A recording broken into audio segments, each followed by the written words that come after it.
plans on leaving will take you out.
I've been on the run for a little while now.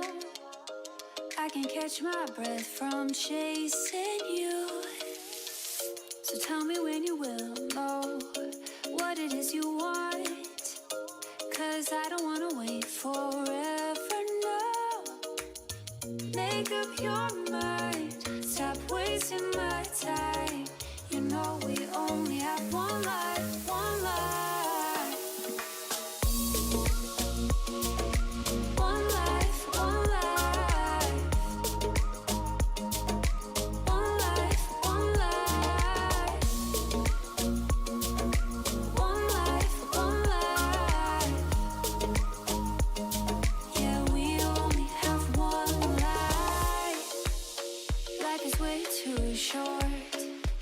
Ticking down, we only have one chance, let's dance to it.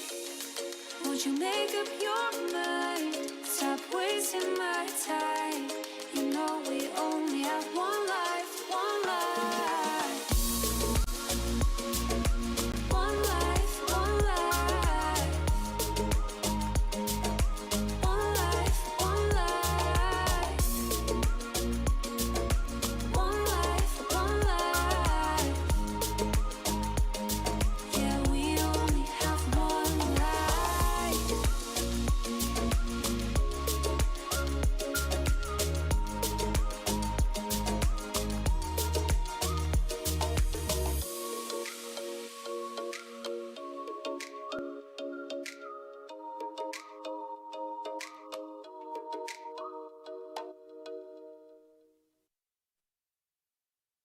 Ooh, moonlight. Ooh, moonlight. Can't believe I found you, baby. Come alive. Loving you like we're dancing in moonlight. Wanna waste our time, wanna waste our time in the moonlight. Wrap me up all night, wrap me up all night in the moonlight. Wanna waste our time in the moonlight. Wrap me up all night.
It's a ride, it's tonight. I've been waiting all my life. I've been at it for some time, just preparing for the fight. Mama praying over my life, I can still hear it. Always been God-fearing, God with him on a mission. Obstacles cloud the vision, we still moving. I anticipate hell freezing before I see my team losing. You know that's power when you're unified. It's hard to spell unity without you and I. We ready for it now. 160, I got drive. Feel it in my bones that it's my time to do all that I do, making all my dreams come true. Hungry for the moment, I'll arrive. Feel it in my chest, won't rest till I can do all that I do, making all my dreams come, making all my dreams come Yeah, true. home team reppin', we gon' put it on maps. It's hard to relax when cities on backs and they rootin' for me. Writing out the vision to attack for the glory. Ensure you like Aflac, it's all facts in the story. The wardrobe is all black, even suited up. I promise I don't slack. Y'all better make room for us. Every dog has his day, I can sense mine. Like shine after rain, I've been wide awake for the whole time. Never sleeping on these dreams, I can't leave them in past tense. My mind has been fashioned, resilient and passion, yeah. Lights, camera, action, you know we coming for. Family depending on me just like a bungee cord. 160, I got drive. Feel it in my bones that it's my time to do all that I do, making all my dreams come true.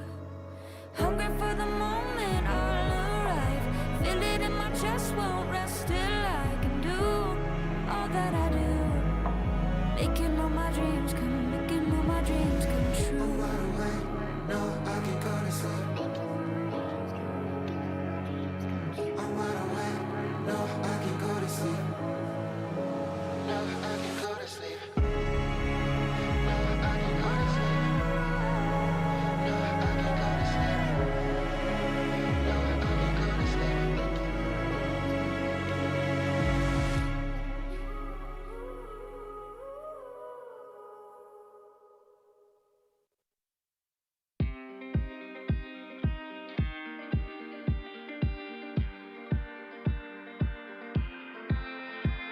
7 hours driving on the highway. Far away, far away, far away.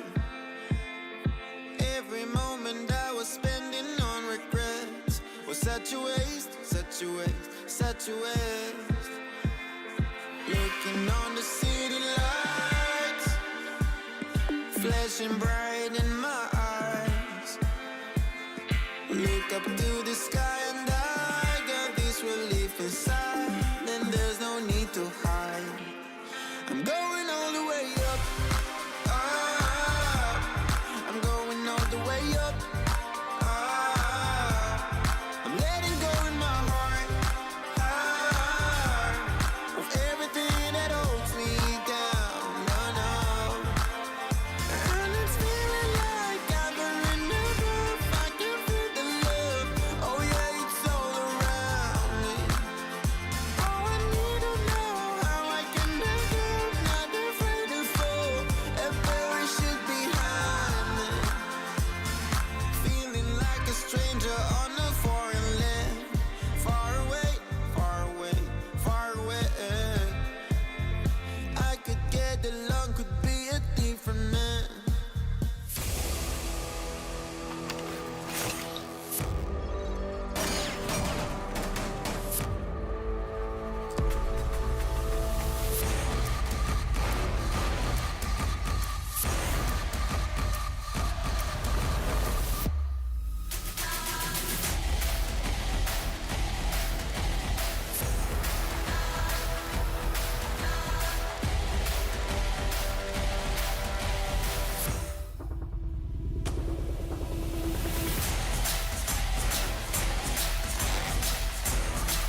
Fighting hostiles is like solving a puzzle.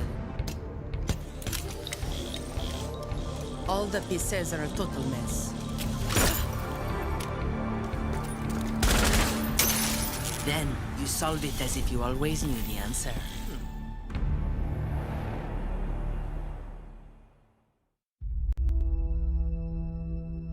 There are civilians out there who need us. They can't fight back. They can't escape. And they can't heal their own wounds. That's our job. And we're the best at it. By being careful and compassionate, we can make the world a safer place for everyone. We do this to be of service. And we can't afford to be complacent. When we go out there, we work twice as hard to protect others. Whatever we have to do, we put the people first. Get them out of here! That will be our focus. With unwavering diligence, we defend. And we get to say that when Wolfguard is on the field, things will be different.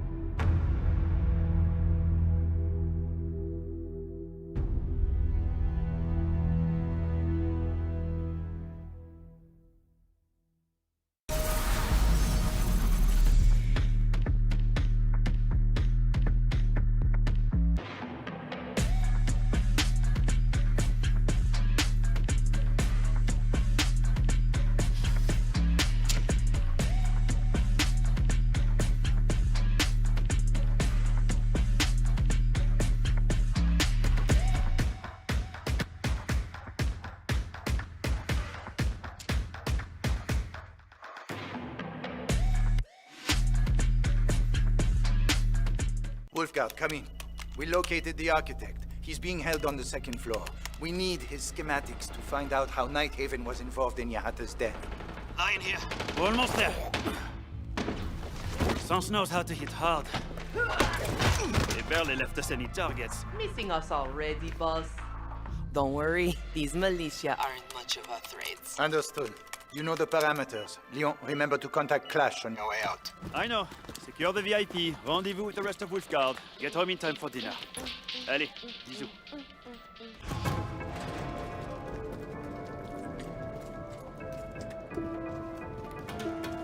Line it up.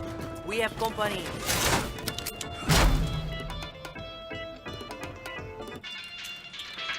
Tu aimerais faire ta mère veut te la faire aussi. Je voudrais te faire. Let's dance. Tout le monde te fera aussi.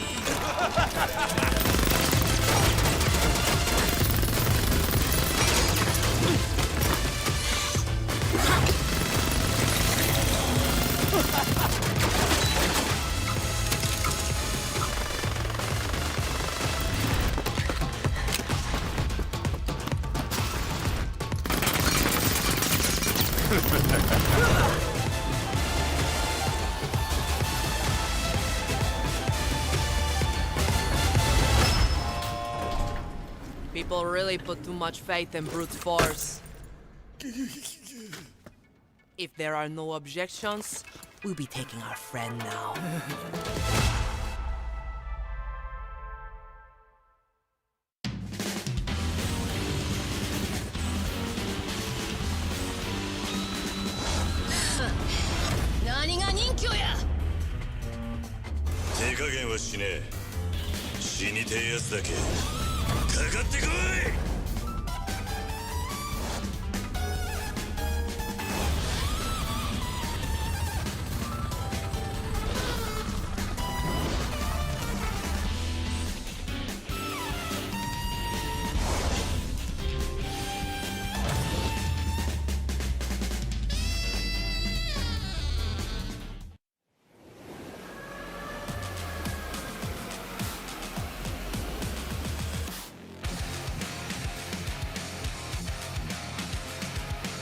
Even if I'm starting to lose face, keep my head out, still going on my way. Call my own shots until I'm breaking. Get a move on until I make it. But I can't hold back, and having regrets. Hitting all the stacks, and that is That's why we're here. We're one gonna last. Tell me, what are you waiting? Take it over, and this is my year.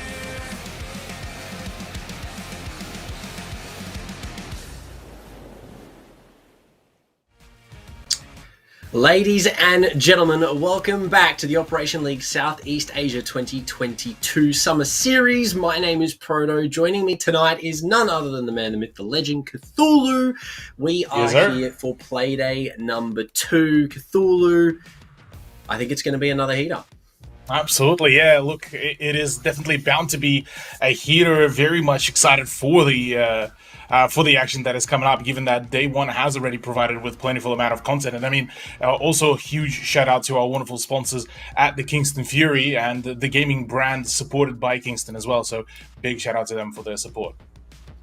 Thank you very much. We do appreciate it. We love the sponsors on the mainstream here, so always good to see it. But for day number 1, Cthulhu, we had an absolute blast. Obviously, we had the Elevate Direwolves rematch. We had some pretty big games other than that too. But coming into Playday number 2, I mean, things are still looking pretty interesting to be relatively spicy for this evening, Cthulhu, based on what we have lined up. Absolutely, yeah. Look, there's plenty of still unsealed storylines, and I mean, with the season only just starting up, we are being only on Playday number 2 out of 14. There's still quite a fair bit of action to be seen. I mean, we've seen a pretty solid start for a team like Northern Forces, Gaming Gladiator, Session, and Elevate, whereas on the side of Direwolves, Champion, Fury, and Strip, there's still quite a fair bit of unanswered questions that still yet to be posed, really. So, honestly, I'm curious to see how things really go, because knowing some of those teams, they do take quite a while to, get themselves started up on the actual performance. Yeah, I mean, yesterday we definitely saw that a little bit. A couple of the teams that we know can perform did take a little bit longer to sort of get into the swing of things. It was sort of reflected in some of the scores. Yeah, it was reflected in some of the scores at the starts to the midpoints in those matches. So I'm definitely agreeing with that statement. I definitely think that it is going to take a couple of play days for teams to sort of suss things out and see what's going on exactly and what they want to be doing. But I mean, yeah, for day number 1, I mean, I'm not too sure, what we're going to have to expect coming into day number 2. It's a completely different set of matches, obviously, ladies and gentlemen. So I think there's definitely going to be some possibility for some upsets tonight, looking at the games that we have laid out for us. Mm-hmm. Exactly that. Yeah, look, I mean, with the lineup that we have been actually presented tonight, there's quite a few of those kind of David and Goliath opportunities. But real quick, before we do dig even any deeper as well, our tournament structure as well, we did go through quite a hefty qualifier. I mean, Proto, 128 teams to kick things off, to all drop it all down to, 8. Yeah, it's a lot of people to sort of weed out to get 8. Yeah, it's quite a steep decline. But we're left with the best 8 of that set of 128 teams, and then they play in the regular season. Then the best 4 will go off into the playoffs brackets. 1st through 4th will have their ability to sort of duke it out for that first place finishing spot to see who will get the advancement into the South qualifiers. But Cthulhu, I mean, the schedule for tonight, we talked about it already. Game number 1 for this evening, Fury taking on a Straight. Match number 2, Gaming Gladiators going up against Elevate. Number 3, Direwolves versus Northern Forces. And to round things off at the end of the evening, Obsession versus Champion. Are there any highlight games that sort of stick out there for you, Cthulhu? Honestly, I'm quite keen for the Gaming Gladiators versus Elevate, given that, the early start for Elevate has been a little bit of a shaky one, but the Gladiators, given the fact that they were somewhat of a new-ish introduction to kind of the Tier 1 kind of scene, but they, as a roster, were a part of the Southeast Asian scene for quite a while. I'm curious how will they fare against the slightly renewed Elevate roster. And then on the other hand, with the Direwolves versus Northern Forces as well game. I mean, Northern Forces did show us a pretty decent performance given it is against the Strape, but still for Direwolves this should be a pretty good time to finally pull some sort of a recovery, given the absolutely tragic upset that was caused on them by Elevate yesterday. Yeah, I mean, an 8-7 win for Elevate over Direwolves, with Direwolves having a 3-round lead. It was very Was interesting it to watch sort of 6-3 that it unfold. started off, yeah? Yeah, 6-3 is when it all sort of started to fall apart. Elevate won 5 in a row, I think, something like that, 4 in a row. So Sapper also dropping 23 kills on the occasion. Sort of big things for Elevate there. So coming into tonight, all eyes are going to be in his direction, I would imagine. But, I mean, Gaming Gladiators had a pretty solid matchup yesterday as well. They did have a 7-5. But for game number 1, Fury versus a straight Cthulhu, Fury had a bit of a rough evening yesterday. They started off great on the defensive half of Villa, but then everything sort of just fell out from underneath them. But they have I9 back, Napier tonight, so hopefully things are going to be looking up for them. Yeah, fingers crossed that things will really work out for Fury, given that, it was kind of a big expectation for them, especially once they got picked up by the org as well. Their previous performances has been a little bit kind of all over the place, really, including their, winless, in APAC South. It was a rather tragic one. As it stood, but before even they became Fury as well, things were looking a little bit kind of very, very much all over the place. So maybe introduction of an APU would bring a little bit some sort of structure to their roster. But apart from that, look, I can't really say that they're a bad team per se, but and they definitely do carry quite a fair bit of potential in them. But that sort of potential hasn't really been tapped into. Yeah, I mean, definitely do have to highlight that this is a very capable roster. I mean, they went 7-5 against Wildcard in their first play day of South. So they did have a pretty good showing on that first play day, albeit no victory. It was very impressive to see unfold for them. So with Napier back tonight, obviously he wasn't playing yesterday for whatever reason. Hopefully that can maybe change the dynamic a little bit. In the Fury camp, excuse me. But on the other side of the card, I mean, Astrape as well had a pretty decent first play day. Yes, they lost 7-4 to Northern Force. Here we are. But, I mean, they still played really, really well in the matchup. Those 4 rounds, I don't think it really tells how close that game actually was. Yeah, look, definitely gotta say that whilst, a loss is a loss, but they still managed to pull off quite a number of rounds, still make it a relatively close venture for themselves, but this is the time for them to try to maybe make a play here, given the fact that, for Fury, their performance against the Obsession didn't particularly net a whole lot of success. The only time that they were very much in the lead points-wise, it was during their offense has been seeing quite a rather tragic success. So say Astrape can really pull a decent offense, well, that's their key to success really here. You'd hope, Cthulhu, going into this, obviously. One would hope, one would hope. With Fury starting on the attack, though, obviously what we saw yesterday, things are going to be a little bit rocky off the get-go, but hopefully, Cthulhu, with the iteration of Napier back for the evening, they're going to be able to do something. We are going to be heading to Bank, I believe. We will see that momentarily in the map pickup. So with Fury starting attack on Bank, I mean, what are your prospects for that? Bank, given its new changes and reintroduction to the competitive pool, I mean, for this matchup, is it something we were expecting? I mean, yes, and kind of no at the same time, because, expecting not really, given that Bank has been kind of still a bit of an off-pick. It is very much of a niche one for quite a number of teams, but understandably so. Looking at some of those bans, it is curious to me that it's mainly Astrape that decided to ban out some of the more conventional ones. Villa, Cafe, Oregon. Theme Park is a bit of a wild one, but fair enough.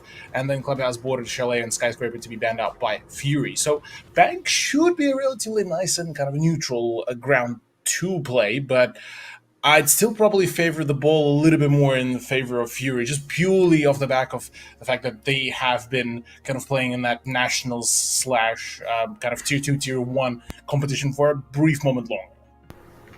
Yeah, I mean, interesting that it came down to Theme Park and Skyscraper for the last two, with Bank being let through, as you said, as over the favorite sort of competitive niche maps, if you will. The Club, the Oregon, the Chalet, Villa even being gone as one of the first 2 picks with Clubhouse. So, I mean, Bank coming through, it's definitely going to be interesting to see how this one plays out. Not what I was expecting, if I'm being completely honest. Yesterday, we had a very sort of streamlined map picks. We didn't really see anything too off the back end. So Bank is going to be a refreshing change for game number 1 this evening, but whether or not Fury can convert that into a win, it's going to be the big question, because a Strape starting on the defense, arguably going to have the easier first half here, I'd say. And yeah, if we are looking at this kind of statistically, even at the ban phase, Estrep banned out both maps that have been already played either by Fury or by themselves. I mean, the Villa, that was a relatively a close-ish venture for Fury. Has been already shown, and maybe this is something that they would try to improve on if Villa would have been allowed through.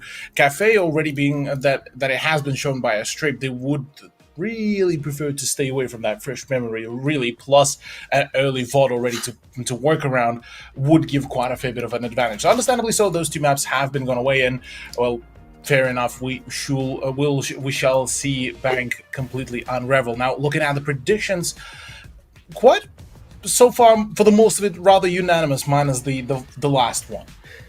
Yeah, the 50-50, it's an elevate direwall situation. Also, we're not going to talk about Black and Blue's pick there for game number 3. We're just going to completely gloss over that because he's not winning that one.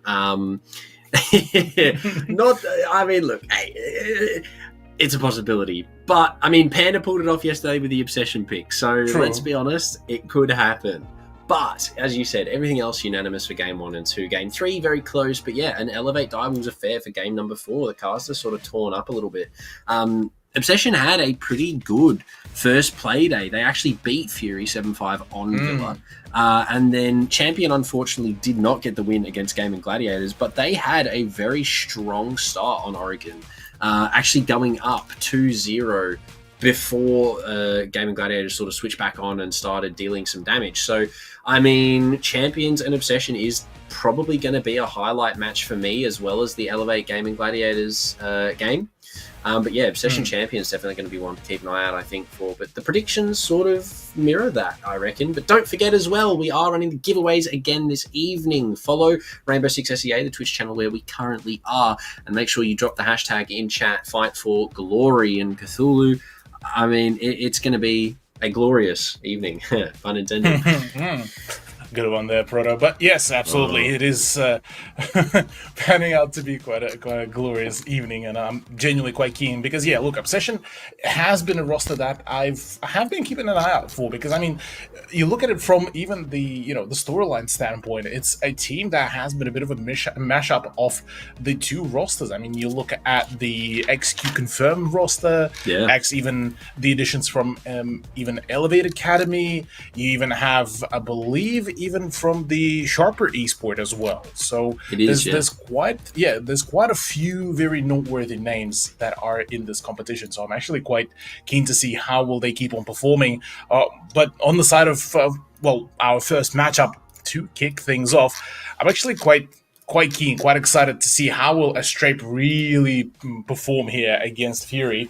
Given that, they started off relatively well, but just now need to find that extra step to finally push it over into their own win.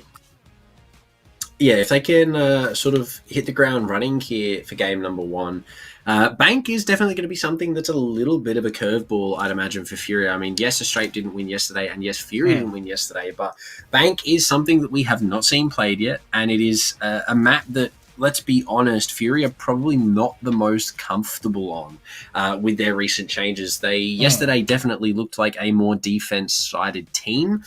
Their attacks were just not hitting the mark at all. They only found one in their second half. So if Astrape have done their VOD reviewing, which I imagine they have before coming into this evening, they are going to be looking to put as many rounds on the board on defense as they can. And when they go onto the attacking side, it's going to have to be sort of an aggressive affair, I'd imagine, because Fury, if allowed to get that momentum on the defense side, could definitely turn it around. But I think Astrape are going to have a pretty good chance going into this Cthulhu, given that Bank is the map of choice. It's going to just be so unexpected, I'd imagine, for Fury. Absolutely, yeah. Look, like I mentioned before, it is panning to be the the big neutral ground for both of the teams. More so, neutral, probably more so for Fury rather than a Strape. And, well, hopefully they've done plenty of their homework because, look, they looked relatively comfortable going into Cafe, at least for the rounds that they did win. And it only just hit me that majority of the points that were scored by Strape, it was off the back of that 3-3 first half with them being on the offense as well. Plus, given the fact that Mira is currently in the competitive quarantine, I'm actually quite excited to see how we'll get to see the ban phase even evolve. Because obviously, with Mira being one of those frequent banned operators, it definitely now brings out quite a fair bit of, flexibility, quite a fair bit of change. I mean, we've already seen, somebody like Aruni, Azami, Wamai, Malusi all banned out. So it has been already quite a variety, and I'm very much excited for it. Is debut having a party there? You see the RGB going off. gotta get the rave going. You gotta get the rave going. But yeah, no, it's going to be a good one, I think, Cthulhu, for game number 1 here tonight. We are very, very excited to get on into Bank. Predictions right out of the gate, scores, thoughts, and queries, Cthulhu. What are we expecting going forward into game number 1? I'm feeling a cheeky 7-5, honestly, here, Proto. Yeah. Given that a Strape kind of started off relatively okay. I mean, the 7-4 to kick off played in number 1 against Fury. Look, given that Fury did make quite a number of rather severe mistakes yesterday, at least from what I've seen in the VOD rewatching, given that I ended up going to sleep rather early, it's definitely. Finish. Yeah, 4 a.m. finish do be hitting rather hard. Actually, well, 4 a.m. for you, 6 a.m. for me. Yes. Oh god, I just only now realized. Yeah, it is going to be another 6 a.m. finish as well. Oh no. Oh no.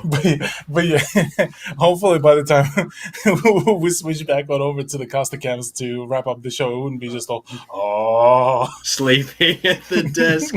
We love to see it, ladies and gentlemen. We have fun. We have fun on the broadcast. But yes, game at number 1 as predicted, 7-5 possibly here. Cthulhu is reckoning in favor of Fury. Was it? Question mark? Yes. So, I mean, look, interesting prospects going into game number 1, but the ban phase for it, let's kick things off as usual with the bans. We love them. And what are we going to be seeing go today? Thatcher, most likely, given that it is Bang. There he is first. There it is. Mirror already being taken off the board is a pretty big dub for a Strape on the defense side. Actually, you could say for a Strape because they're not going to have to waste a ban on it when they go over onto the attacking side. They're not going to have to pre-ban things. So this is going to allow the ability for both of these teams to sort of shy away from that and ban something off norm. I mean, yesterday we saw Wamai bans. We saw the Thinker ban a lot, so not really surprising. But on top of that, Valkyrie had pretty much 100% ban rate as well. Cthulhu, are we thinking Valkyrie's going again here today? Pretty sure, yeah. Valkyrie will go here as well, given that, she has been given quite a very flexible loadout that, quite a number of teams prefer to completely avoid. And the sheer amount of information power as well is huge. Once again, the 100% ban rate will continue here. And look, I mean, fair enough that she gets banned out. Curious what will Fury, though, get rid of now that, well, technically they don't have to ban Mira, per se. So maybe something like an Aruni, maybe a Azami, maybe... We did see the Aruni ban yesterday. We also did see the Azami ban, but no, it's Cade, so relatively vanilla. And I mean, Finka has sort of made her way into that standard ban phase. Let's be honest, given that she is quite busted at the moment. And even after the OMG nerf in the next patch, I still think she's going to be a very relevant sort of key entry player because with the spear, it's still, a laser beam. She still has the same kit. It's just, 70 less bullets, right?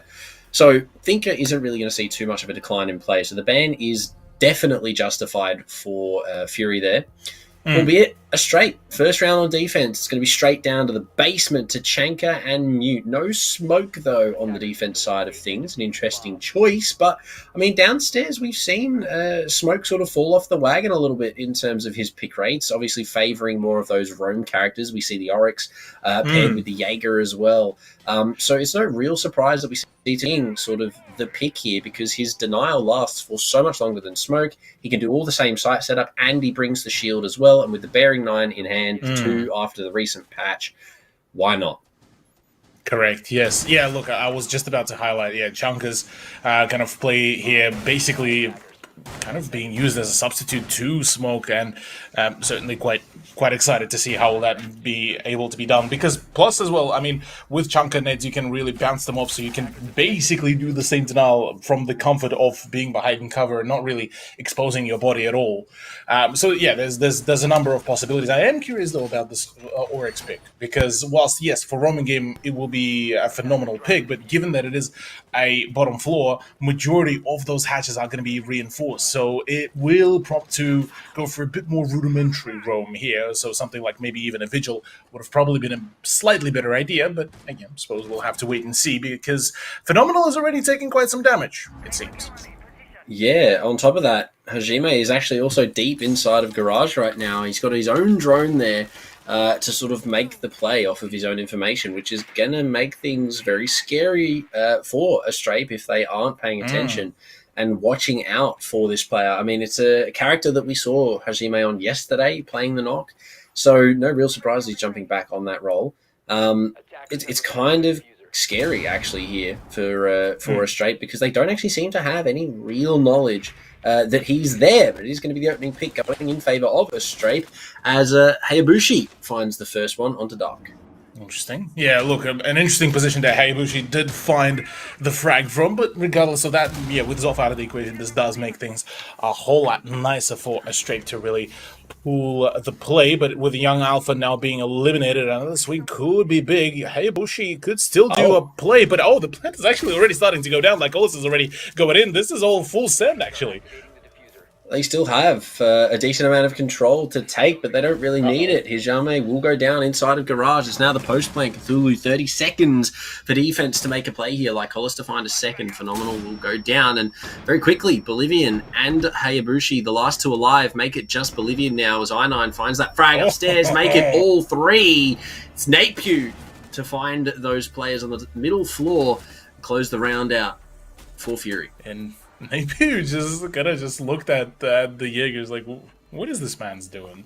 Why is he acting so silly? What the dog do? Yeah, and yeah, look, quite clean play with all the flank plays that did come around from Fury.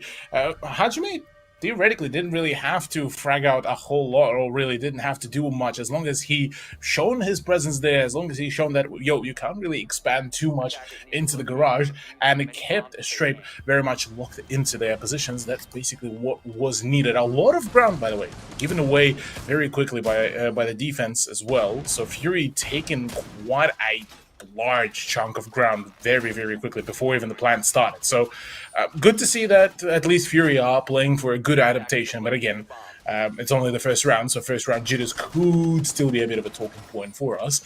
Apart from that, look, good to see that Astrape are kind of bringing in a bit more flexible lineup, now going to the top floor. Introducing Echo with Castle, I'm liking the idea, but I'm not too sure how will the Echo really bode here, given that Fury are bringing in a rather stacked lineup for the aggression plus Napier now on Sens as well.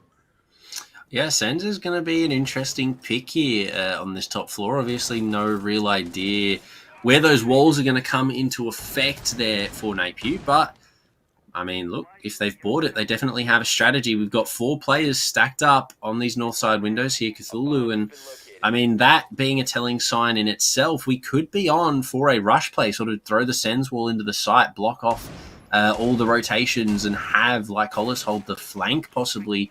But, I mean, it's going to be an interesting play. We do see I9 on the upside-down rappel, and there we go. It's Hajime. He's first in. The bomb's going down already. Candela's there as effect. There's the Sens walls coming out, and this is why Sens is going to be great. They've got no clue where the bomb's going down. Straight outside, a 5v5 post plant here for a straight. That was basically within the just the first 40 seconds as well of the round, Yeah. which is absolutely amazing. And yeah, Sen's absolutely bringing in the style points. Young Alpha and the rest of the team are starting to, try to make those rotations, try to make a play for those windows. And right now, well, the flag does come around. BG Man and I9 do score the frags, and it's complete fall apart here by Astrape. At least there is some sort of a jump out play, but again, even the Claymore does Fight the in the finisher main there. lobby. It's just it's a completely chaotic energy that Fury did decide to bring in here, and we did have a whole question saying, well, now Napier is back in for day number 2. Would it revitalize the roster? So far, I mean, the answer seems to be yes. Yeah, 100%. 110%. Napier, I9 recently, ladies and gentlemen, if you wonder why we keep sort of switching between the few. I don't know which one we want to stick with. I don't know what Napier would be wanting us to call him. But maybe we'll just stick with I9. I'm not too sure, Cthulhu. But yeah, really good round from him on the Sen. Sen's already proving why they are going to be really useful going forward from patches now on, obviously with the no operator quarantine. They're allowed to bring that operator, and it worked really, really well for them. I mean, cut off the entirety of backside. They had Banana lockdown, Lycolis on the rappel, and then everything was just sort of there for them. We are going to see Sens traded out here by I9. He's going to jump on the Zofia instead. So Lycolis switching onto the hard breach side of things for round number 3. But, I mean, Cthulhu, what we've seen so far from Fury is definitely a stark difference from yesterday, at least so far. Touch wood. Their attacking half so far on Bank has looked really, really well. But keep in mind, the final ban up to them in their hands, they were picking between Skyscraper or Bank. So they chose to bring it to Bank. So, I mean, confidence could be key here. Yeah, it could be confidence. Could be the fact that Bank has been a little bit longer in the competitive map pool comparative to some of the newest introductions like Skyscraper. And I mean, even taking into example something like Oceanic Challenger League, we've only seen, I believe, Skyscraper only twice, and it was a very much of a kind of an impromptu almost play by the teams that did play it. So understandably, here could be the same reasoning. It's just not enough time has been put in, or maybe in case of Fury, they just don't want to reveal a whole lot of strats going into, say, something like later down the line, something like yet another play day of Apex South. So there's another thing that needs to be very much worth mentioning, that some of those high caliber teams like Elevate, like Fury, like Direwolves, they have a possibility of not really playing to their fullest potential until they reach the playoffs spot, and only then they crank the whole war machine to the maximum, and then they perform. So just to purely hide some of the strats. So this so far has been a really good play by Fury for them to be able to keep on switching the strats around. And as I waffle, already 2 players are out of the equation on the side of Astrape. And the bomb's going down again. Fury, what is going on? They have had almost a flawless plant. And there you go. The bomb, I believe, went down just in the last second of things, but the round is already over. I didn't even get to talk before it all ended. It's finished. It's done. Fury are not messing around tonight so far. 3 in a row, but Cthulhu. This is where we saw it start to fall apart yesterday on Villa. Can they keep it going? The momentum definitely seems to be there. I mean, 3 rounds, 3 plants. I don't know if it did actually definitively go down. It was very, very close in that last round, but let's be honest, it was close enough to count. 3 rounds, 3 diffuser plants, Astrape. I mean, what's going on? I mean, yes, losing a round on kills, fair enough, but 3 diffuser plants in a row from Fury with 4 to 5 players alive on both sides of the card. Something very, very wrong is happening here to Astrape. They're losing side control magically somehow every round. Yeah, look, I think the main issue here for Astrape is the fact that they are kind of looking to play for a long game, for a bit of a slower paced one, whereas Fury has been instilling just a very quick, very snappy performance. The moment they see an opportunity, they see that window. It's almost like it's basically like a window of opportunity. They just go for it. They pretty much go all in, which is something that has been kind of the big talking point for them, that at least within the case of this matchup, because Astrape, you look at even now their setups. Well, first 10 seconds of the action phase, they are still shuffling about. So the moment the drones spot this opportunity, players like Lycolis will be able to call it all out. And I mean, in tandem with Iana as well, this is a great amount of that early info gathering and straight off the bat, emphasis and capture of the position straight away without wasting any moment. Yeah, Fury have had great utility usage in terms of their information gathering. They've been really, really solid in everything that they've sort of been providing for themselves information-wise. I mean, they are switching between these operators. We've seen Jackal now implemented into the fray.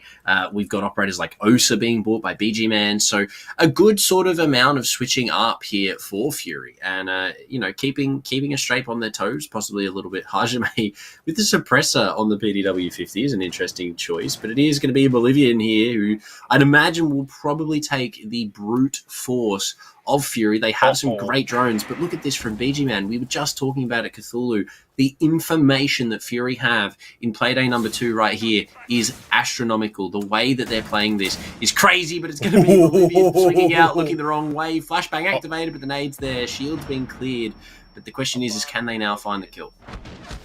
Well, hopefully already one does fall, but 2 get traded out straight away. Yeah, Fury do absolutely just collapse onto the position, and perfectly done. Look, honestly, it still does leave quite a fair bit of essentials still in the play. I mean, Smoke, the Echo is still there, so still plenty of ways for a Strape to really slow this down, but I believe this is actually first time since the beginning of the matchup that final Strape are able to slow things down finally to their own preferred pace. Yeah, with only a minute left as well. They've got the Vulcan det packs here to deny the plant, but it is going to be BG Man going for that off-angle plant. I mean, again, we could see the 4th round in a row this bomb's going to go down. He's probably just going to stick it. The smoke actually shot out the air by Lycolis and taking down the player. It doesn't really matter. I9's dropped the hatch inside of the hallway. He's going to find one. Will be down by Phenomenal. The Echo drone's not having any effect.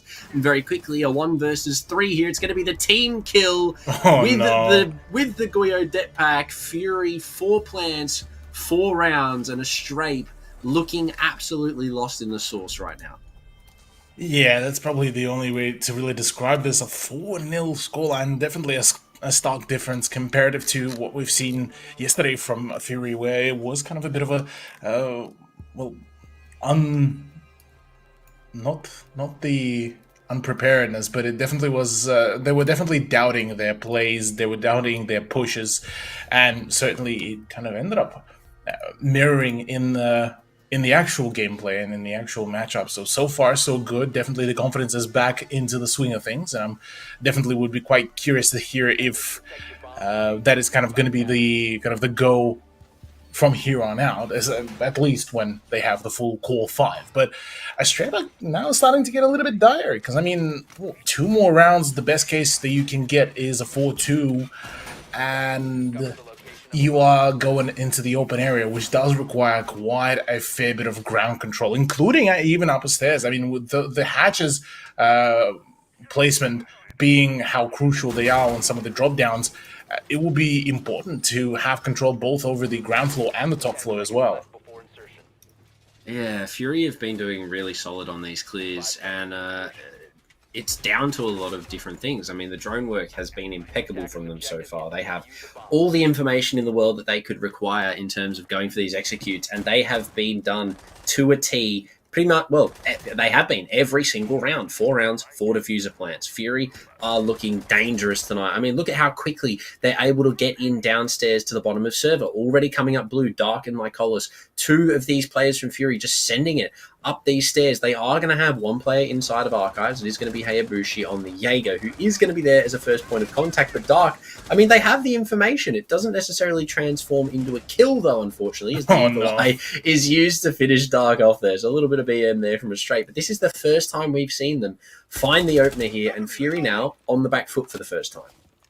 Yeah, first time in a while. That's finally kind of the whole onslaught of Fury players have been slowed down. So that's a good start here for Strip to at least try to bring themselves back. But I mean, slowly but surely, some of those rounds were starting to become a little bit more closer and closer, slower and slower, and quite possibly maybe the first half will end in something like a 5-1 scoreline should things conclude. So Furies, I mean, so far they have been doing a pretty decent, pretty diligent job. Like Colas, though, completely unaware of the presence of Bolivian, and instead decides to actually fall back, say, okay, well, I'm not really about this kind of position. I don't really want to contest this. So instead, let's reposition. Let's try a different angle. And so far, I mean, I9 has been doing a pretty solid job of opening up some of the more vertical angles, and Phenomenal has been already taken down to barely any HP as well. Finished off here too now, and the live drones are available for Lycola, so trying to hunt this Jaeger out of Archives, but no, the shots are not too sure what went wrong there. Hayabushi, though, he's going to be glad for a second in the round. They also are going to lose Hajime on the fray on the other side of the map, but it is going to be BG Man taking side control into his own hands, walks on in, doesn't get the second. It is going to be Young Alpha to finish that off, and I9 very quickly the last player alive. Currently 9-3, 5 rounds into this matchup, Cthulhu. It's definitely doable. 2 players on 50 HP with no Thunderbird in sight, but 50 seconds remaining. It's going to be a tall order here for Fury. Yeah, quite a tall ask.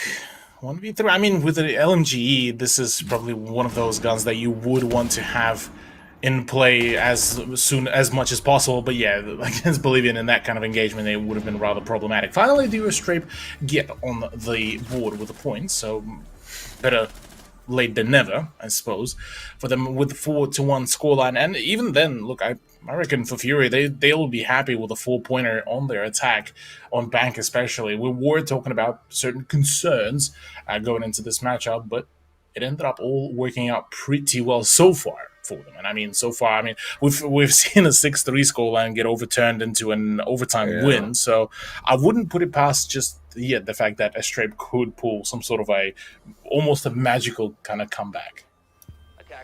I mean, Fury are still on for a possible 5-1 half here, Cthulhu, which going onto the defense side for Bank would definitely be somewhat of a blessing for them.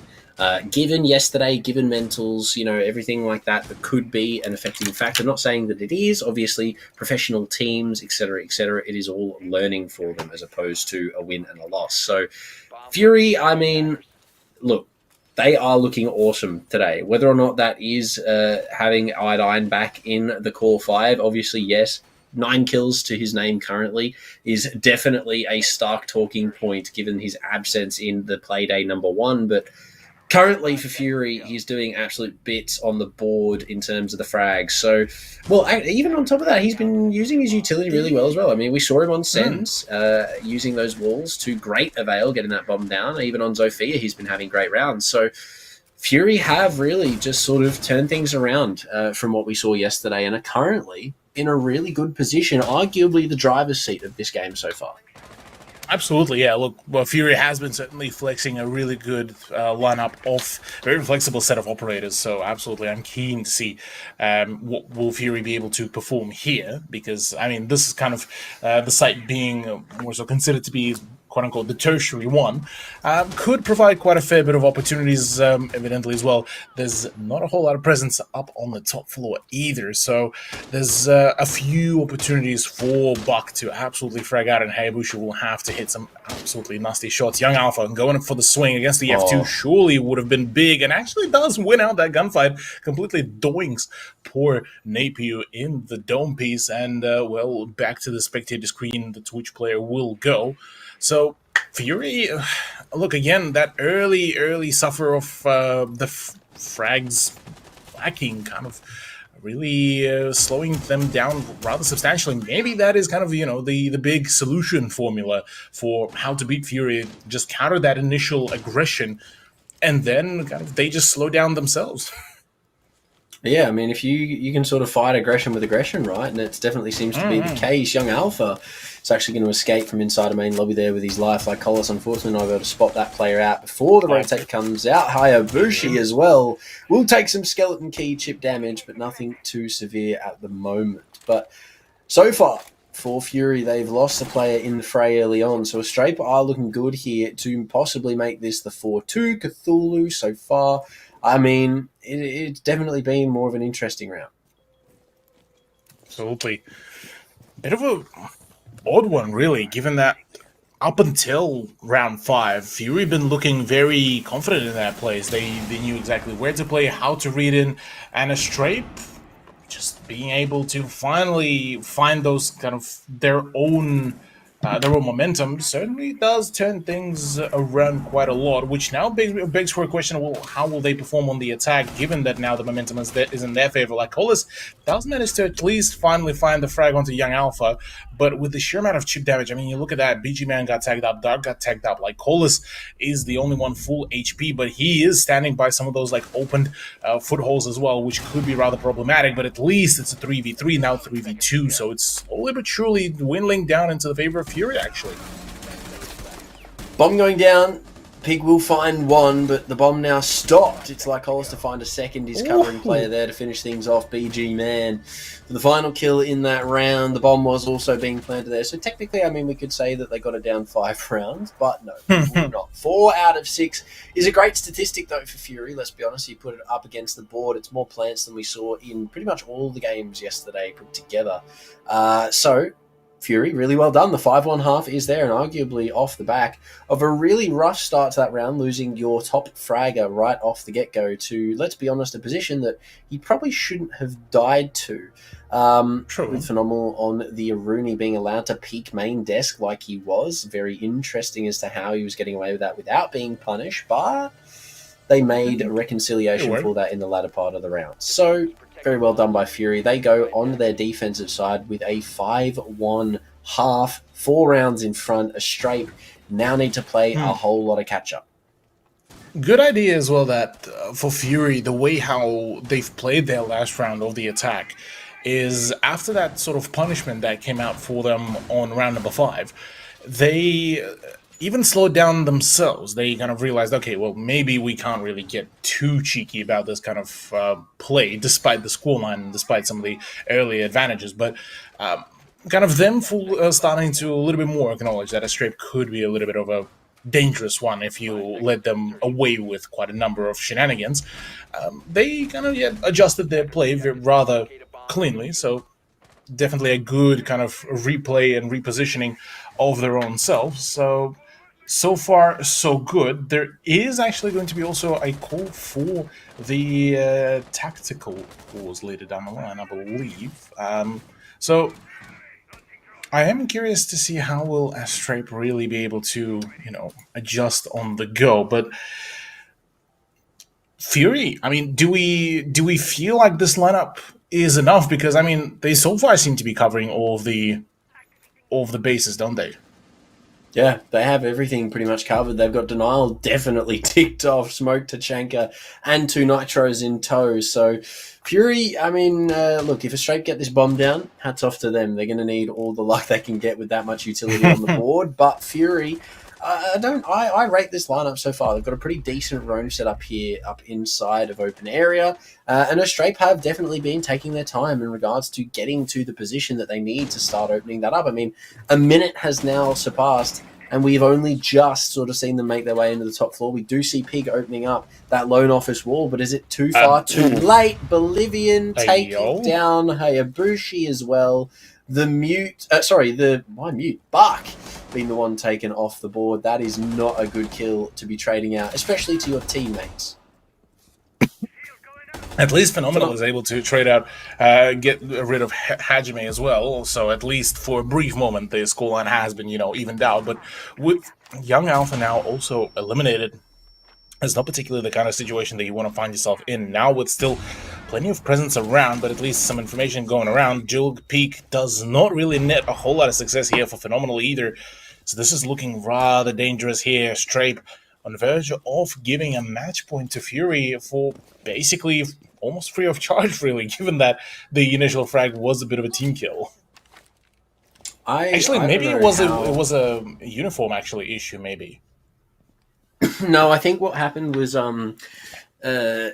Bolivian was trying to clear out the banisters on the stairs so that he could peek through it without sort of any issues, and maybe shot Hayabushi in the face. I'm not sure.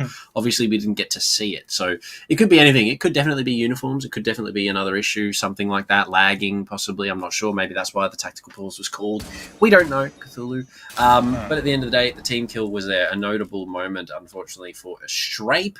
And Fury, look, in a 4 versus 1, 19 seconds on the board. I don't think Peak's going to be able to do too much, but 2 quick kills turn things very quickly in the other way. They have plenty of stuff to deny these mainstays. The smoke's making it impossible to walk on down. Pig at least padding the stats a little bit before the end of the round, but that smoke canister there is going to shut down pretty much all the hopes of him getting into this hallway. There you go. The toxic canister from Lycolos to shut things down. 2 great kills on the spray transfer, but unfortunately it's not too much in consolidation for a Straight. They're still going to lose, and Fury going to find themselves in match point, a very stark different scoreline from what we saw yesterday. Yeah, look, at least one for the montage, maybe at least there for a Strape. So, look, I think at this point it's not even kind of the blame to be on a Strape for losing quite a number of those rounds. I think this has just purely been more so just a testament to what Fury can do once they are, fully unleashed, once they are the ones in the driver's seat, and once you allow them to be in that said driver's seat. So I think this has just, been more so finally kind of a showcase of what Fury can do. Now the timeout almost running out. Looking at the cameras, not a whole lot of talk apart from Young Alpha is being done, so it's a bit of a kind of more so maybe a bit of an inspirational talk, maybe something else. On the side of Fury, all laughs, all giggles, all jokes, and I mean Napier being, the absolute character he is just always seems to be lively. Having fun. Definitely is. We got the RGB rave going on in the bedroom for Napier there, I9. And I mean, look, at the end of the day, a Straight, that's something I'd be scared of if I turned on the player cams and saw the rave happening on the Fury side of things, especially when it's Napier. This man has had a major appearance, so you already know that he's dangerous, and he's proving it. I mean, tonight, top fragging so far for Fury. And having a really good evening. Hasn't found too much since going over onto the defense side, but I mean, still 9 kills on the first split was great. But yeah, you could definitely see the difference in sort of mentality there in that tactical timeout. I mean, a Strape, most likely, as you said, probably getting that motivational speak from their coach, possibly even just going through sort of what they're going to be changing with the coach as well. So good to see them at least taking it all in and making some minor amendments to their roster. We have seen some switches. We've got the Jackal in play here. The Buck being stuck by Hayabushi, but the switch off of the Amaru, probably a good switch, given that they have not found too much on the attack, if anything at all, let's be honest, Cthulhu. So they're not probably a better choice in this instance. Yeah, look, understandably so. It would be quite rather an eyebrow raise, but yeah, Hayabushi, once again, whether it's his teammates or the enemy, he gets GN'd basically straight off the bat here, right on spawn, which is quite rather tragic here for the Barca player. But yeah, look, I think at this point, really, we kind of should be talking about the fact that for a Strape as well, this could be more so treated as just the fact that, hey, this is our learning experience. This is where we kind of just soak in all of those plays, whether it's a loss or a win. As long as we still learn off our plays, off our mistakes, this is where we kind of perform. This is where we evolve. So possibly for a Strape, whilst yes, the season may, at least the early stages of the season, may be looking a little bit, on the quieter end of spectrum. Well, maybe this is where kind of, say, going into the later stages of the year, they will be the ones to perform, because Dark already finding the better of Young Alpha as well. That's the Jackal off the board. That's another nail into the coffin as well. I don't even know what a Strape are trying to achieve here. We've got no drones inside of Archives at all. Obviously, Dark, thank you. The trade is going to be there from top square from Bolivian. But by that point in time, you've already lost 2 players and the trade just wasn't there. There was no information on that castle, and he was able to collect Jackal, who was solo pushing with a live drone in the bottom of square, having not checked archives, just sort of hoping to make it into sight, I think was what was maybe happening there. I'm not too sure, but yeah, I don't really know what a straight were hoping for with that one. So yeah, Fury capitalizing on that and punishing, might I add, 2 kills early on, 2 big points of contact as well here. But this could be an interesting turn of events for a straight, provided Bolivian can get in here. There is one player waiting but not watching, and it's going to be Hajime to fall a 3 versus 3. A straight could flip this on its head. Absolutely, yeah. There's certainly still possibilities. 3v3, despite the early advantages, Fury might just be able to flog this on, but 48 seconds to go. Straight last seen, they have taken quite some time to make any big pushes, really. And here, yeah, a very, very thorough droning has been conducted to hope for Bolivian to at least to have some sort of a flank drone to get some kind of a string of information. But as it stands, I mean, you look at the positioning of the Fury players, very, very paced down. Another one bites the dust. That's phenomenal. Goes down. BG Man, he has that order. He's ready to let it rip. And I mean, with that gun, it is a dangerous one to verse against. 15 seconds left. Fury 3 versus 2 definitely have the ability to make it happen. I9 getting aggressive on the Malusi, needs to find one. Isn't going to get any though inside of the small office. Pig will find the opening kill. Bomb yet to go down. BG Man letting it rip for 2 more. 3 in the round. Fury, very quick first match of the night, ladies and gentlemen. A 7-1 victory and a huge difference, but a great improvement from Fury. And really well done. 7-1. Awesome. A masterclass, if you will, on Bank for the first game of the night. Absolutely. Absolutely, yeah. A quality performance from Fury, and understandably so, finally back on their feet. Given that they had a pretty solid turnout in the first playday of APAC South, but despite some of the unfortunate rounds. But yeah, look, this, I think, finally the introduction of Napier as well into the roster of Fury pretty much revitalized it, at least within the nationals level. Yeah, really well done. I9, not top fragging in the end of that game. It was the Maestro player to sort of finish things up on top with 11 frags to his name at the end of the game there. But I mean, even still, having Napier back on the attacking side, really, really good to see him sort of fitting right back into where he sort of left off and finding those kills early on. So, I mean, look, it has been an interesting first game tonight here for Fury. A very, very big difference having Napier back for the evening. And I mean, it reflects in the results as well. All rounds on kills, but keep in mind, Cthulhu, 4 bomb plants we saw for post-plant time, and then we had the 1 attempt as well. So out of 6 rounds, there were 5 possible diffusers down. So Fury tonight on Bank were looking very, very scary.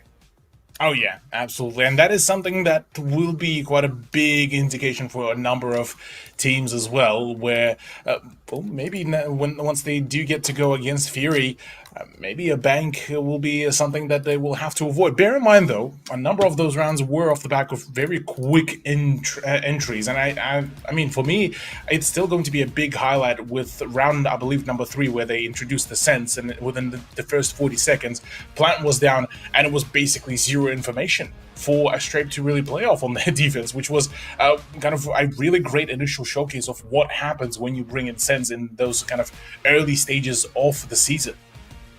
Yeah, I mean, with no quarantine as well, it sort of allows teams to use those new operators right off the get-go without them having any changes. Now, whether or not Sens does see any changes is a different question completely, given that their utility is very situational. It comes down to a very specific bomb site. It comes down to a very specific play style. So whether or not Sens will see a change in the operator hotfix, a big question. But speaking of things going hot, we do still have our giveaway. So make sure you drop hashtag Fight for Glory in chat, and you can possibly win yourself 600 R6 credits. PC only, unfortunately. Rest in peace, my console brethren. But saying that, Cthulhu, game number 1, what a way to kick off the night. A very swift 7-1. And going forward from this, do we think that we're going to see any other quick ones this evening? Or are we thinking that everything else is going to be relatively back to 7-4, 7-5 agendas? I'm feeling like the Direwolves matchup could go the similar way, given that if Direwolves do fix up all of their small throws that they were committing last night, I think they might just have a really solid chance against the Northern Forces. So I'm quite curious about that one, whereas the Gaming Gladiators Elevate, look, whilst Elevate are still top end team and a very strong one at it, Gladiators, I get an inkling that they might just be able to pull off some really, really quality tricks there. Well, I mean, yeah, they are already one of those, APAC South teams, that sort of high tier 2, tier 1 team. So given that they had already sort of shown yesterday that they were ready to play here in the Summer Series, I mean, yes, a couple of those rounds were a little bit of a throw from Gaming Gladiators. We can't sort of sugarcoat it there at all. The first 2 rounds definitely were not sort of standard. There was a lot of something going on, not too sure what, but they cleaned it up going into the latter part of Oregon. So tonight, I think Gaming Gladiators are going to have their work cut out for them. And speaking of Gaming Gladiators, it's actually going to be our next matchup, obviously, GG versus Elevate. But we are going to head to a very short break, ladies and gentlemen, and then right after that, we'll be back with game number 2. So grab some water, get hydrated, don't go anywhere. Make sure you drop the hashtag in chat, and we will return shortly. I got too much on my mind these days. To be dealing with your mood swings. Start back, you baby, please, no games. I got too much on my mind. Start back, you baby, please, no games. I got too much on my mind. Start back, you baby, please, no games. One night, one drink, one dance, now it's one fight. Last shot, last chance, and I'm alright. I don't need your ass. Keep on playing games and I'ma leave your ass. Hey, I'm falling off without you. When I'm on the AO, I don't think about you. I can do the fade love, my heart don't know how to. You just make me hate myself when I'm around you. These ain't growing pains. You just ain't the same. I can't take this change, baby, please. Girl, I got too much on my mind. I got too much on my mind these days. To be dealing with your mood swings. Start back, you baby, please, no games. I got too much on my mind. Start back, you baby, please, no games. I got too much on my mind. Start back, you baby, please, no games. Girl, I got too much on my mind. Girl, I got too much on my mind. I got too much on my mind. I got too much on my mind.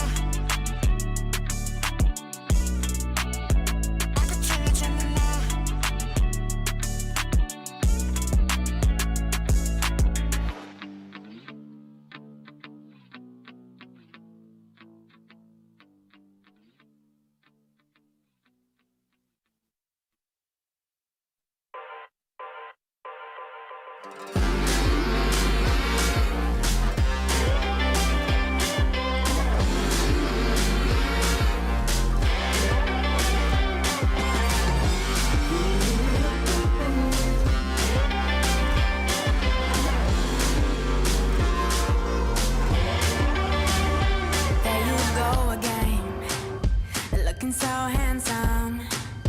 Oh, you have your way, and it's making me weaken. You and your stardust, walking like that.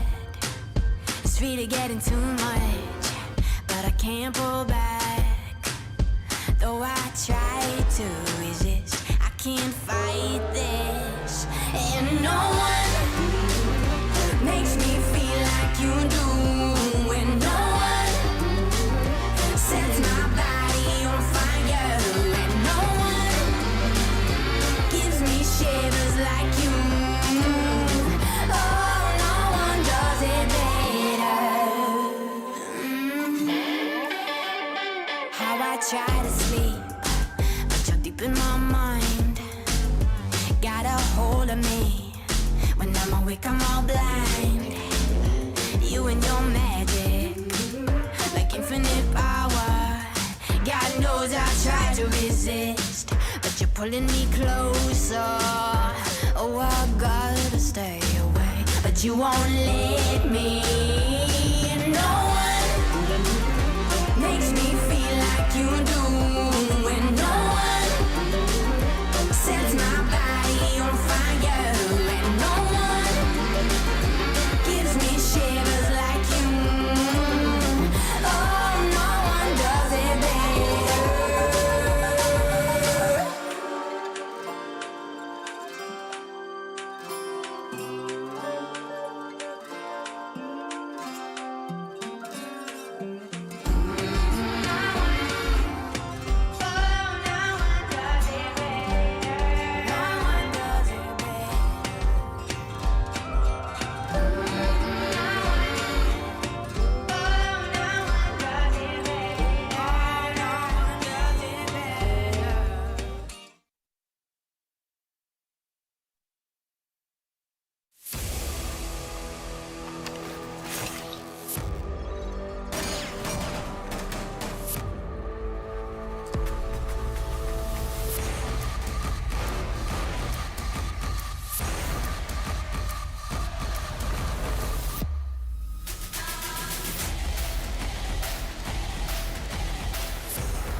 Fighting hostiles is like solving a puzzle. All the pieces are a total mess. Then you solve it as if you always knew the answer.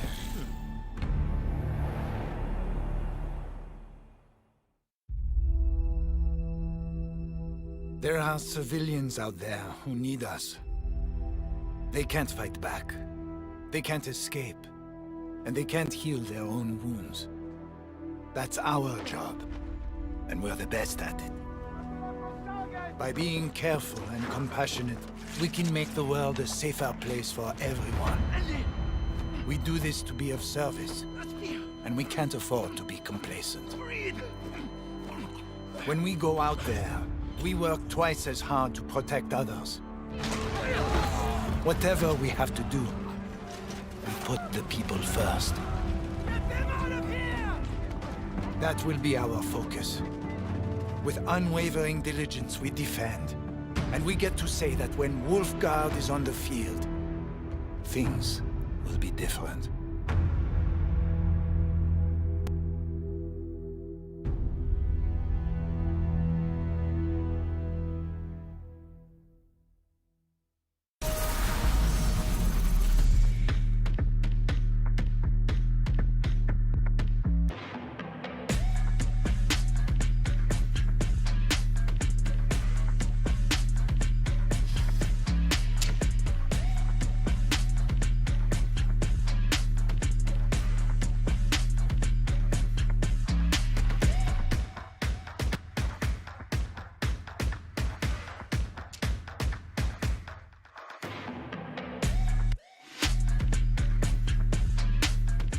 Wolfguard, come in.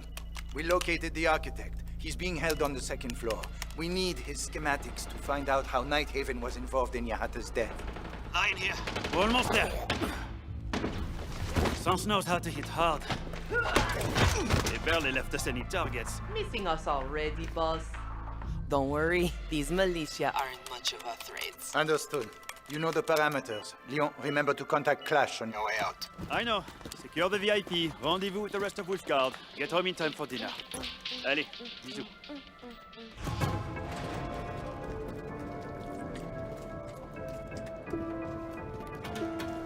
Line it up. We have company.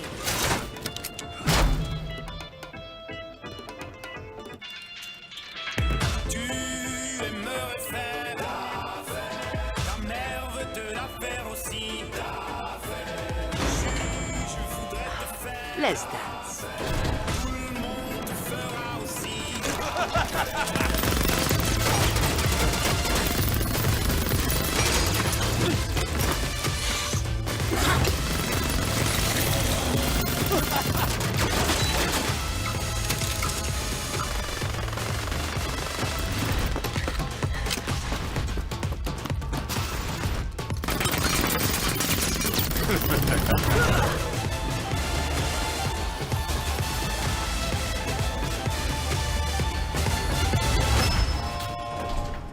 People really put too much faith in brute force.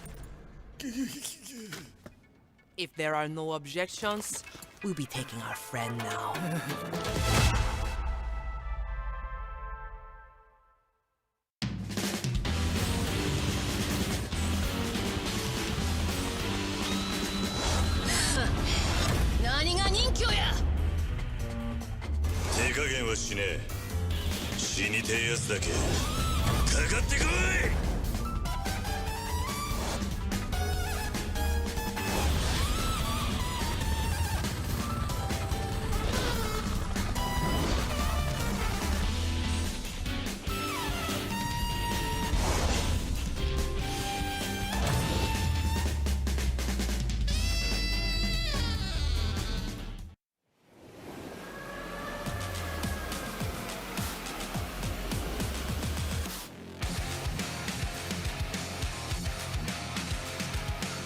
Even if I'm starting to lose face, keep my head out, still going on my way.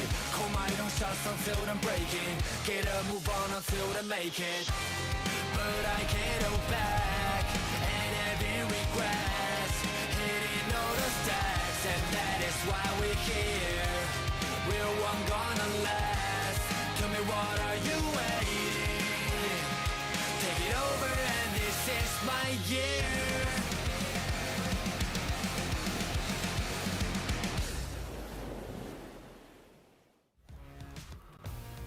Ladies and gentlemen, welcome back from the short break. Game number 1, absolute thriller. 7-1 to Fury in a very quick fashion. Going on to game number 2, Cthulhu.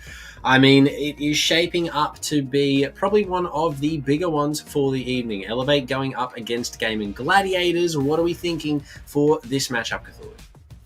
Honestly, I'm probably still going to be favoring Elevate here, going into this matchup, purely for the fact that Elevate has seen a little bit more of a higher tier performance from themselves, albeit their international performance has been cut rather short for the majority of it.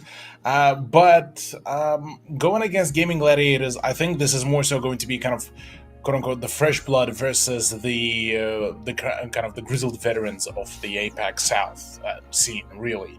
And I'm definitely quite keen to see how will this really evolve, because obviously with Gaming Gladiators, they are a roster that has been sticking around for quite a while within that kind of tier 2 bridging tier 1 scene for quite a while. So look, keen what they could bring on, but ultimately this will be in the hands of Elevate to drive it in their way.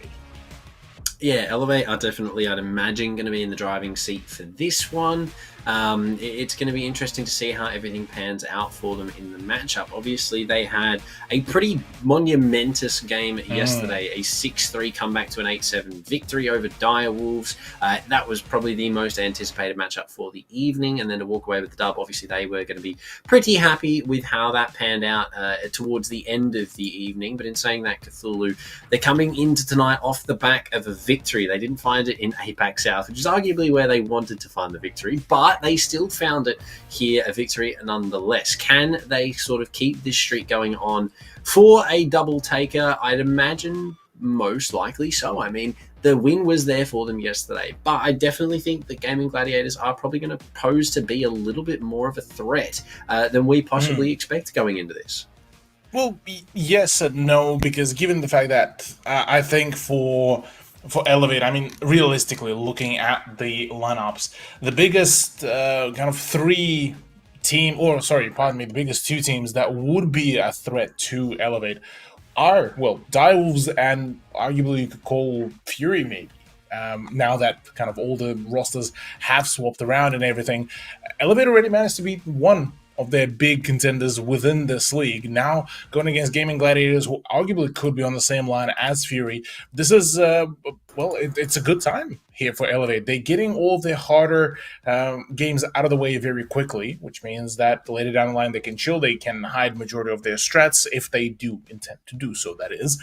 But speaking of Gaming Gladiators, it's a roster that has seen some interesting performances, especially back in the previous season of the Operation League, now being picked up obviously by a whole new org, does revitalize, does bring things back quite nicely. Ape as well has rejoined for this matchup as well, finally, given his absence last matchup. So good to see that. It's the boys are back in town, as they say. Yeah, Rix, Joe, Ape, Hermosa, and Hoven. Definitely a scary roster, with Hoven dropping 17 in his first play day. I mean, Gaming Gladiators, it is reflected a little bit, obviously, in the kills side of things, walking away with the dub over Champion. That was starting on defense, Oregon as well. So, I mean, they've already played Oregon, Cthulhu. Do you think we're going to see these 2 teams return back to basics? Because on the Elevate side of things, obviously, it is going to be something that they are comfortable. But, I mean, do we expect something sort of off-meta pick map-wise here? I mean, we could start seeing some of the newer maps maybe make kind of the entry into the play. I definitely will be quite keen to see if that is actually going to be the case. Given that, Elevate and Gaming Gladiators are the 2 teams that do strike me as the rosters that would start experimenting with some of the picks, some of the plays. So curious, curious what will be the map pick. I do believe last season as well we got to see quite a fair bit of maps like Border start making appearance in the map picks as well. So wouldn't put it past that. Maybe Border, maybe even Skyscraper could make an appearance. But yeah, in front of us, the Elevate roster, we almost kind of grown accustomed to majority of them, apart from some of the more recent introductions to them. Yeah, definitely. Obviously, the additions of Mr. Punch, players like that. Elevate have had a pretty big facelift since sort of their last time they had roster swaps. And going forward, obviously, Sapper in the previous Playday 22-10. Huge numbers for his team, but I mean, a huge game. I mean, full rounds, 15 all played out with Elevate coming out on top. So going forward to tonight, Sapper, Onigiri, I mean, big kill getters for Elevate. Mark had a pretty good game yesterday as well as Mr. Punch. So all these players on this roster are going to be looking scary, but we are going to get Border Cthulhu. Get strapped in and excited because this is where things are going to get interesting here. What are we thinking about the Border pick? I'm actually quite keen because Border has seen quite a fair bit of the action closer to the conclusion of the last season, and it is one of the maps that I am very much excited for because it has that kind of duality within it where you could take this as a map where you could get very flexible with some of the plays, with some of the setups. I mean, vertical gameplay could be rather thorough here as well, but also one of those maps that, given the opportunity, given the certain setups and lineups, could turn into the Frag Fiesta, kind of in a similar vein how old Coastline occasionally felt. So I'm very much excited for this one, since both teams are very much able in the frag department. Yeah, they are very capable teams, both indeed, and given what we saw yesterday, even in the qualifiers for the previous season of the Ops League qualifiers, I mean, we saw a lot of Border, and ultimately it became a map that was, I would argue, pretty stable. I mean, we saw it, 3, 4, 5 times in the qualifying series that we cast at Cthulhu. So no real surprise that it has sort of reared its head here for the Summer Series, albeit in Playday 2. We didn't get to see it in Playday 1 at all, unfortunately. But saying that, good to see it here, coming out for game number 2, especially with Elevate taking the reins and putting us here, I'd imagine. So, interesting how this one is going to play out. Let's be completely honest, because Gaming Gladiators, I mean, it is one of the newer maps, albeit, yes, one that has been in competitive before, but it's only recently been added back in after its rework. So, Gaming could sort of make a bit of a play here. Absolutely, yeah. GG could definitely pull a big play. Gotta say though as well, cool to see majority of Elevate to be in the same area to play together. So it's definitely quite an exciting prospect as well. That could possibly even affect how quickly they coordinate some of the plays. But good luck, have fun. Ban phase is upon us. Proto, are we expecting anything unusual? Given Border has seen quite a fair few takes.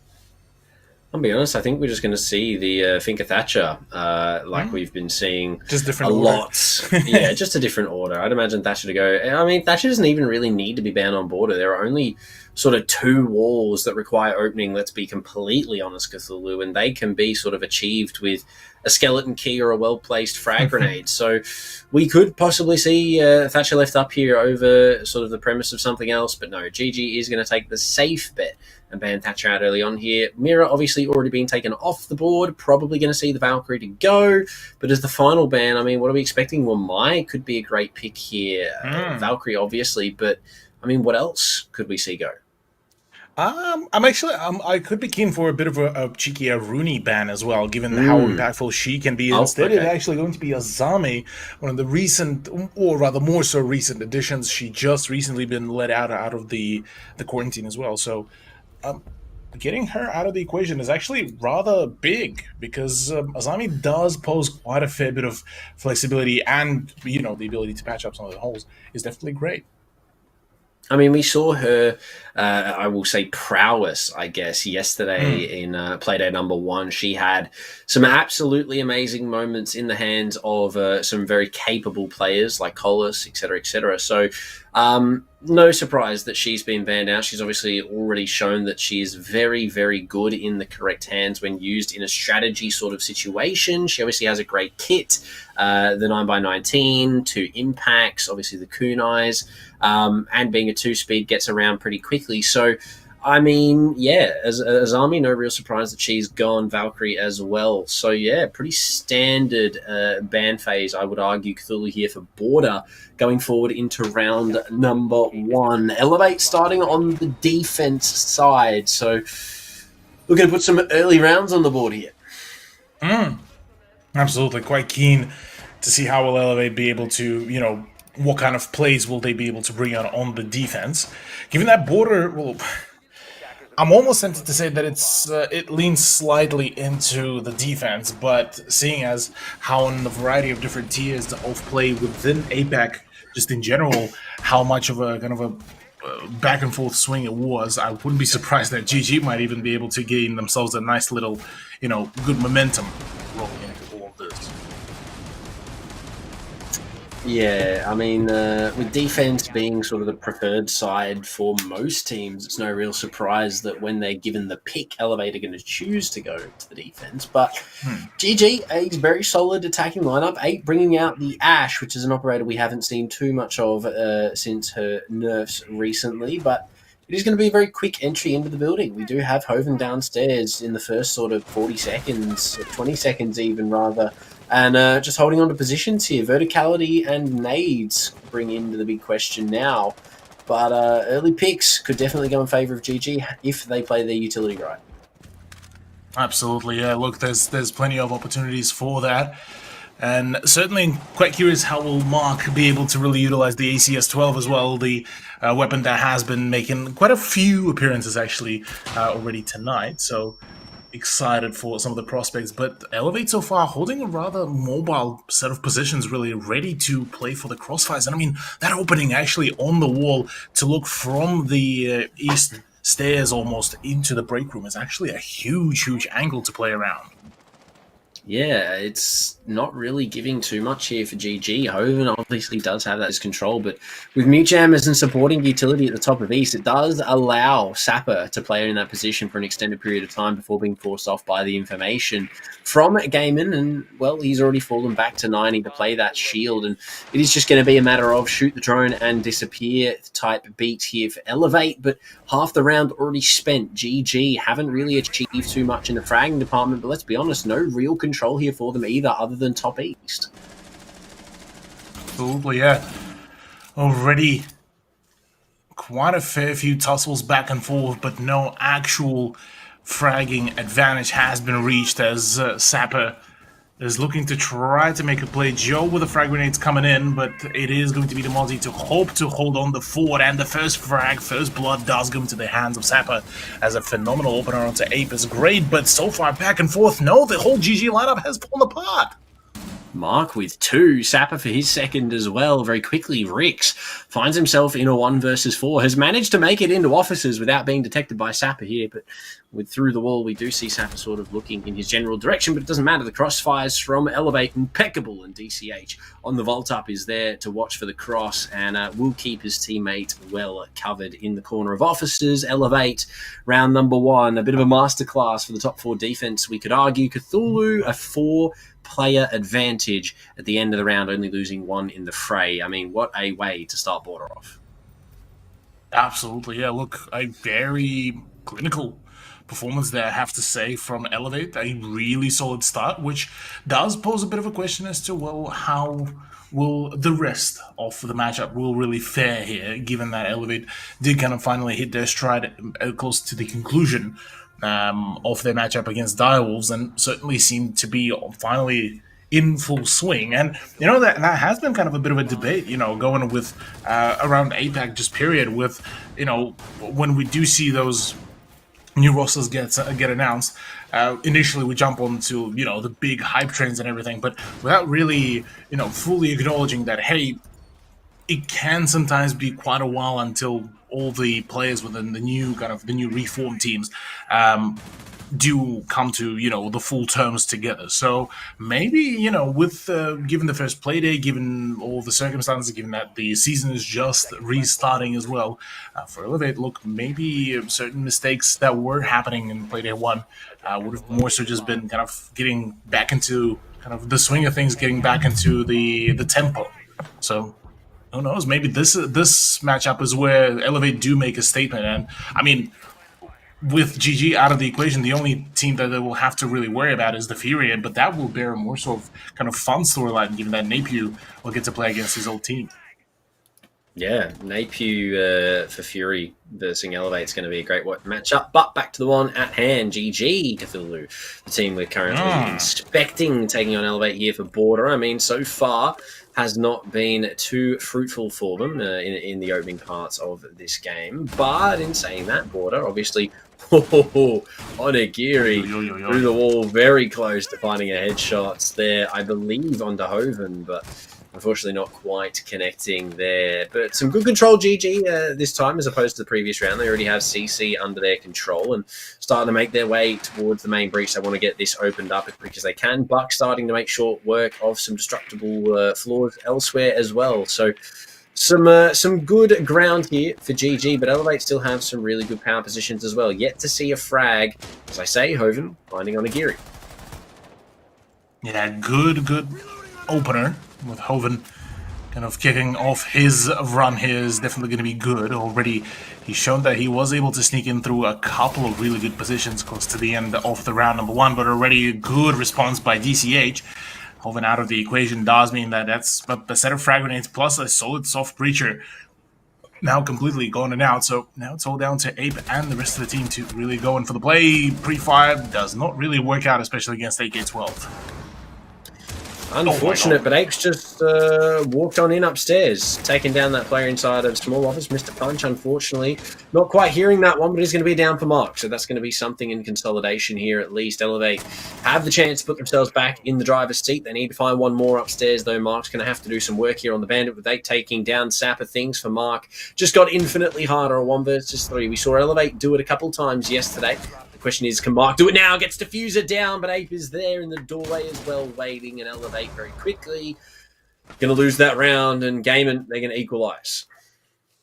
Well, it just might start seeing some really good back and forth contestation. I mean, this was the big highlight matchup for me, where both of the possibilities are very much real. On one hand, this could have been a very quick, very kind of one-sided venture for Elevate, or this could also be a very close matchup where GG could really spread their wings, really put in the effort, and completely shut down that momentum that Elevate would have acquired, but, well, yet to find that very set momentum. So, so far, look, so good. 1-1 scoreline does promise us quite a scrumptious gameplay to witness, so quite excited what will be the end scoreline by the end of it all.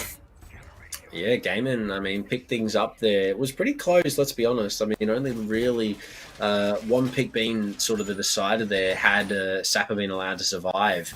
Mark and Sapper definitely could have made that happen, but unfortunately didn't quite work out. Mr. Punch as well in the fray, caught at the end. So, yeah, Elevate let a couple of picks sort of fall out of their control, and GG actually sort of taking top floor without any real contention. I mean, they did lose 2 picks, yes, but I mean, we saw there, I mean, Ape just walking in upstairs, skeleton key to the back, takes down the Oryx, and then finds, another 2 in the round before it's over. So Elevate sort of lacking a little bit on that top floor roam, so it is going to be a switch off of the construction side of things. They're going to go to the bathroom teller's bomb site here for round number 3.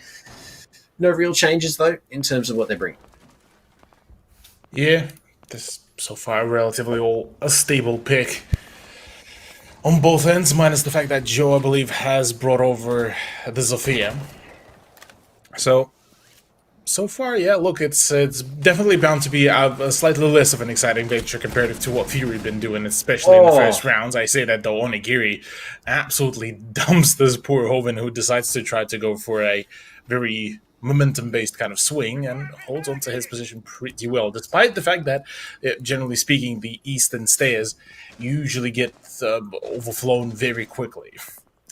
Yeah, GG. I mean, with not really any pressure on the east side of things, it's going to start costing them bodies. Mr. Punch finds one upstairs as well towards that top east side. So then begs the question, Elevate obviously have the setup. So GG, where's the information? They're not playing into it as much as possibly they should be. They have information there now, though. The red ping for Hermosa will be able to net him that frag. But at what cost? Half the round spent, and all they really achieved was they killed the Roma on east. And with Elevate having all of these players still on the board, DCH is going to be allowed to retake as well with Mark to top E. So even then, they haven't gained any control, really. Yeah, not a whole lot of tangible, really control. Definitely does not make things work. And the DCH just really tried to hip fire the man. No, I think it's a UI bug. That could have been, yeah. Well, one would hope that this is a UI bug, because that would have been one hell of a way to BM the player. And yeah, so far there's the collapse that the Elevate were looking to commit onto the GG members, which does leave only one lonely Riggs. But with a minute to go, look, I mean, there's still plenty of time. Maybe this will be used as a bit of a bootleg kind of tactical pause to, talk it out as to what happened, how can we avoid this in the future rounds. And GG, I mean, they're a team that has managed to perform that a few times, but good to see that they're at least having a plentiful amount of information to commit some of those really nice solid frags. So at least some consolidation there for Riggs. Some stat padding, as some could say here. 30 seconds left in play. 1v2 is definitely quite achievable here. Sapper does still have a great angle towards east, but it's Mark to finish things off with the punch hole onto the hatch from inside of construction, catching that player on the drop. Ace to go down, unfortunately for Rix. It's not going to amount to too much. Did find the 1-for-1 trade on his KD, but other than that, not a whole lot for Gaiman in terms of the round. Elevate regain the lead with one round to separate these two teams. Cthulhu so far, though, it's been pretty 50-50. I mean, Gaiman provided that was very close up until the last few moments of that round. So could definitely be on for a long series here, I'm thinking. Oh yeah, there's still possibility for that very case quite rather easily. Proto, I definitely feel like we could be seeing quite a bit of a back and forth scoreline, but ultimately it is interesting to see that it is Elevate that is leading that sort of trade game. So say if that kind of trend continues throughout even the second half, I feel this is where a few questions will start popping up for more so probably for GG, really, because, well, with them, they consistently need to score, that 2-point streak to at least be able to put them into the lead in that trade of the rounds. Whereas for Elevate, they just kind of chilling, really. Yeah, Elevate are very being chilling right now.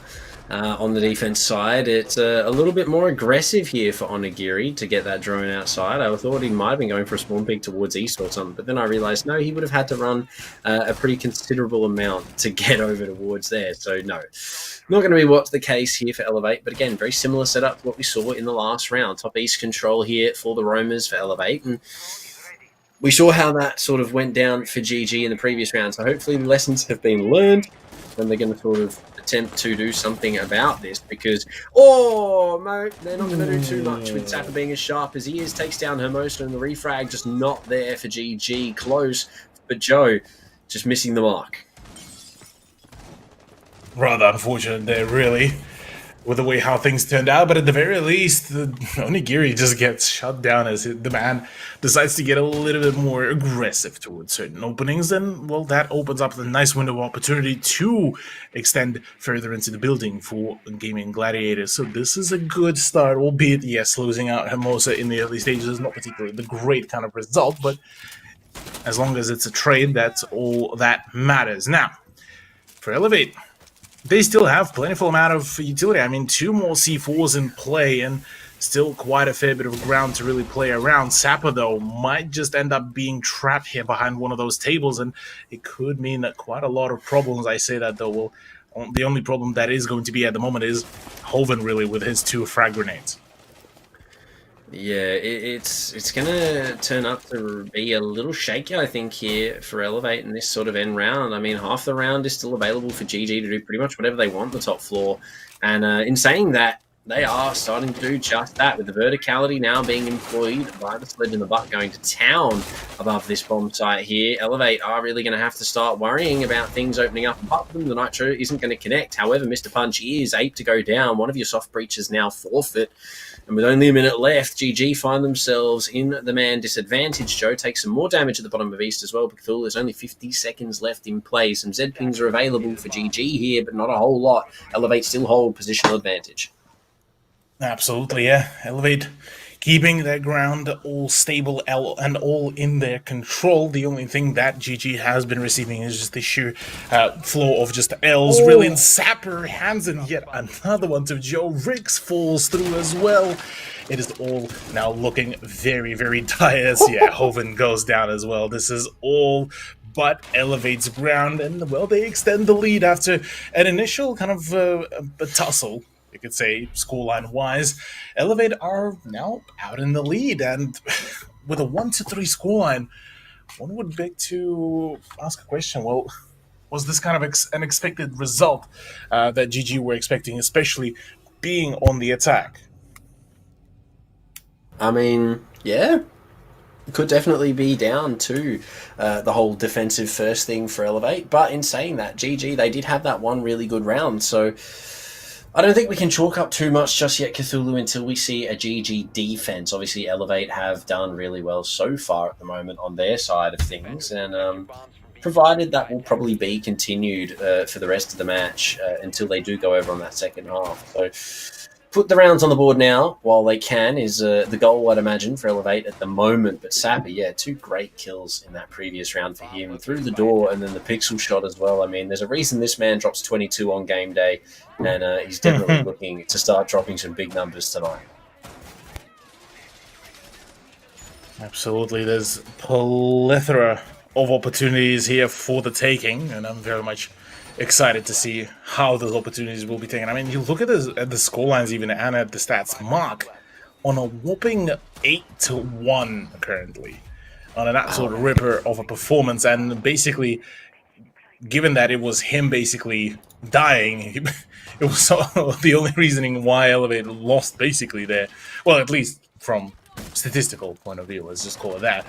But on the side of GG, at least it's good to see that they are consistently being able to find those good entry points without really losing a whole lot of positions, although, well, we'll look at the previous round, things didn't particularly look as hopeful as they are right now in round number 5. So this may be where GG might be able to find their own initial ground. They've spotted that the hatch has been opened up, so maybe a bit of a cheeky 3-pointer through the hatch could be big for the Sledge to find a frag.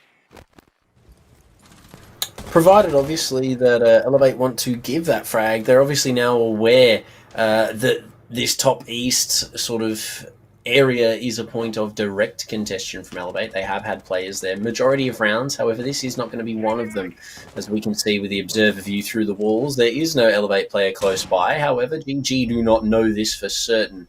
They do have some information, obviously, now as they walk on through, attempting to clear all the utility towards that 90 position. But Elevate have switched up the strategy a little bit here. Obviously, more focus on that office side of things, and they want to sort of play to lock that down for as long as they can. Half the round has been spent here by Gaming Gladiators, and to not really much avail. No real control for them. Absolutely, yeah. Look, GG, whilst, yes, they have a good initial start, from there on, they just slow down a little bit too much, which does kind of lean quite nicely into the idea of what Elevator were looking to play here. It's just a bit more of a kind of a chill playstyle, not really expanding too far. ADS does eat up, I believe, one of the frag grenades, or at least it should have eaten one of it, but regardless of that, it seems like everything else seems to be all fine and dandy.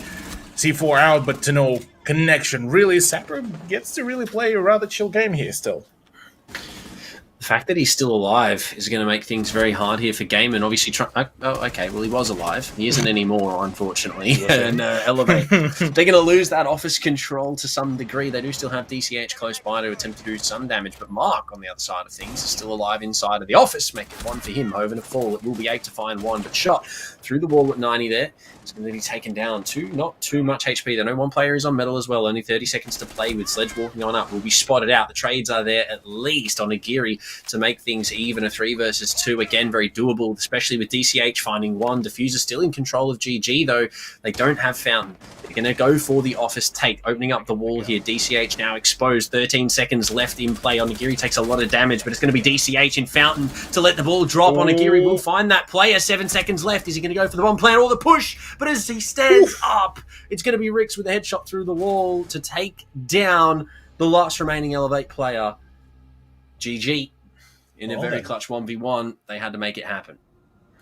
They had to make it happen indeed, and well, they did make it work.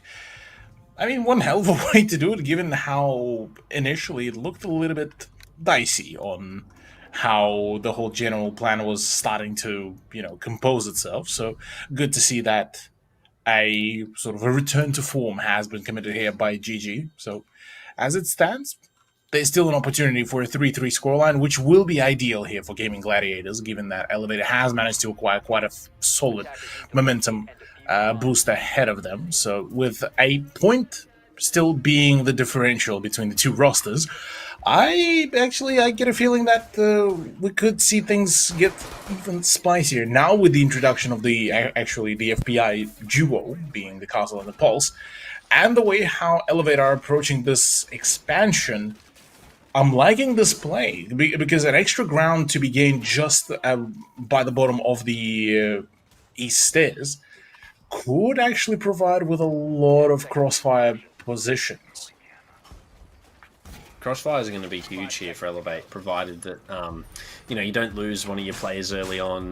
Sapper, I'm looking at you in office there, peeking out the main breach. Unfortunately, couldn't find that kill. But I mean, as cracked as Sapper is right now, it's actually Mark being the big breadwinner for Elevate, 9-2 on the last round of their defensive half here. So a lot to be desired in terms of kills for everyone else on Elevate, but at the moment they don't need them.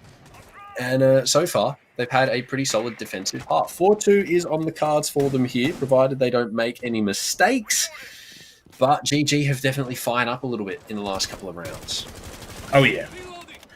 Absolutely fired up to the absolute maximum.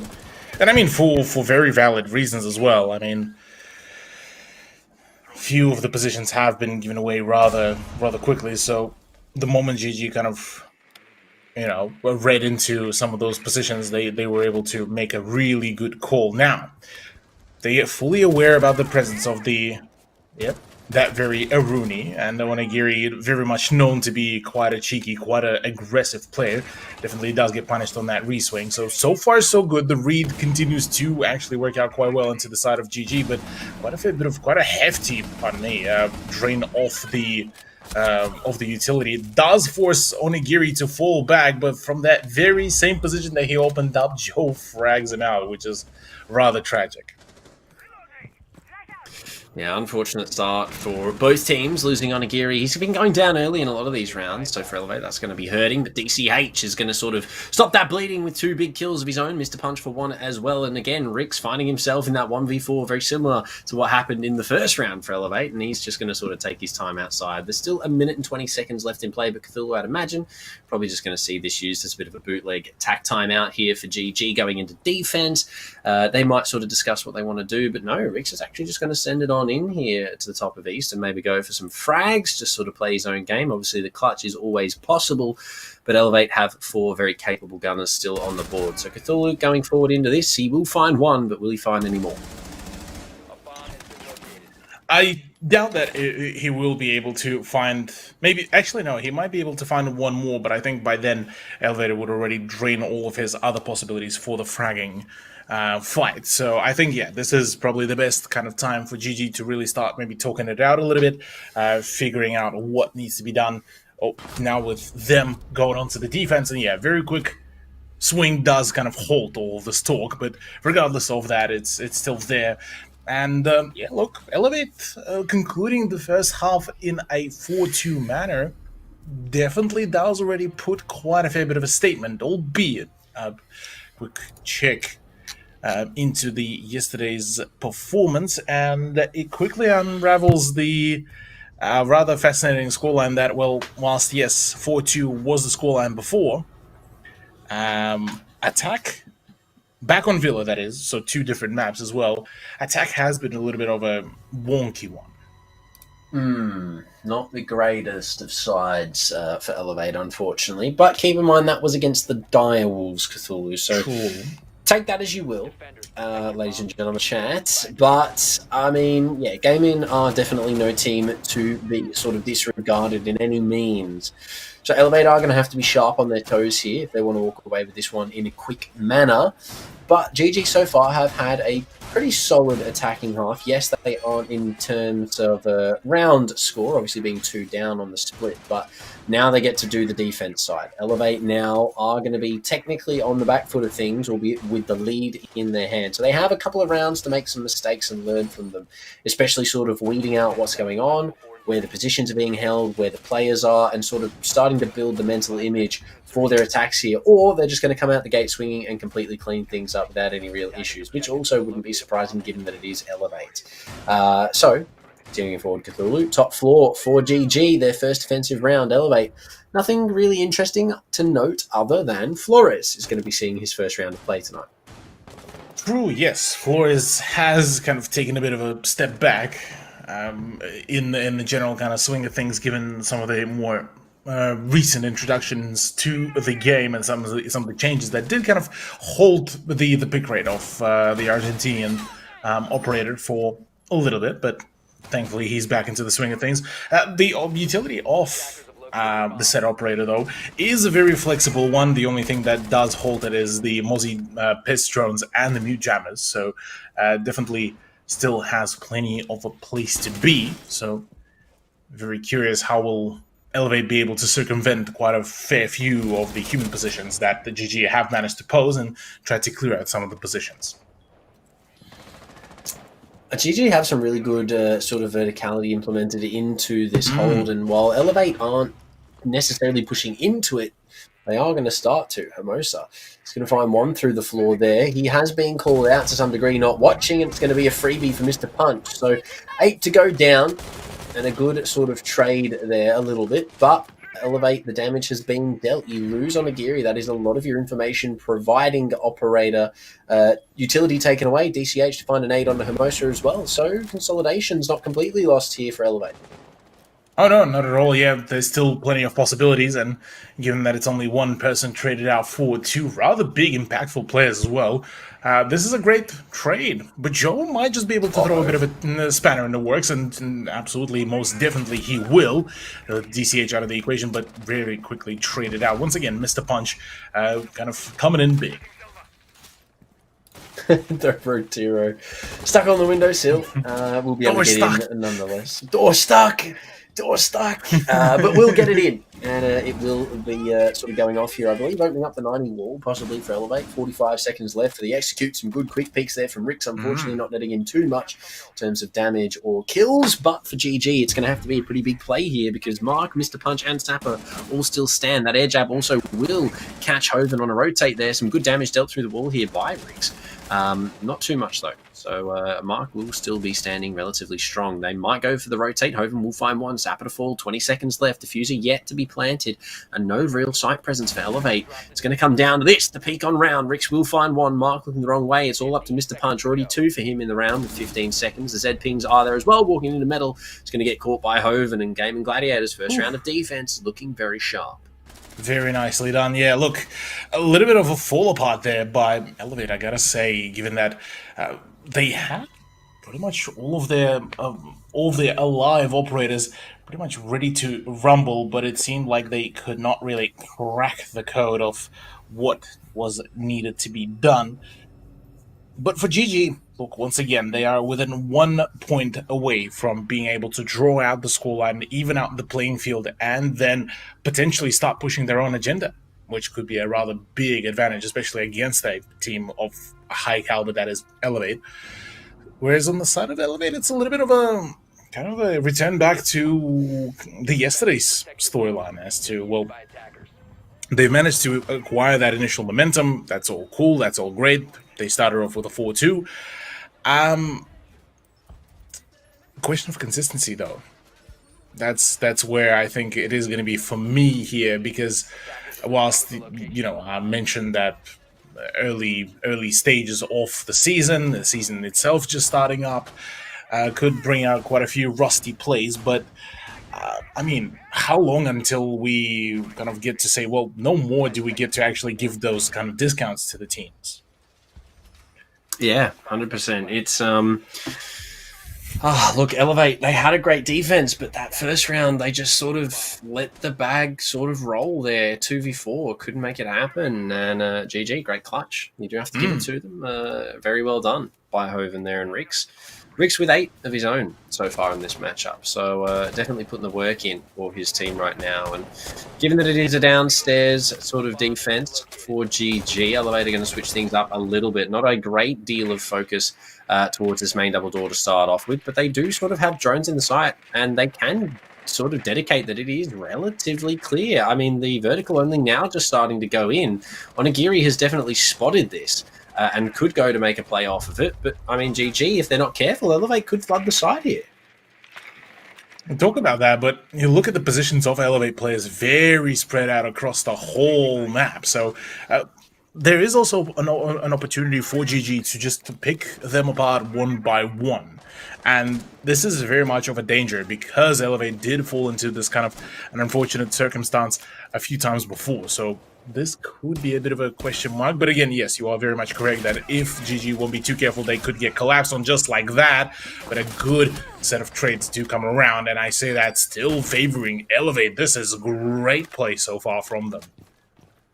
Great trades. I mean, we saw it in the first round. Unfortunately, it wasn't there in the last 30 seconds, but it is here at the start of this round. They do trade the Buck out for a Wamai and a Malusi. So, yes, some timed recharge utility taken off the board in the hands of the Wamai, but not a whole lot in terms of obviously trading it for the Buck. Onigiri will find 8 Jodos there to trade that back out, and GG, they're sort of starting to take this trade game back to Elevate. They found a couple, haven't necessarily got all the kills that they need. Joe might be good for another one, will be tagged up to a very low amount of HP, and that's going to force him back to the bomb site. But now Elevate are going to look to collapse. They're starting to open things up and get ready for this plan. Yeah, with now the health advantage also in their favor, this could be a great boon, but with Rix's position, he's in a very unpredictable spot where he could catch 1, if not 2 frags off guard, and from there on, Joe could very much shut things down very cleanly. So right now, Elevate, even though they are in the numbers advantage, they could absolutely throw this away. Mr. Punch already tagged to minuscule amount of HP, another spray by the SMG-11, and that is going to be it. A very difficult to wedge out position by Rix here as well, given that the wall into the tellers has been completely isolated. So phenomenal crossfire with Sapper down. This is big. Mark is now tagged up to all hell. Finally, the down is there. 1v3, but Sapper needs to be picked back up. 16 seconds. Elevate are very much on the brink of waffling this out. Joe is going to be spotted. Could have made the play, unfortunately. Couldn't quite find the diffuser. Did spot the shoulder, but I don't think he realised it as much as we probably did. Obviously, we have outlines. He does not. So, unfortunately for Joe, previous member Invictus, he isn't going to be clutching that one out. Elevate are going to put themselves 2 rounds ahead once more. And, I mean, yeah, Execute came a little bit shaky, let's be honest. They did not clear any of the verticality. Obviously, losing Buck early on made things quite difficult for them. But with GG, they did really well in the positions they had left. Rix, sort of highlight for me, they're holding onto that bathroom all the way down to the last sort of 15 seconds.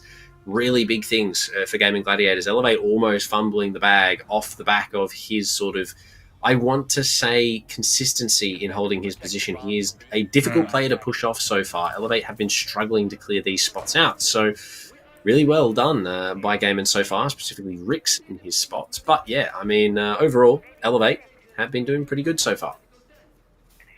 Absolutely. Well, at least good to see that. We'll Elevate up back into the swing of things, but yeah, gotta give the props to GG. That was still a really good play, and I gotta give also the props as well. Thank you to the production for giving us the nice, quick, cheeky replay of some of those of the last moment setups by GG. So now, in saying that, 5v5 now in that. Sorry, why did I say 5v5? 3v5. Sorry, 3v5 scoreline. I get a feeling that maybe now that Elevate just won that previous round, maybe this is where they start to get that read into. Maybe this is where they start, understanding that okay, Joe is the big kind of performer that needs to be isolated. Rick's being the next one. Kind of from there on, maybe try to play for those isolation plays, or better yet, well, as long as you have your own confidence, maybe just play for your own confident plays and kind of call it a day from there. Yeah, I mean, definitely falling back into the whole ones mentality could be a big thing for both teams, let's be honest.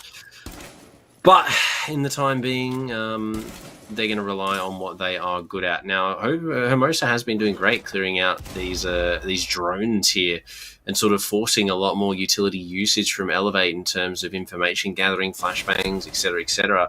But he's going to be cleared out by DCH on a great flank out here from the blue hallway, and it's a great way to start this round off for Elevate. But this is what they needed to be doing in the rest of the game. Yes, they are winning, but clearing out these positions individually time after time after time is something that they needed to be doing, and they're starting to do that. Rick's to fall now, and it's actually DCH inside of the bomb site. Largely control is his, but very quickly forfeited. Joe to find that frag and retake control of bathroom. Indeed, already some good pressure being applied with Joe now being quite low on HP. It's down to Hoven and Ape to actually do that big damage with Mark claiming his frag onto Joe now. Will make things a whole lot more difficult. Ape now left in a 1v4. Things are not looking too particularly well, whilst Sapper does get down what I believe is the Frostman, which is going to be rather tragic for the gamer. The rest of the team still should be able to make a play. Swing comes around, does spot phenomenal snap onto Onigiri, and from here on out, look, bit by bit, if Elevate's strat here is literally going to be pushed one by one, this might still be workable.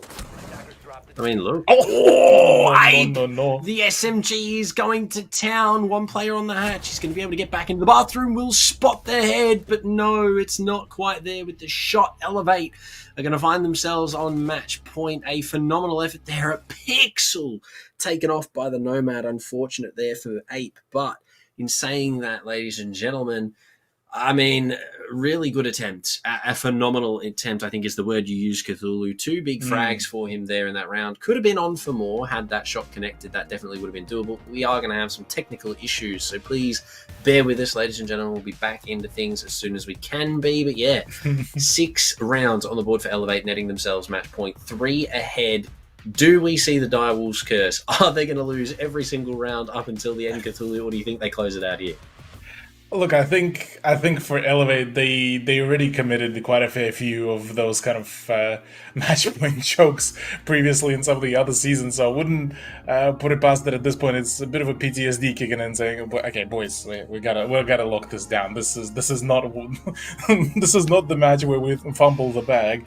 But I think honestly, in case of Elevate, with the way how they so far managed to reform themselves, I definitely think that.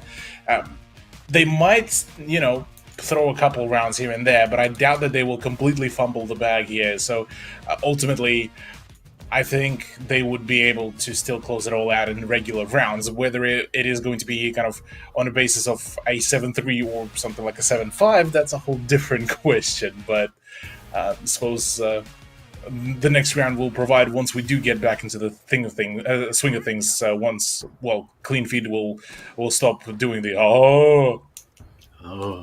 Here we are. We're back, and apparently it was an observer disconnection, so unfortunate, but we're back in. We've only really missed out on a minute, so that is good for our standing point. But yeah, GG.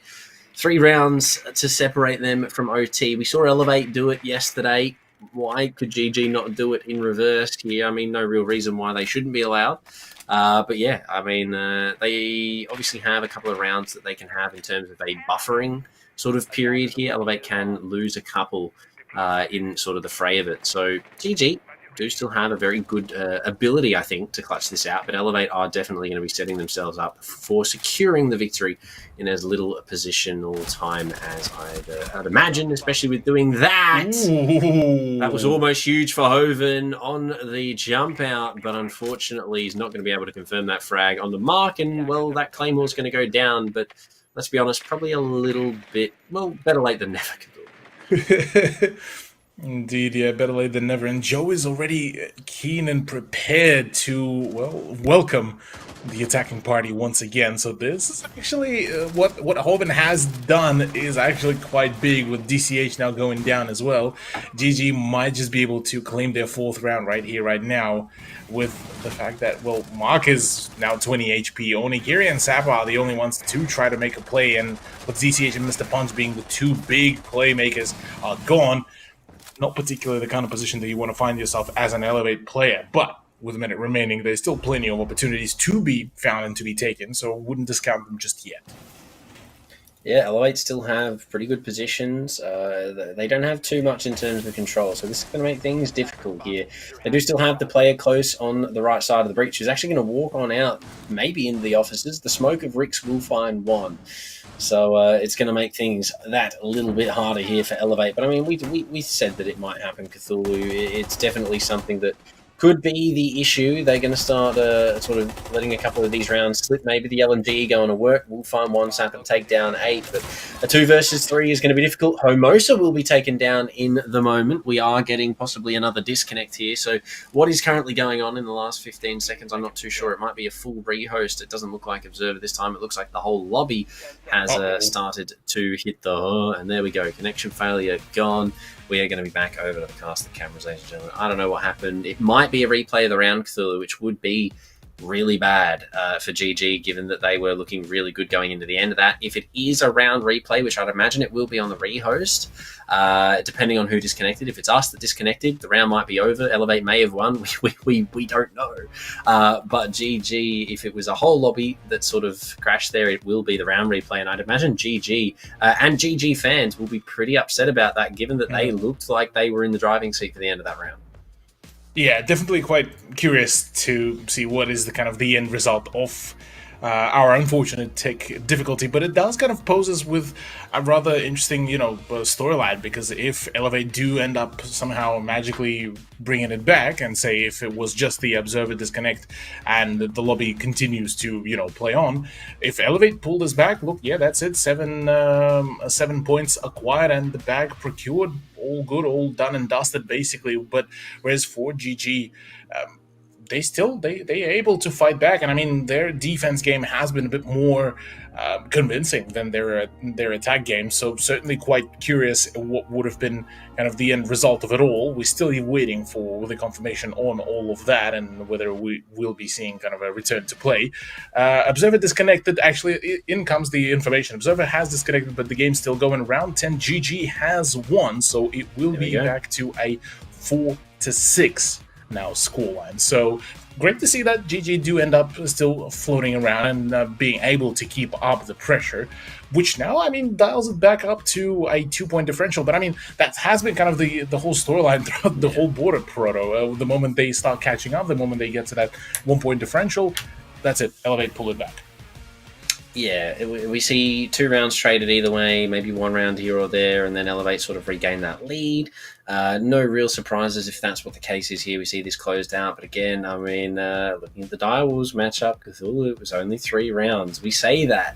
6-3, Direwolves had it in the bag, and then Elevate from the ashes and dust came back, clawed their way to the top, walked away with the dub as well. So GG, I mean, they're looking to at least do some damage before they go down. That's even if they go down. They could still definitely come out with the dub here, but it is going to cost them a whole lot of dedication and mentality, obviously, to get back from, well, what? They're going to need 4 rounds to win in the minimum, Cthulhu. So coming back into the game, we will be returning at 6-4. I mean, going into that, top floor now locked. They've just won that one out. Cthulhu, where do we think we're going to see GG going to?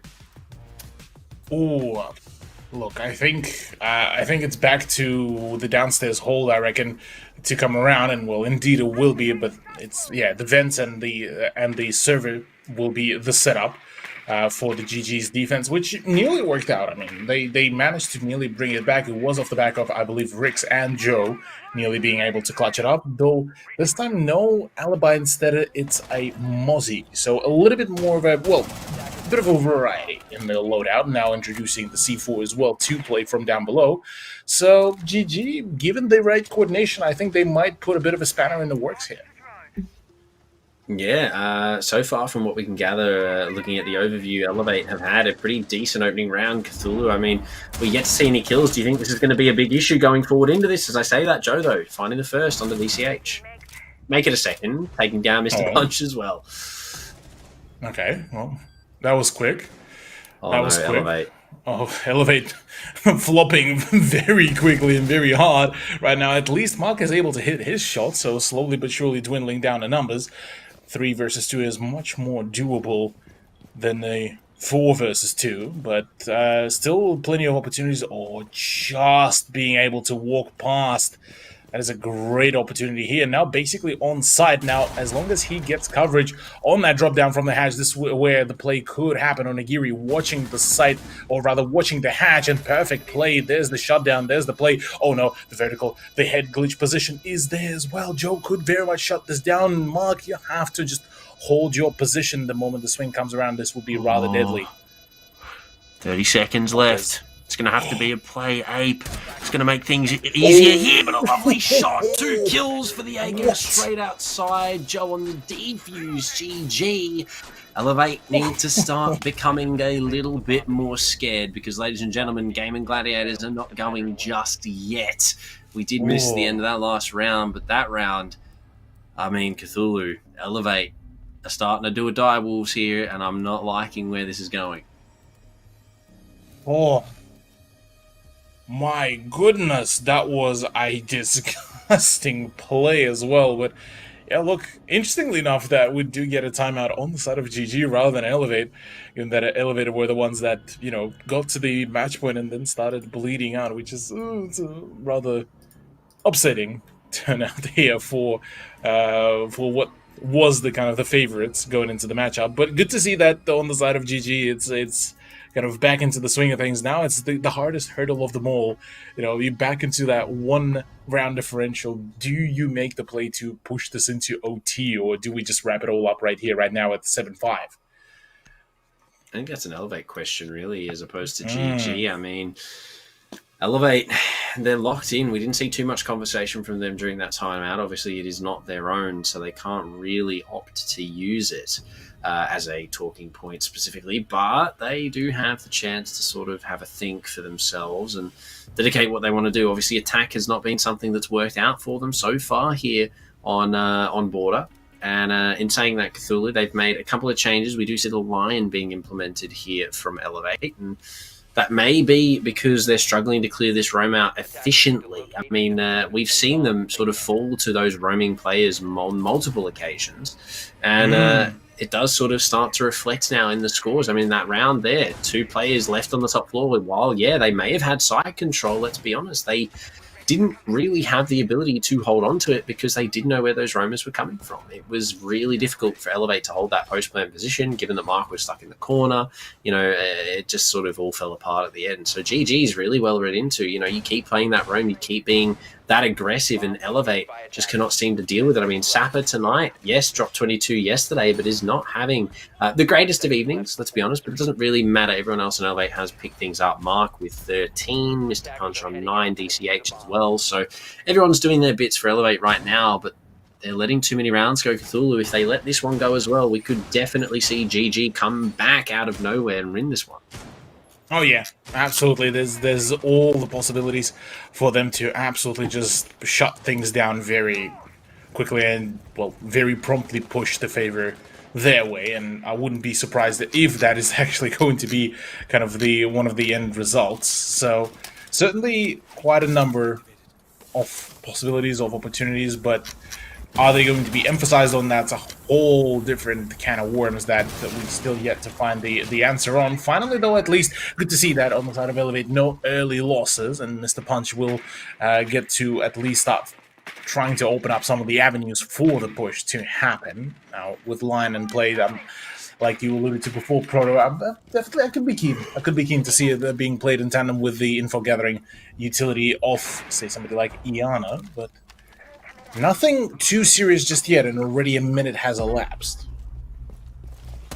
Yeah, it's a lot of time that's been used up here by Elevate, and I mean, I don't really blame them. Just taking their time, sort of figuring out what's clear, what isn't. They need to be taking this time, because if they're not, GG, that's when they start to find these kills. Now, the question will be here for Mr. Punch. Will he spot this player on mezzanine? Indeed, he will. The drone coming forward. Sapper to find the first. Rix to go down. That's a big kill, especially given that Rix has had an absolutely amazing game so far for GG. Second of the E1D scans to come out. This is going to freeze everyone on the defensive side, but Elevate getting prepped for this execute. Lovely shot from Joe. It's going to put some pride back in GG's step. Yeah, GG, once again, still being able to keep themselves afloat is a grand ability that they have been able to harvest very thoroughly here, putting Elevator once again at a bit of a back foot as they are kind of left a little bit puzzled. Once again, you're looking at some of the positionings of the attackers still very much outside the building, which is where things might start, well, now mounting up some more problems. So much information is being denied right at the entry to the site, which means for Elevate, they will have to go in blind. They will have to go face-checking each in every quarter. Pardon me, Hermosa holding the fort solo, actually on site, whilst the rest of the team roaming, is definitely one of the ways to really go about it. But so many positions that has to keep on being checked. And right now, with 27 seconds remaining, Proto, I fear that the OT might just end up creeping up on us. Yeah, especially with Hoban finding that kill. He has this top square control. Look at that. 2 players from GG just absolutely locking it down from upstairs. Ape as well. Elevate, you've done it to yourselves. We're going to be seeing OT here unless Onigiri has an absolute heater and he's not even going to get one. Hermosa is there gaming Gladiators, sending it to overtime, and Elevate, you just can't be doing that. 3 rounds. I mean, you did it yesterday. You were the ones that came back. But now to make the same mistake, I mean, guys, great work by GG, but Elevate, not good. They are going to get defense, though. Yeah, look, but defense is definitely something that is a bit of a kind of, I guess you could call it a contingency plan for them to work around. So, I suppose, not yet the end of it all, but still certainly quite a number of problems are mounting from that, which is something that they would have preferred to avoid as much as possible. But for GG, this is a great turnout. Giving a little bit of a, I suppose, a taste of their own medicine to Elevate after their performance yesterday. What a hell of a way to pull it off. Whereas on the side of Elevate, maybe some signs of, actually, well, I was about to say fatigue, but for a team like Elevate, a BO1 fatigue, nah, something's not right here. No, it isn't. I don't know what's going on in the Elevate camp right now, but letting 3 rounds like that just slip. I mean, off of huge mistakes too. We got solo pushes. We've got, not clearing positions out. But that's something Elevate have been struggling with in this matchup. They have just not been clearing anything out. I mean, yeah, they find 1 kill in a position. They clear out a single area. But other than that, the utility that they're bringing just doesn't seem to be fitting in what they want to be doing. I mean, there's been rounds where they've had, let's take above, but they only have, 1 soft breacher who's dead. Or let's go for a horizontal push, but we don't have any sort of spearhead attackers. Like, it has been an interesting sort of set of picks here for Elevate, and it's definitely reflected to some degree in this score so far. I mean, 6-6. Is not good, given that they had a 3-round lead, Cthulhu, and they started on defense. Yeah. Wondering where will it all end for Elevate, because ultimately this was their kind of matchup to lose, given that they are the favorites going into this very matchup. But for GG, this is a great time to propel themselves very early into the matchup, because we were talking about Elevate getting past their arguably hardest opponents. The same can be said here for Gaming Gladiators, because I mean, after this, they have to basically they have to verse, probably Direwolves and Fury are the next 2 that will be on the line. But after that, Northern Forces, Obsession, Champion, or Strape, you in for a good farm. Yeah, GG definitely will be if they're going up like this to Elevate. I mean, yesterday their game was sort of a bit of a rocky beginning, but this is definitely shaping up to be a great one with Hoven finding that opening kill. Mark will be there to at least trade, so they've lost a small amount in terms of the beginning here, but they've consolidated that loss and stopped the bleeding as quick as they possibly can. And It's decent for Elevate, but unfortunately not enough just yet. GG still have a lot available. Hermosa, especially now finding one on the DCH, makes things infinitely harder. We'll possibly find another here if Mark overextends. It's going to be interesting to see how this pans out now. They know these players are here. Grenades are available. The crossfire not there. Will the trade come out? No, it won't. Hermosa for 3. Elevate, what are you doing? Game in. They're just going to walk in upstairs and wipe what is left of Elevate off the walls. Sorry, are we watching a replay of Fury versus Astray? Because that's what that round felt like, honestly. The way how things been going around, Gaming Gladiators, they're on an absolute roll. My goodness, that round was just... I blinked and it was already all done and dusted. So many bags being fumbled. A lot of baggage being dropped right now by Elevate. 3-round lead. We said this about Direwolves yesterday. Elevate had the comeback story of a lifetime. Sapper hitting 1v3s, Mark 1v2s. Here we are. Not doing that today on Border at all. It is literally the same situation, and if we are to see a carbon copy of the Direwolves matchup, we will see this round go in favour of Elevate, and then next round goes in favour of GG, and we get it all, you know, done and dusted. That's provided they can win this, because they do get 2 defensive rounds here, Cthulhu. They do get the 2 defense sides, so if they can win this attack and make something happen, a miracle, let's be honest at this point, then they will get their last consolidation chance on the defense side. I mean, given how that round just went, not looking promising at all for Elevate. But GG, I mean, you've got to be happy. They've got defense right now and the match point advantage. So Elevate are really going to have to dig deep and do something if they want to continue going on here, or they're going to go 1-for-1 in day 2 of the Ops League Summer Series here. I mean, look at it from the other perspective as well. GG has managed to finally surpass the whole, you know, an absolute what felt like a mental fortress that was in front of him in form of Elevate, with the way how they've been going, with the way how they managed to string a phenomenal amount of rounds. I mean, we went from a 4-2 to a 7-6 proto, and it was GG continuously driving that nail deeper and deeper into the coffin of Elevate, with now them being at that overtime match point as well, which has been a phenomenal, I mean, glow up as well for that very roster. I mean, we were talking about the fact that, you know, Gaming Gladiators, whilst not in the tier 1, not as long in the APAC South scene as Elevate were, they're a team that has been prevalent within SEA community for quite a while. And it certainly now shows, yeah, that sort of, that presence, that almost like a veteran kind of status is coming in big. It is. It really is. GG are just proving that they're a scary roster here against, you know, some of arguably SEA's best. But Elevate, yeah, they have just been sort of letting the ball drop a little bit, and I'm not too sure what's been happening behind the scenes. Obviously, there's a lot of things that could be going on, Cthulhu, that we don't necessarily get to see as casters, but from what we can see on the observation side of things, GG's game is definitely heating up. 8 to take down DCH. The sledge being lost, not a huge one, especially given the fact that he was downstairs. Yes, the nades forfeit, but other than that, not a whole lot other than the pick, and Elevate almost probably the game here, unless they can make something happen.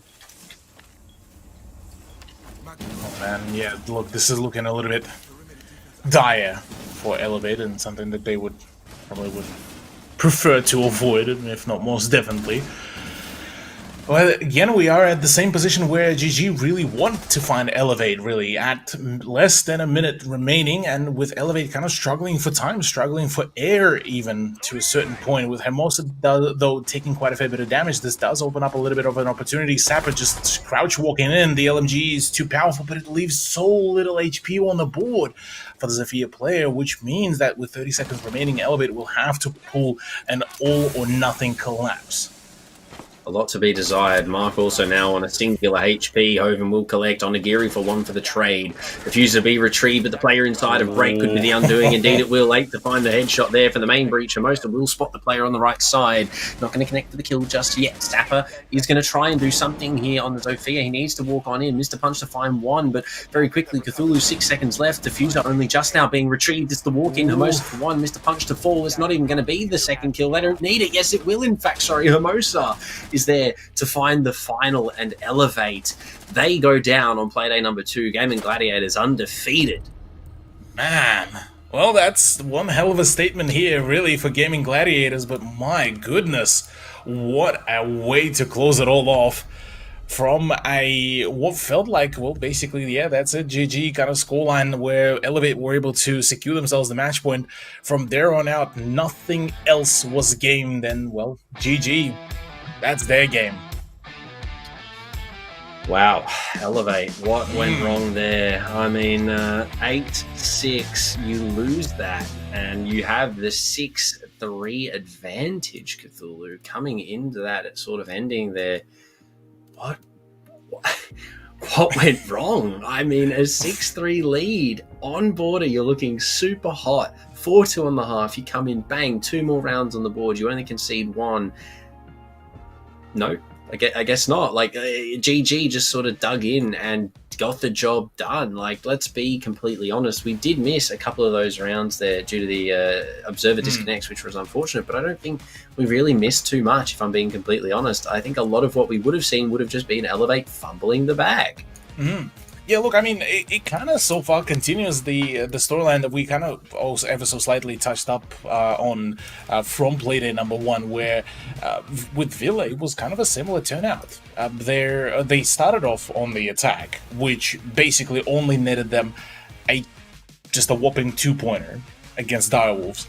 And then they were able to bring it all back on the defense. So same storyline here, kind of unraveled in front of us, albeit just you swap around the sides and where they start off. And again, it was, the same stuff, where they managed to gain themselves those 2-pointers. Yeah, all right. Yeah, well done. Cool. You got yourself to the match point. But they didn't have enough prowess, nor momentum, nor a bit seen knowledge on how to counter the plays that GG had. And on the side of GG, they dug in phenomenally. That play from GG has been genuinely pleasing to watch with the way how they play their defense down to a T. Even when they were losing the rounds, it was still GG controlling the pace and the momentum. Yeah, and on top of that, GG, the only team to play for the defuse in the post-plant. They were the ones to sort of deal with that. So in post-plants even as well, Gaming Gladiators were there. But look at the end of that, Cthulhu. 1 rounds traded here and there, 2 every now and again. Elevate find the lead, and then boom, 5 rounds completely unanswered by Elevate at the end side of things. Gaming Gladiators just absolutely battling through those last 5 rounds to close it out in quite a spectacular fashion. Let's be quite frank, Cthulhu. I mean, really well done from them. And speaking of huge dubs, Gaming Gladiators not the only people that could walk away with a dub this evening. Make sure you drop in the hashtags in chat. Fight for glory if you want your chance to win 600 Rainbow Six credits. Obviously PC only, unfortunately, for all the console players out there. But Cthulhu, what a great way to finish off match number 2. I mean, Elevate, rather unfortunate for them, but Gaming Gladiators really well done. But sort of shying away from game number 2 very quickly, Cthulhu. Going forward onto game number 3, Direwolves versus Northern Forces. What are we thinking going into that one? I'm going to give my full favorite to Direwolves, honestly. Despite the fact that, things looked very depressing for them yesterday, I think they still carry that sort of the tier 1 status against the team that is Northern Forces. I genuinely think that in this kind of case, it will be a bit of a kind of an overpowered state where it's just the differential in the in the experience of both of the rosters will vary quite substantially. So whilst yes, so far I'm a bit on the day predictions a little bit it's interesting to see how kind of this whole dynamic has been evolving. So further down the line, maybe on the predictions we could get on more points, but regardless of that, I'm very much keen to see how will Direwolves come into this play and whether it will be kind of back to basics for them. I'm gonna be honest, my predictions are in the bin. Cthulhu off Playday number 1 and coming into Playday number 2. Elevate really let me down there on that one, as well as Fury yesterday. So I'm going to be on the bottom, I think, in terms of the predictions. But ladies and gentlemen, make sure you drop in those hashtags in chat. We will return momentarily for game number 3 after this short break. Don't go anywhere. We will return soon, right after this break. I got this relief inside, and there's no need to hide. I'm going all the way up.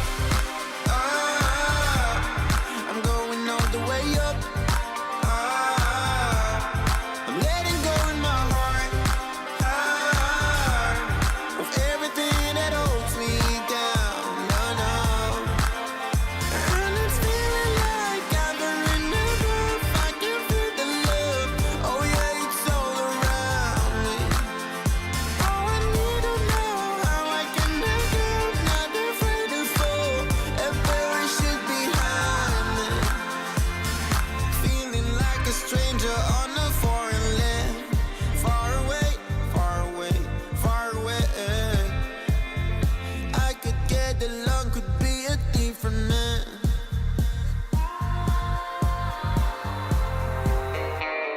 Looking on the city lights, flashing bright in my eyes. Look up to the sky and I got this relief inside. Then there's no need to hide. I'm going all the way up. I'm going all the way up. I'm letting go in my heart of everything that holds me down. No, no. And it's feeling like I've been enough. I can feel the love. Oh yeah, it's all around me. Oh, I need to know how I can let go. Not afraid to fall and perish it behind me. It's a clean slate, got a reason. The horizon is closer than it was. I will be there if you need me. I believe that we can grow. It's a clean slate, got a reason. The horizon is closer than it was. I will be there if you need me. I believe that we can grow. And it's feeling like I've been enough. I can feel the love. Oh yeah, it's all around me. Oh, I need to know how I can let go. Not afraid to fall and perish it behind me.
Girl, I got too much on my mind.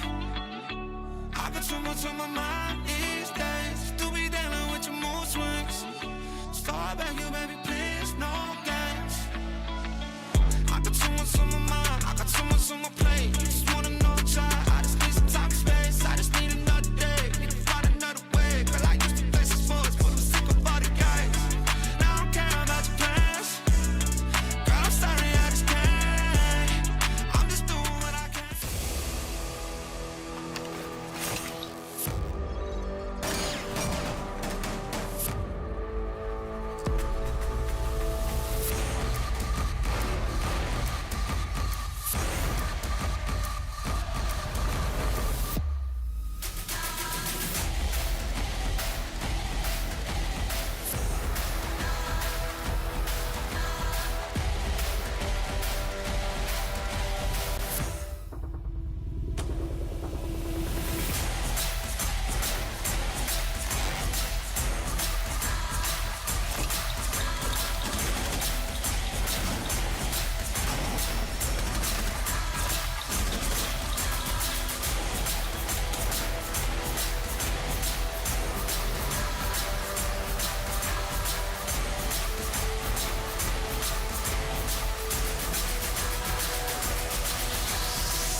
Fighting hostiles is like solving a puzzle.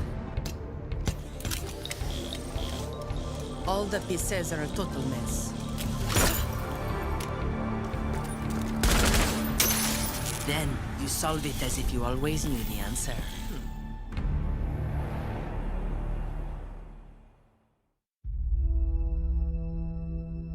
There are civilians out there who need us. They can't fight back. They can't escape. And they can't heal their own wounds. That's our job. And we're the best at it. By being careful and compassionate, we can make the world a safer place for everyone. We do this to be of service. And we can't afford to be complacent. When we go out there, we work twice as hard to protect others. Whatever we have to do, we put the people first. That will be our focus. With unwavering diligence, we defend. And we get to say that when Wolfguard is on the field, things will be different.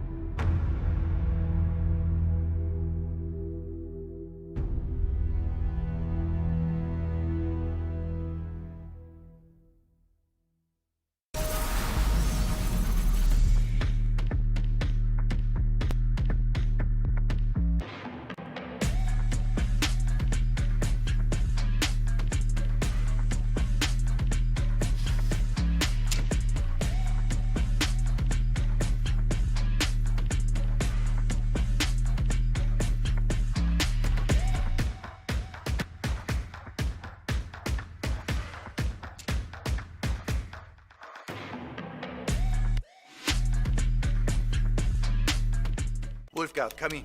We located the architect. He's being held on the second floor. We need his schematics to find out how Nighthaven was involved in Yahata's death. Lying here. We're almost there. Sans knows how to hit hard. They barely left us any targets. Missing us already, boss. Don't worry, these militia aren't much of a threat. Understood. You know the parameters. Leon, remember to contact Clash on your way out. I know. Secure the VIP. Rendezvous with the rest of Wolfguard. Get home in time for dinner. Allez, bisous.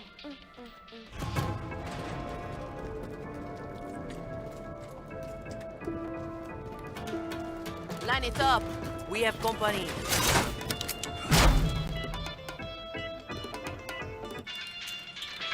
Tu aimerais faire ta mère veut te la faire aussi. Je voudrais te faire. Let's dance. Tout le monde te fera aussi.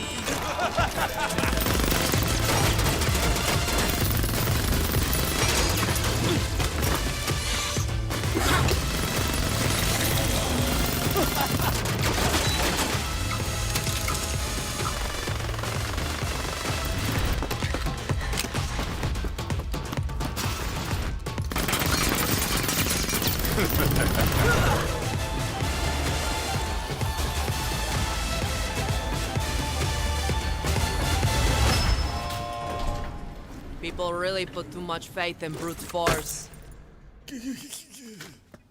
If there are no objections, we'll be taking our friend now.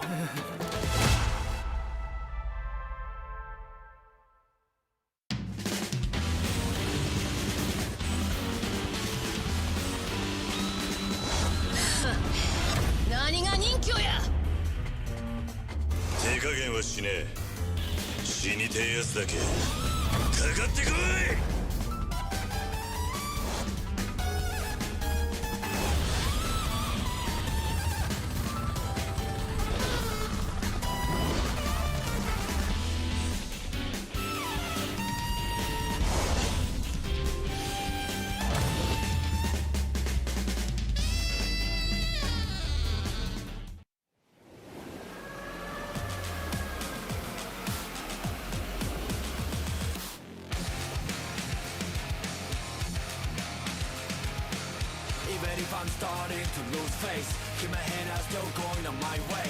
Call my own shots until I'm breaking. Get up, move on until I make it. But I can't go back, and having regrets. Hitting all the stacks, and that is why we're here. We're one gonna last. Tell me, what are you waiting? Take it over and this is my year.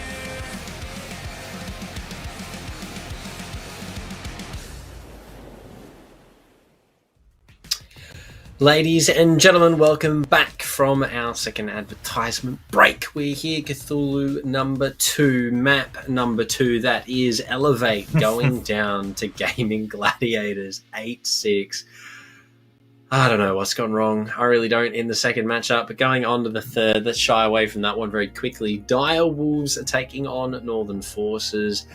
You said before the break that Dire Wolves were going to be absolute domination in this matchup. And, I mean, coming forward into this, why are we saying that, Cthulhu?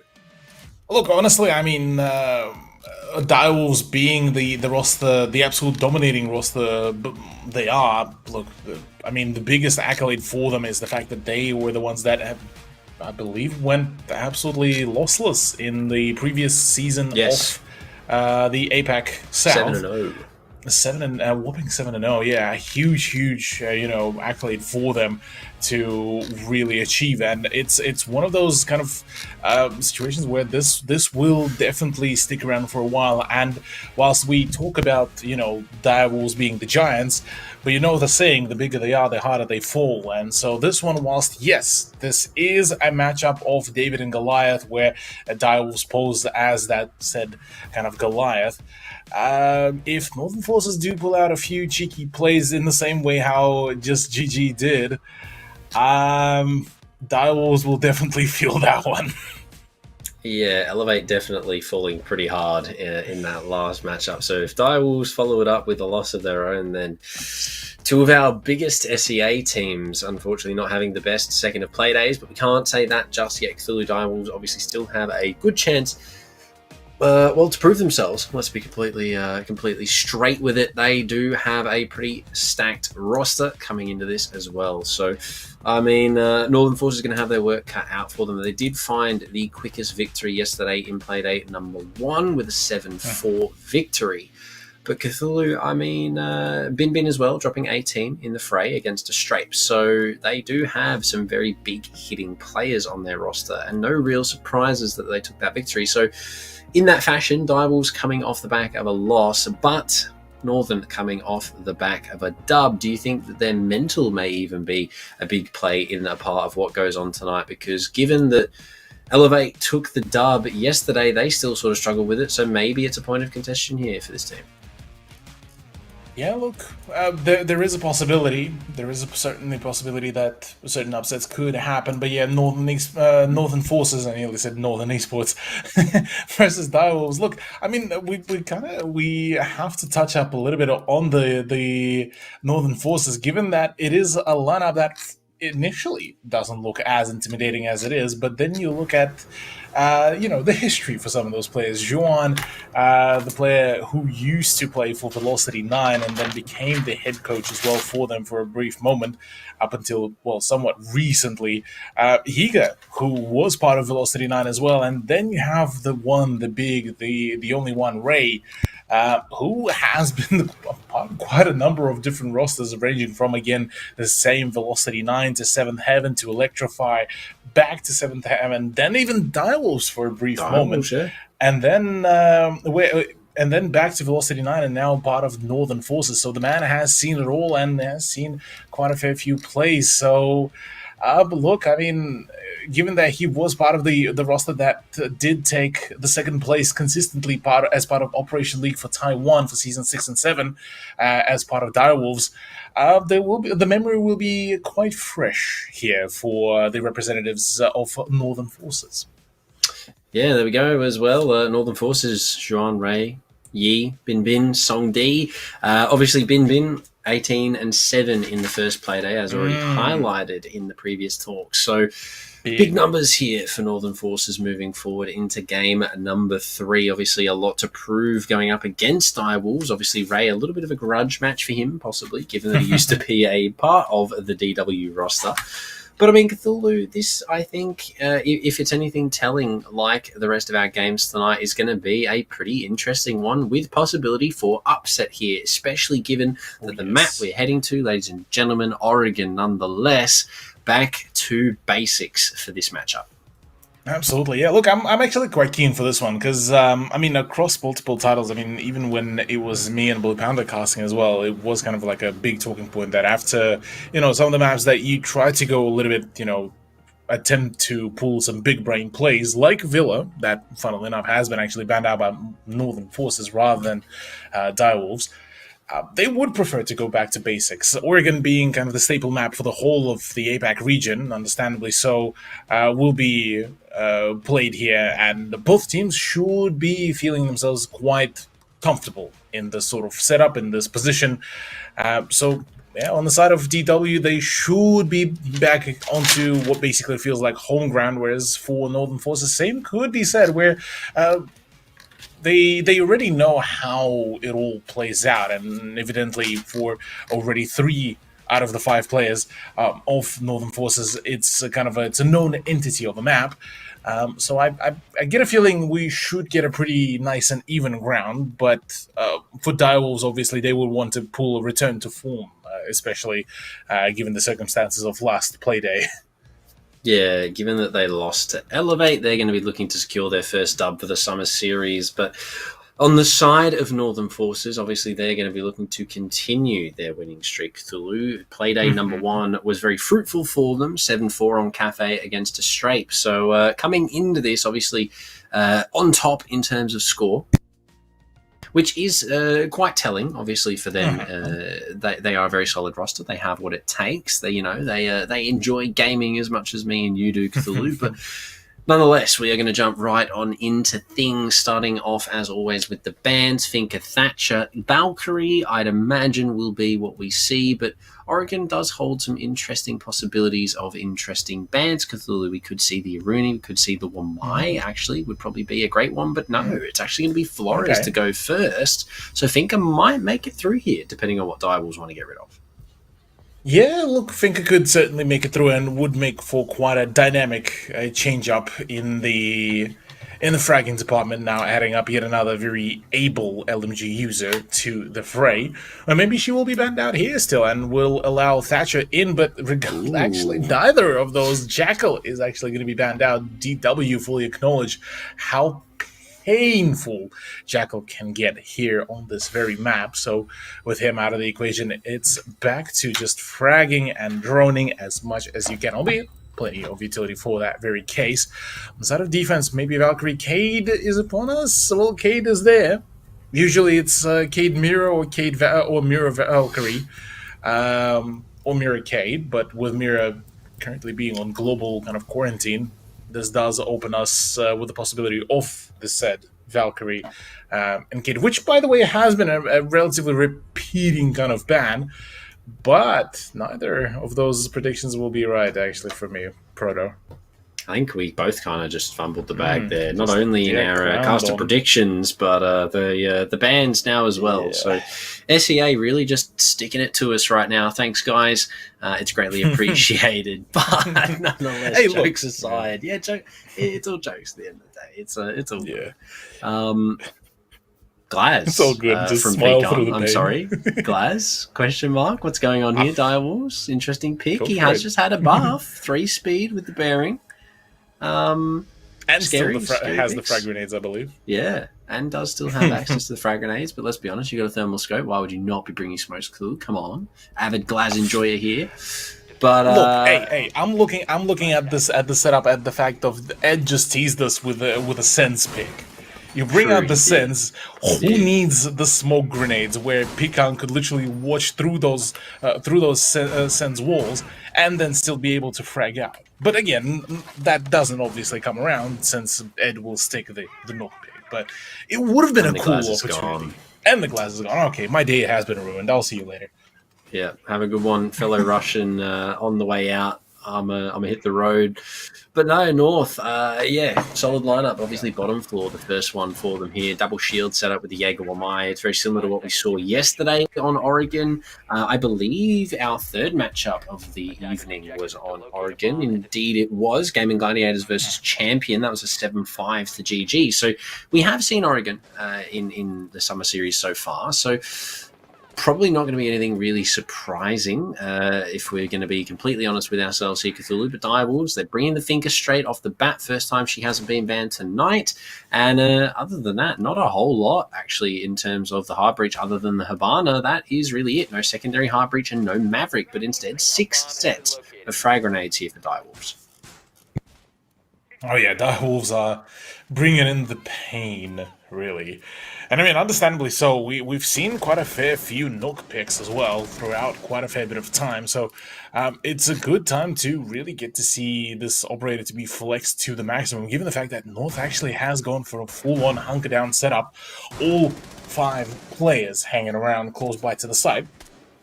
Not really expanding a whole lot. And the drones, by the way, have just already confirmed that very case.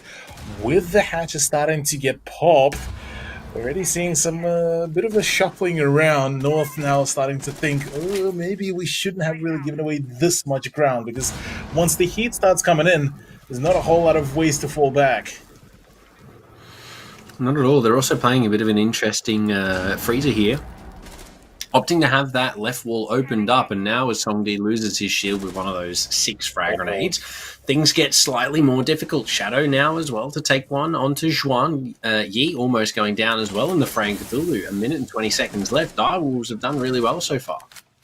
Yeah, so far so good. Pretty solid start. And for North, they gonna try to make something really play here, but the frag grenade actually clears out both of the Wamai magnets as well, and Bin just dodges out that frag grenade as well, which would have been rather deadly as well. Songdi, though, does get the better of Jackie Wu. Yiga has been tagged up as well to absolute hell, so with 56 seconds remaining, DW, whilst they were in the driving seat, they are not time-wise. Or rather, well, just not keeping the revs up, maybe even.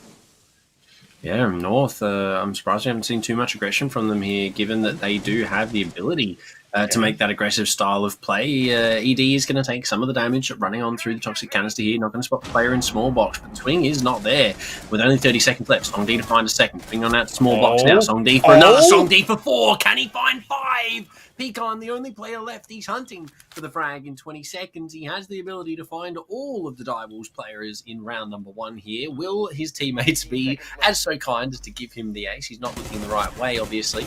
Will be spotted out at the bottom of the main stairs, and Songdi will ace on round number 1 for North. The alibi putting in big work on downstairs. There it is, yes. Songdi single-handedly pulls it all apart and does not let it all slide in any shape and form. Very nicely done. Clean deal. And yeah, North certainly opening up the round count really, really well in their favor. Northern Forces keeping it nice and snappy. On the side of DW, though, look, I'm a little bit concerned here, because that should have been their round. They started off pretty well, but funneling one by one each and one of your attackers doesn't particularly really bode too well, which, well, at the end of it all did result in that very rather depressing kind of turnout in the first round. But again, first round jitters, maybe something that DW are just trying to adjust for here, trying to figure out what is the actual play here by North, or rather Northern Forces, and, well, so far, I mean, not the end of the world just yet, but certainly an annoying way to start the map. The strategy that round, Cthulhu, was, hey guys, let's just let Songdi shoot them all. Yeah, basically. And it worked, it really did. Let's be Songdi's sure about that. Yeah. Songdi, you go do your thing, and we'll just wait for you to do that. And indeed they did. So 5 kills for him, round number 1. Great statistically so far. Still a 0.0 KD, because technically it's infinite. But Direwolves, they've had a bit of a rough beginning. Only 1 kill for them in that first round. And so now they're going to be able to hopefully rectify those issues. We've seen some changes in terms of who's playing what on the sides of Direwolves. North haven't made too many changes, but Song D forfeiting the alibi this round to Zhuan and jumping on the Aruni instead. But Direwolves definitely going a little bit slower this time on their own clear. Bin Bin almost biting the dust early on here. Yeah, Bin Bin nearly caught these hands very, very quickly, and something that he would have probably preferred to avoid as much as possible. Albeit not out of this game just yet, so at least there's that, and still able to, keep on applying the pressure. Did not actually put down the bulletproof camera, which might be a little bit of an issue later down the line, or maybe he's just keeping it for whenever the push actually does commit. But as it stands, bulletproof. Yeah, surely chuck us a bulletproof, mate. Get it in there. It seems so far, though, what is getting in is the damage into Jackie Wu and very drastic attempts to just attempt to negate that sort of damage. And Shadow will be actually showing us why Finko is so important to be brought out for some of the comp lineups. But as it stands, yeah, very much of a stalemate. I say that, though. Jackie is already in. Not for long. Zhuan cleans things up, make that 2. Pecan, see you later. Not paying attention to the shield there, or maybe he was, and the peak was just too quick there. But for North, 2 big kills. Direwolves just feeding frags right now, which isn't great. ED, at least we'll find one in consolidation. Bin Bin goes down and make that another one. ED to find Yi 2 now, and Direwolves very quickly find themselves with site control. Ray will at least take down ED. Shadow to trade back onto Ray. All up to Zhuan. Has found 2, but he's not going to get any more. Harambe from Bunks to finish things off for Direwolves. The bomb not planted, but it didn't need to be. Frags were there. Direwolves are going to equalise very quickly. Is my man running without any sort of grip attachments on the Type 89? I noticed that a lot of them don't have like 4 grips on a lot of their guns. I'm not sure why, but they make it work. I have heard actually a few talks that there is some sort of like a thing for a few guns that, like, without the certain attachment, it actually just goes harder, but don't quote me on that. I believe actually I ended up pranking you a couple times on the M762. He did, yeah. Yeah. El Proto. Don't believe this guy, ladies and gentlemen. Yeah, absolute fraud. Fraud behavior. But look, I mean, what is not a fraud behavior though was that take that DW did. A very chaotic, almost like a whirlwind that they've kind of looked like when they took that site.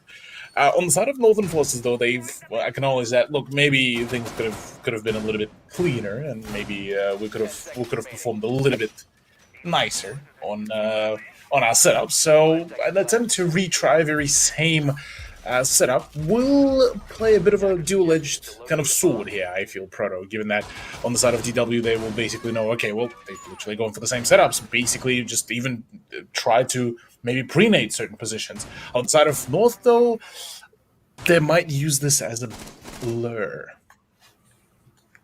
Could do. Really could do. I mean, it's been difficult, really, for Direwolves to find the opening picks here because these pre-placed nades that you speak of have not really been very fruitful in the last 2 days of play. We've only seen one out of, multiple, I don't even know how many to count, but lots have been thrown out in an attempt to clear a position / player, and only one has found a kill in 2 play days. So whether or not that's speaking amounts on how much the drone information is viable for teams obviously comes into question, but that as well, is it even worth it anymore for these guys? Because none of these vertical nades have been connecting in any aspect bar the one that we saw actually tonight in our first matchup. So, I mean, I don't know, Cthulhu. Vertical nades could be a good point here, but for what Direwolves are setting up, it doesn't really look like they're too focused on that. They do have 2 players downstairs with frag grenades, Pecan and Jackie Wu, and Pecan has actually just made it into the kitchen, so could be going for some of this verticality here, but Direwolves, I mean, they're set up pretty well inside of the site to sort of dodge all those. Absolutely, yeah. Song D as well in the position where he could have made the play, but did reveal his play and his rotation. So will be very much expected. I would, at least one would hope. Frag grenade in and finally There we does go. connect. Song D actually goes huge, pogs out even, but does get shut down by Shadow rather quickly. And yeah, that's I suppose that's one hell of a way to equalize the scoreline. Yeah, quick little flurry there from both teams. 2 kills being traded back and forth. And, I mean, you lose a Habana and a Finker for a Jaeger and an Aruni, and that is definitely a trade that favours the defence there. Top main, though, caught looking the wrong way. Juan from inside of Trophy is going to find another kill to add to the tally here from that position. And Divals will be able to retrieve the diffuser 40 seconds left. He's going to have to be a plant attempt here, but with Smoke still on the board, things for Shadow are going to be quite difficult. It's going to force the rotate to white. Both players from Direwolves now going to try and make it up the staircase. Bin will take a lot of damage on the entry, but Shadow is actually going to be repelling up through the game's window here, trying to find the kill on this Malusi, not giving too much away. The flashbangs to come through to try and help it out, but he's just completely blinded Pecan, and it hasn't really done too much to help. The kill is there for Bin, still on the window. Shadow, you've done more harm than good here, unfortunately, for Direwolves. He's not going to bother repelling on in. He's going to be playing for the KD, and I don't really blame him in this situation. North are going to find their second round. Well then, seems like North have managed to find the big solution to how to basically throw all the attempts of Direwolves in the bin. So far, it's been quite an interesting turnout, really, for them, and purely for the sheer fact that they really just kept on just winning out their gunfights. There haven't been a whole lot of big, strategical play behind a number of their setups. It's just flat out gunfight potential, gunfight material has been very much favoring Northern Forces. And for the side of DW, that is not particularly what you want to see, already kicking things off. Well, after the third round, not being able to regain sort of that lead. Well, we talked about, the bigger they are, the harder they fall. That fall may just end up starting here, really, Proto, given that if Northern Forces do end up scoring themselves that third point right here, right now, that's going to be stinging. It is defense on Oregon. True. At the end of the day. Obviously, one of the more defender-sided maps in the standard sort of meta, I guess we will call it, side of Siege. We're going to get a highlight here on the repeated Team Flash. Thank you very much, Mr. Replay Observer. Not really a whole lot that Yana could do in that situation. Almost found the kill, though, which would have been rather cool for Direwolves fans around the world, but unfortunately right now didn't connect. North really well managed, actually, in that round. I mean, they sort of just took hyper-aggression and ran with it. They found, those 2 kills really quickly, trades, but then it was just Juan again. A similar issue to what we saw from Elevate, not clearing out sort of individual positions. Trophy left largely untouched. 2 players falling over towards that side of things, and not the best start for Direwolves, but yeah, they still have, 2 rounds, 3 rounds, including the one being played Cthulhu, to make something happen, so there's still plenty of time. Yeah. Still plenty of time, still plenty of options and opportunities, so not all the tragedy just yet, but certainly the beginnings, for one, are certainly starting to, slowly but surely appear. Once again, a very kind of hunkered down setup, and once again, Song D is on the fabled alibi that he was able to ace with in the first round. So there's, it's still very valid possibilities that yet another ace could very much erupt, albeit slightly changed up lineup of Direwolves in hopes of trying to shut down the proverbial ace player that is Song D. But as long as they just don't push one by one, that's all that's really needed. But I suppose easier said than done. Very much the case. There's a lot that Direwolves are going to have to achieve here in this sort of half round that they have left. They're going to have a plenty amount of positions that they need to clear out, as well as players. They have good utility to do so, but Cthulhu, it's not a great deal to work with if you take into the grand scheme of things the aggression that we're seeing from North. If they just keep taking players off the board, there's not really too much that Direwolves can do if they don't have much to work with. Absolutely. Already speaking of making it work, DW attempting to swing, but Bin Bin very much keen on going for the swing instead of Juan, and Song Di already pitching in. No ace for Song Di, but oh, the push. Bin Bin in the bin as well. Pecan punishing. Pecan on a punisher. Indeed. Triple for the man. Oh, quadruple. He is clean with it. Oh my God. Putting North to bed. Was there a call or did he just snap? It doesn't matter. Here's your blanket, here's your pillow. Take it, go to sleep. Have a good one. See you later. What a shot. My Lord. What a shot. If that doesn't end up on Twitter, I don't know what should at that point. But Pecan, what a great shot there at the end of that round. Cleaned up really well by Direwolves. And, I mean, North, they had a good start to it, but it doesn't matter if Pecan's just going to walk in and kill everyone. Let's be honest, LMGE, 150 bullets, Mouse 1 meta goes hard. And indeed it did for Direwolves that time. But North, they're not going to give up just yet. They're going to go back downstairs. They want to give it the reattempt. They want another go because they think they probably could have won it. But, I mean, if I'm being quite frank, Cthulhu, they probably could have, provided Pecan didn't just walk in and kill everybody.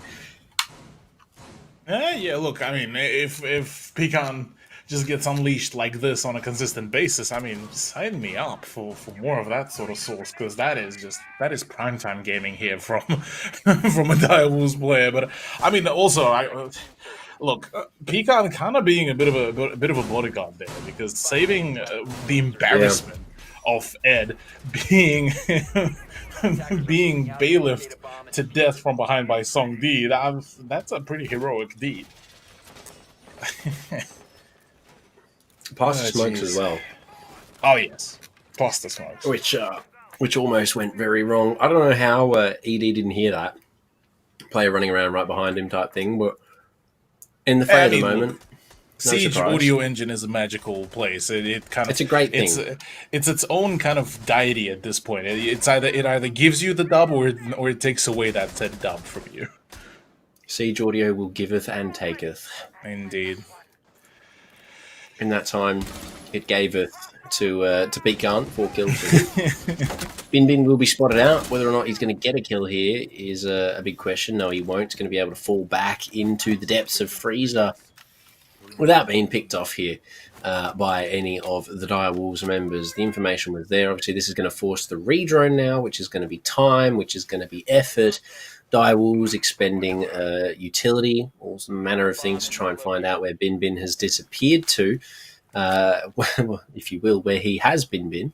But now, deep inside of Freezer, he's going to be relatively safe here. Direwolves have half the round left to do their nonchalant things, and it's going to be a split push again. ED, though, inside of Blue, trying to make the solo work happen.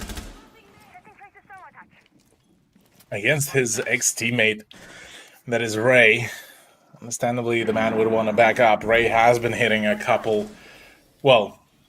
previously a couple good shots. Today, it's only been a singular one that has worked out in his favor, but whilst the rest of the team has been pulling some mad performances. By the way, quick sidetrack. Between Bin Bin and Yiga, it's been a one frag between the two of them, which is I found it rather funny, especially at the point of round 5. But, I mean, can't really blame them, given that Song Di has been the kind of yoinking majority of those frags. Definitely yoinking all of them.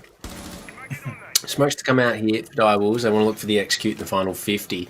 They do have 2 players at the backside of Pillar that they need to be worried about. They are going to clear that utility on the back stairs, but it's a very quick rotate we see through the walls. They're not really too interested anymore of coming down the back stairs, but Ray, obviously not knowing what we know, is going to be making this even more believable. ED walks on in, down the Freezer stairs. Bin Bin to find the first on the Jackie. Wu could be on for another here, pushing on through the smoke. Aimed up from main by Shadow. Song Di will find the player from Jeep and close by the laundry. Will be Ed deep inside of Freezer, gets the down onto Yi, and very quickly things for Dire will swing back in their favour. They need to get the diffuser and get it down. Back Pillar though, they're going to have to win the fight. Pecan indeed he will, there's no doubt about it. Song Di now in the 1 versus 3. 2 players tagged up very low. He's going to run into main. He has diffuser control. 5 seconds left. Has to play for the rotate. This could be huge. Song Di runs out of bullets, and Pecan, he's going to clutch another round on the bottom floor, but that was way too close to comfort. Oh my lord, yeah, it was, I believe, just about a second away from the 0 point as well, Proto. Christ, they got close, but Oh, Direwolves will be breathing a sigh of relief, honestly, after that one, because they needed desperately that point to propel themselves out of that draw as quickly as possible. Whereas on the side of Northern Forces, once again, will be a little bit of a point of frustration, I have to say, because, I mean, we've kind of talked about this in a more so joking way, but Songdi being that kind of the solo carry right now, with Zhuan being the next one on the board with 4 frags, it does put it into a little bit of a perspective where, whilst yes, fragging wise, Songdi is a very able one and a very talented, and I won't doubt at all that comes next season he might just end up being picked up for one of the rosters. But the rest of the team has been very much lacking on the play, and leaving it in that continuous kind of clutch position, not particularly a great opportunity, and that kind of extends to both of the rosters, where on the side of Northern Forces has been Songdi and occasionally Zhuan. On the side of DW, drumroll, it's been, well, Pecan kind of pushing it, but at least within Direwolves, it's 3 people kind of on that relatively similar scoreline. It's 7 for Pecan, 5 for Ed, 4 for Shadow, so it's been relatively in the similar kind of ground. Oh, Cthulhu. Yeah. It's shaping up to be a heater here, and I mean, we've been on an absolute trip this evening in terms of teams winning games that, let's be honest, they arguably shouldn't be. But North, I mean, they've had a great start to Oregon. Oregon defense, yes. Direwolves, obviously, on the attack. In the lead is going to be good for them going on to their defensive half. But in saying that, there is still very big possibilities that North find the 3-3 here. And given that we have seen previous success from them on the defensive side, I would not put it past them at all. But Direwolves would definitely clean things up a considerable amount in these sort of mid-half rounds. But Ray on the lurk, down in the green hall, he's not actually going to go towards tower. Instead, sort of switches his gaze towards the shower side. Drones are going to come out, but will he find this kill, Cthulhu? There's a possibility for that. Ray could very much start his own kind of big arc here.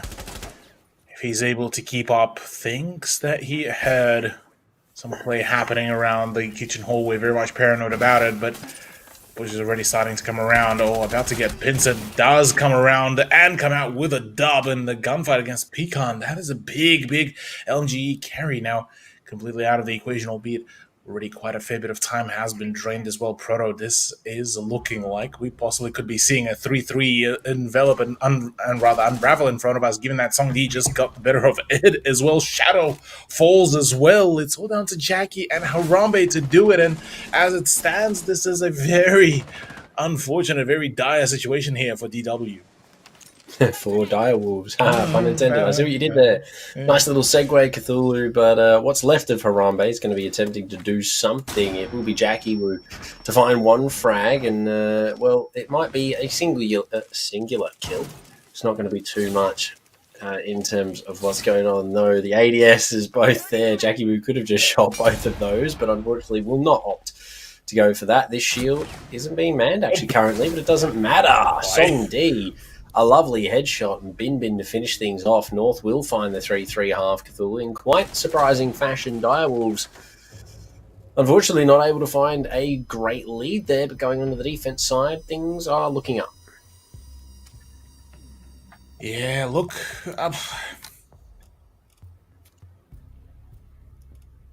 I'm gonna be honest here, Proto.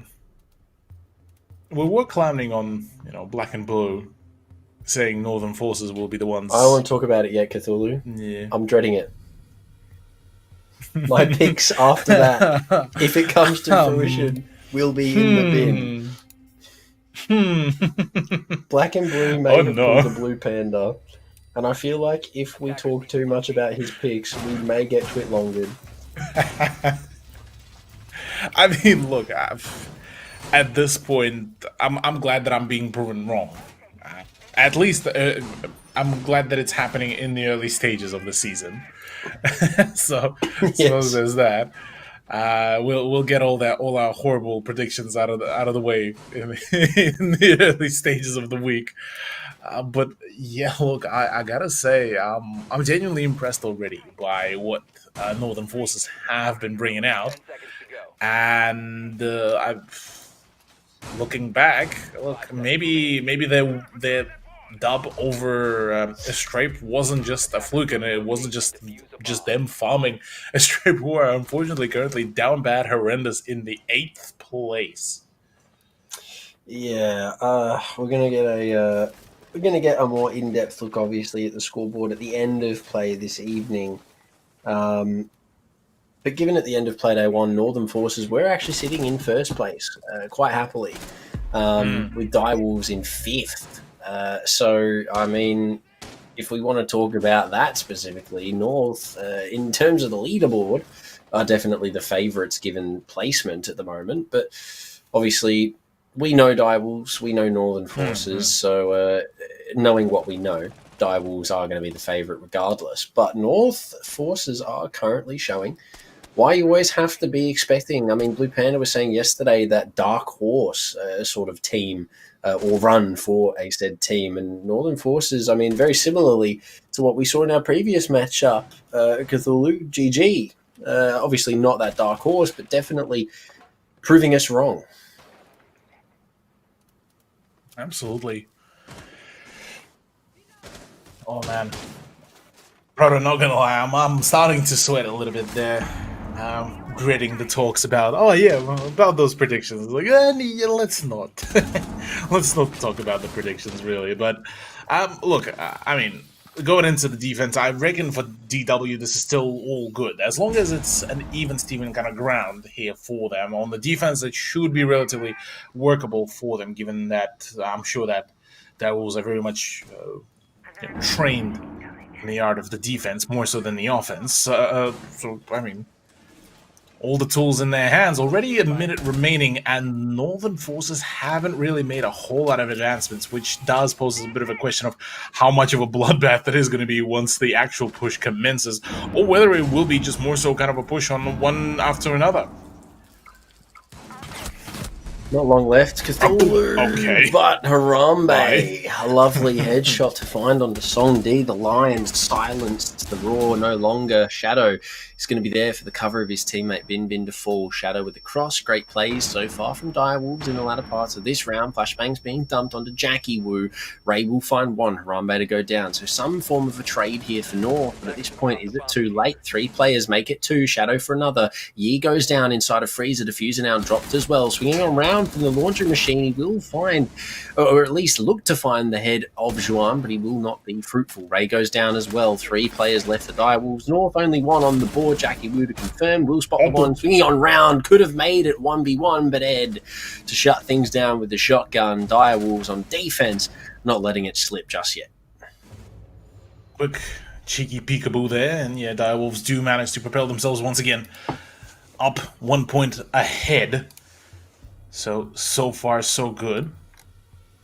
Keen to see what could be, organized here for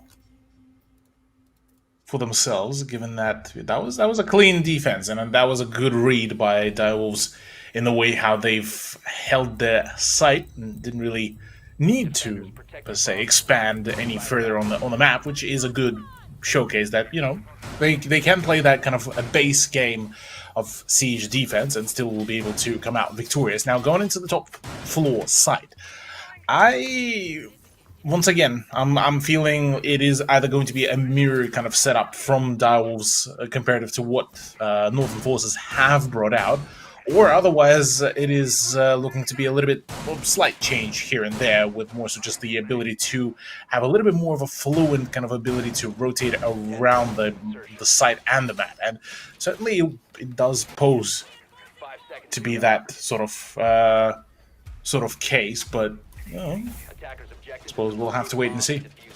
We've noticed tonight as well, Cthulhu, that the Master Wall has been left open on more than one occasion, with the Rune in play here, obviously, chucking those sort of jammers down jammers, those Surya gates down and having them on that rotate. A lot of teams that we've seen anyway, or a lot of these rounds that we've seen, rather, should I say, have seen the Master Wall opened up, which is very interesting to highlight, which is something we don't usually see in OCE, if we're being completely honest. Ed will do a considerable amount of damage to Bim Bim, but it doesn't really matter too much. Finker in play. But this is a rather, I want to say, interesting roam from Direwolves. 2 players towards Shower, 1 on white as well. It's definitely spicy. Yeah, not good. Yeah. Spicy indeed.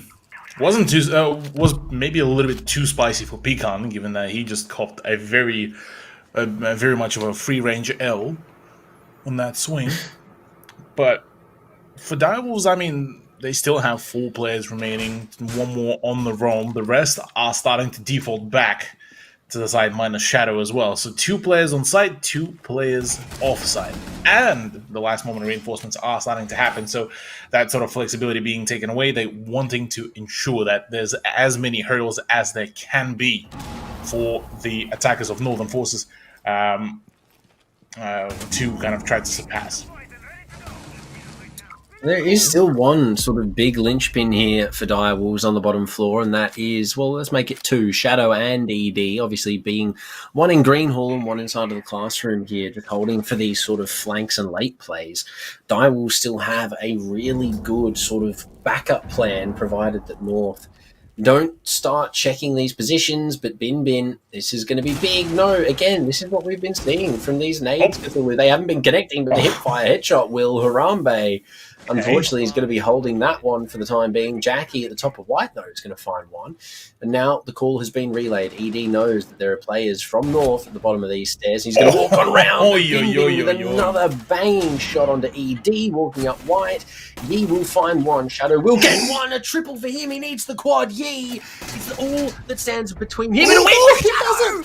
Direwolves, what's going on? He's insane. Much That's like the name, it was a headshot as well. Much like the name of one of the Northern Forces player, the whole roster has been sent into the bin as well by Shadow. That was a hell of a lineup. Can I just say that on the white stairs? My God. That was stacking really, really bad there for North. Guys, it's not kindergarten. We don't have to hold hands while we run into the bomb site anymore. Wow, Shadow, insane 1v4/3 there for Direwolves. Northern Forces, unfortunate to say the least. That was their round to win, but at the same time, their round to lose. In rather spectacular fashion as well, let's be completely honest with ourselves, because they'll lose Shadow 10-4 for the Direwolves right now. And what a way to find 4 kills and ultimately a round conversion as well. Really well done there for him. Absolutely. Though, can't really discount Bin. Those 2 frags that he was able to acquire, those were absolutely big openers. But unfortunately, all of it was basically all for nothing, and we do get a really nice slow-mo shot on that swing. And yeah, that was literally just 1 shot connecting. Oh my lord. Pixel. Oh, that has to be a tilter for Northern Forces. If that was me, I would definitely be questioning what just went on. BRB uninstalling the game. Guys, BRB, Alt F4 in the comp match. Have a good one. I will not be returning. I've just been dumpstered. But yeah, Shadow, absolutely phenomenal here. Pecan is actually going to just hit Drum with the hold this for me, champ. Impact to the face and then a bullet to follow through. Great kill for Direwolves, and I think off the back of Shadow's momentum, Direwolves are definitely going to ramp things up here. Yeah, this has been a big comeback in sort of mental department there for them, because that was a round that if they would have lost, that would have been stinging quite substantially, because that would have been the one to put it back into the draw. Then we back to the uncertainty. Maybe the overtime could really happen, albeit again, Direwolves are very much knowledgeable how powerful the match point score can be for their opponents and how empowering it could be. But we won't talk about it just yet, despite the fact that Harambe just went down. as unfortunately the man has been having a bit of a quieter game comparative. But no. Sangdi, What a play. oh, Sangdi is just absolutely going off. Perfect bait. That was like insane. Where's the Greenhall cover for Direwolves? The Greenhall player even, what's going on? No one paying attention to that cross. That player actually only just now coming to his position. But the wall opened up. Songdi in a great position to sort of hold on. Shadow, though, he's not done with the MX4 Storm. 2 players vault on into green, and very quickly Cthulhu, the execute, looking like it's going to come out in a moment's notice here for North. They've got 3 players stacked up, ready to sort of make an entry if they want to. Dai will still hold on to a good amount of control. Oh my. We'll find one. Songdi for the trade. Almost a second, but Shadow too sharp with that MX4. It's going to connect with another headshot running into the kitchen. He's got the shield to play around. Ray's going to be forced back out. And Ed now has diffuser watch. 50 seconds. Ray is going to have a big clutch here. I was just about to make the joke because they were just still trying to come to terms with just the size of the L that was given away. Oh no, Ed! That's the worst part to sit around and 1v1. It's a round to possibly claim the match point as well. Ray completely knowledgeable about the possible presence of the swing from the freezer will be deadly, and it sure will be. Perfect execution there by Shadow, and a match point now for Direwolves. Now, this is the biggest hurdle mentally here for Direwolves, given that they were finding themselves in that very same position yesterday, and how the turntables. So have elevated tonight as well, Cthulhu. 6 threes definitely seem like they're a little bit of a curse. Look, you know what? Let's just not say anything. Let's see how that goes, and we'll see what happens. Obviously, we don't know what's going to unfold in the next round because it could be the dub. We don't know. We obviously have no clue. But Direwolves, given that they have sort of started to heat up here, I'd imagine that we will be seeing things shut out pretty quickly, provided Shadows keeps up in the frags department. I mean, 5 kills, 6 kills for him in the last 2 rounds, doing bits for Direwolves behind the scenes. North sort of struggling to shut him down. Songdi is on 16, though. He is just consistently being that torchbearer right now for Northern Forces. No one else really yet to find too much of a large impact in terms of the kills department specifically. The next player behind him, obviously, Juan and Ray with 6 respectively. But yeah, Cthulhu downstairs for Direwolves, the bunker site. We saw them hold on to it really well the first iteration. And if North don't make something pretty drastic happen here, it's going to be pretty scary. Also, yeah, great highlight here on the right side. This was a awesome Twitch bait. That really highlights the importance of crossfires as well, because if Greenhall guy was there, that was a freebie onto Songdi. Yeah. And that swing as well by Songdi, that was a quick, clean, momentum-based swing that was just, perfectly emphasized on. But now looking into what possibly could be the final round, if Direwolves clean out their act, which so far, I mean, it was relatively okay, we could be seeing a quick shutdown. Well, on the side of Northern Forces, it's been Songdi.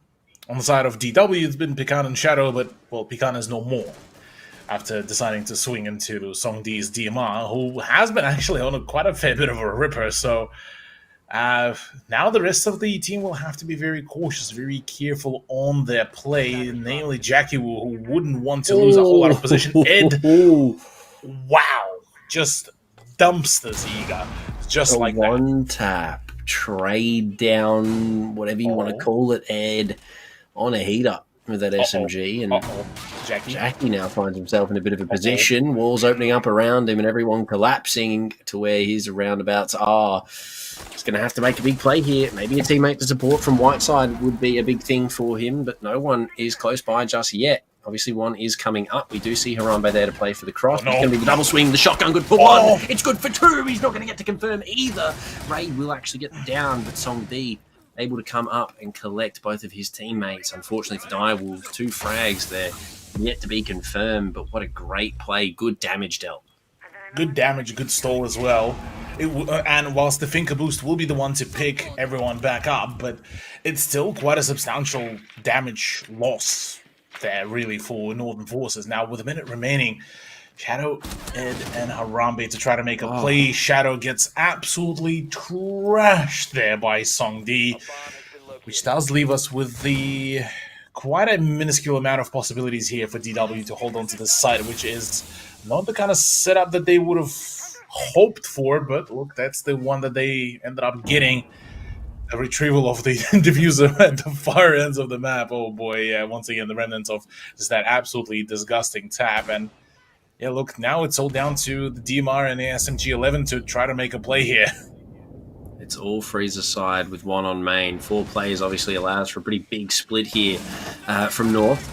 Going to be trying to get down to Freezer. Harambe good for the first. It is going to be ED to try and equalise some more in Freezer, but Harambe is going to find one on the lineup. They're yet to get into the site. The fuser is still in their hands. He's going to be playing close tucked on this bomb, swinging around while he's flashed those Song D. A huge round from him. 3, I believe, if not 4 in the round. And Cthulhu is starting to fall into a pretty scary pattern of 6-3s going to 6-4s, then 5s, then OTs. Direwolves are going to have to clean themselves up here, or we're going to see a repeat of the Elevate matchup. Yeah, I mean, considering the fact that quite a number of Direwolves matches, the rounds rather, did conclude in a bit of a clutch kind of play.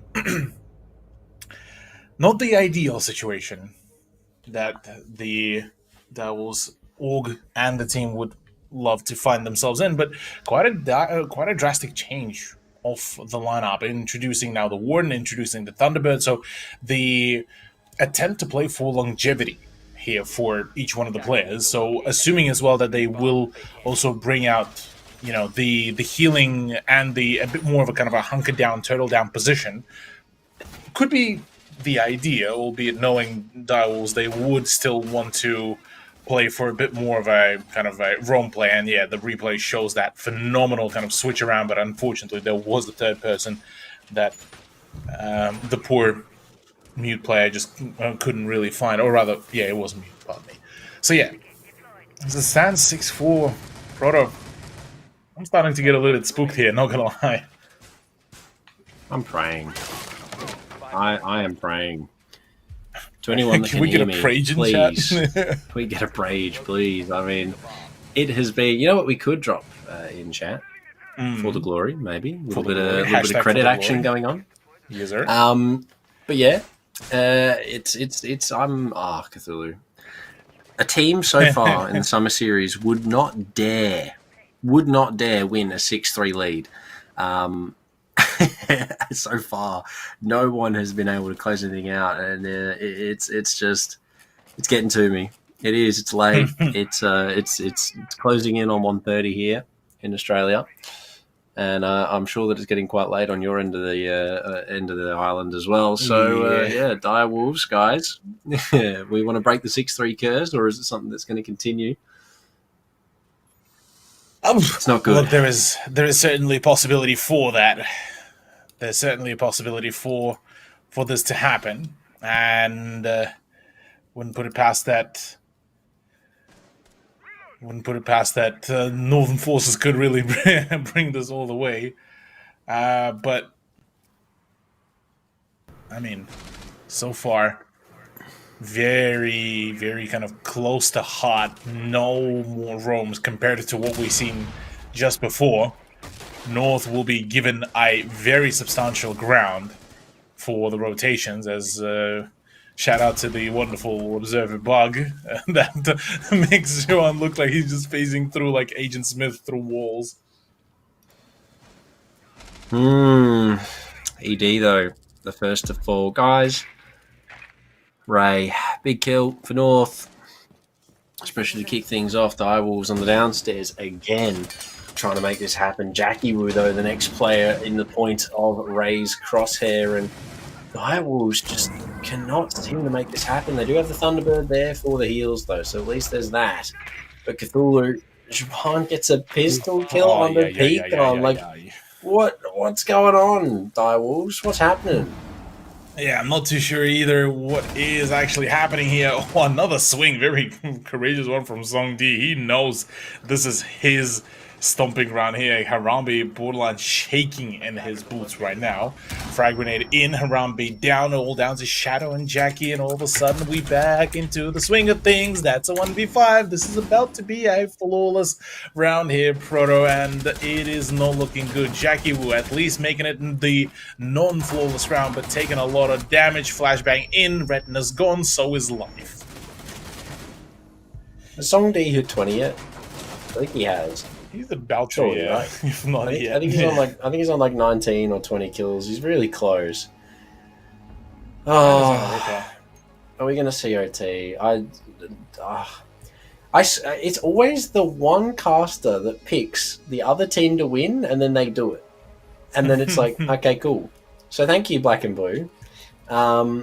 Here we currently are, staring down the barrel of another overtime game tonight, which, woo, let's go. North. Oh, moment. But North have been doing really well, let's be completely honest. Jokes aside, they have been just putting these rounds down, especially Song D. He is 21-7 right now. Our third 20 bomb, or second 20 bomb, should I say, sorry, for the Summer League so far. First ace in this matchup tonight as well, from him, funnily enough, at the start of the game. So Song D breaking plenty of firsts and adding to a long list of large kill numbers, but he still has much more to give. I mean, if this goes to OT, definitely a 20-plus, easily high 20s match. Yeah. Provided he keeps dropping these frags and Direwolves. I mean, guys, you've got one more round to attempt it, and bottom floor again. I mean, is that really the smartest choice here? Yeah, look, I mean, at this point, they just trying to find some sort of solace and just any sort of their play. An attempt to possibly play top floor would have been not too shabby of an idea. Just tuck yourself in, basically act like almost like a cav and go for those kind of swings and re-swings here and there. But yeah, that's basically kind of maybe the idea. Try to break the ice here, really, because Direwolf is starting to get into a horrible habit of displaying pattern play, and that has been read into rather well by North. Now, well, Shadow is trying to kind of run away from the said pattern play and trying to play around the garage, which he hasn't yet droned out, I think. Pretty sure. I believe so. And so have to assume that the drone was actually downstairs droning it all out. So full knowledge by Northern Forces that there is majority of the lineup on site. They don't know about the presence of the alibi, which Shadow should be able to absolutely use and abuse here. But in comes Ray, the absolute mad lad that he is, with the sledgehammer, might just end up revealing an oh boy. Oh, spotted now. Oh boy. Yep, there goes Shadow. Just like that. Oh no. Well, all of my theory craft has been just thrown into the garbage bin, so as a great man once said, oh no. Oh no. Not great for Shadow at all. One of the bread getters for Direwolves taken off the board. We're here, Cthulhu, staring down the barrel of a possible OT number 2 for the evening. Riveting as it is. North are definitely having fun with everything right now. A minute left in play is still plenty of time for Direwolves to play with, but I mean, North, 5 strong, Song D on the heater that he's on. It's going to be difficult here in the final minute, especially with Freezer being the point of contention, I'd imagine. Throwing the shotgun out there as opposed to the smoke. He'll catch it midair and bring it on back. But yeah, Cthulhu, it's not looking good at all. 40 seconds left, and not a lot of hope here for Direwolves. Yeah, not at all. This is not the kind of result that one would have wanted to see, and ED trying to hold on to his deal life here, man. Trying to hold on to the push. 26 seconds. This is where they need to hit their shots. 5 frags and they win the match. That's it. No OTs. The nightmare is over. But with the E1D now starting the scan, in comes the push. Harambe frags out, but 2 for 1 frag. And the whole Jackie Wu fragged out 2v2, 2v1. Oh, come Surely this is where Direwolves win it out, and they will. Pecan is the one to wrap it all up. And finally, the curse has been broken. Oh, Ooh.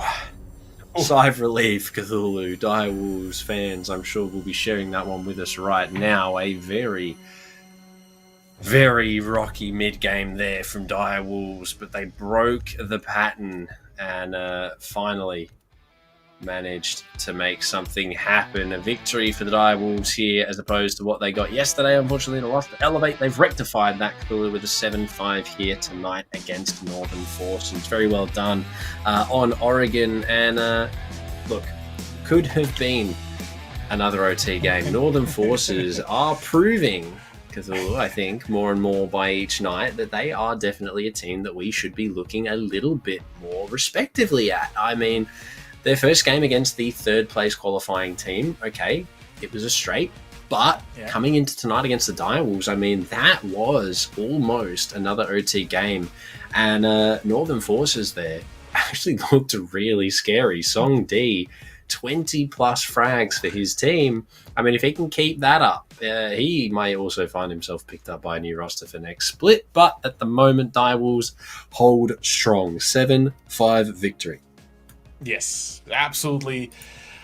A good way, I suppose, to wrap it all up, but my god, yeah, Direwolves still have quite a fair few things to really work around, especially if they obviously are intending to, full strength take on the Operation League and finally claim themselves the first place, given that now we do have the merger of all of the different sub-regions of the Operation League as well. So, look, yeah, there's definitely plenty of food for thought, but for Direwolves, at least they will be celebrating this one with a 3-pointer for themselves and wrapping it all up with the smiles on their faces. At least, well, one would hope that it's the smiles after this sort of matchup, but certainly quite a few points of concern, given that Northern Forces just nearly ran away with a pretty substantial upset.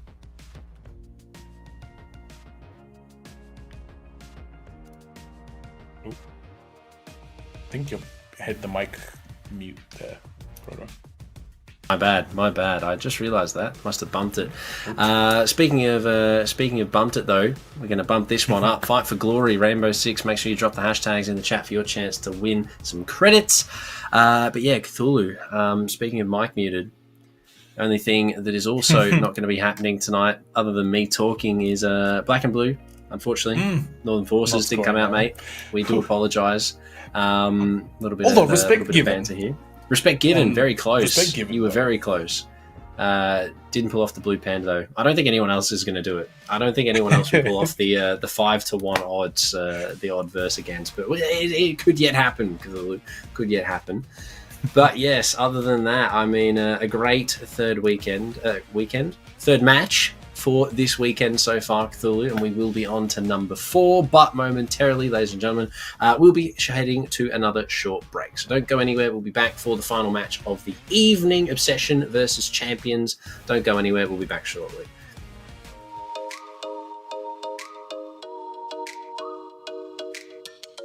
I've been on the run for a little while now. I can catch my breath from chasing you. So tell me when you will know what it is you want. 'Cause I don't wanna wait forever, no. Make up your mind, stop wasting my time. You know we only have one life, one life. One life, one life. One life, one life. One life, one life. Yeah, we only have one life. Life is way too short. The clock is ticking down. We only have one chance. Let's dance to it.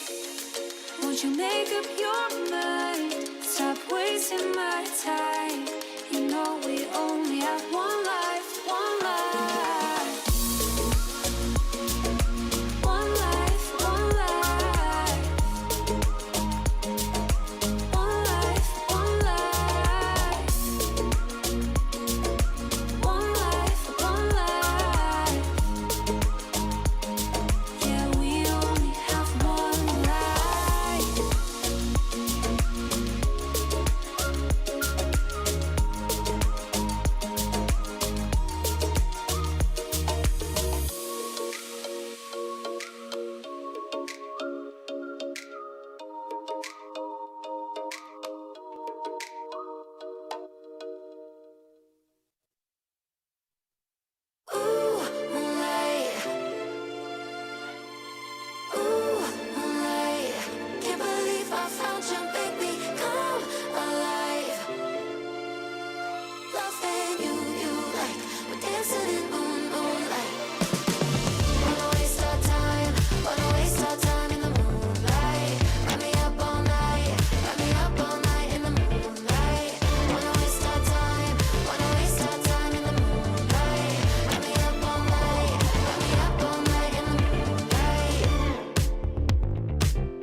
Fighting hostiles is like solving a puzzle. All the pieces are a total mess. Then you solve it as if you always knew the answer.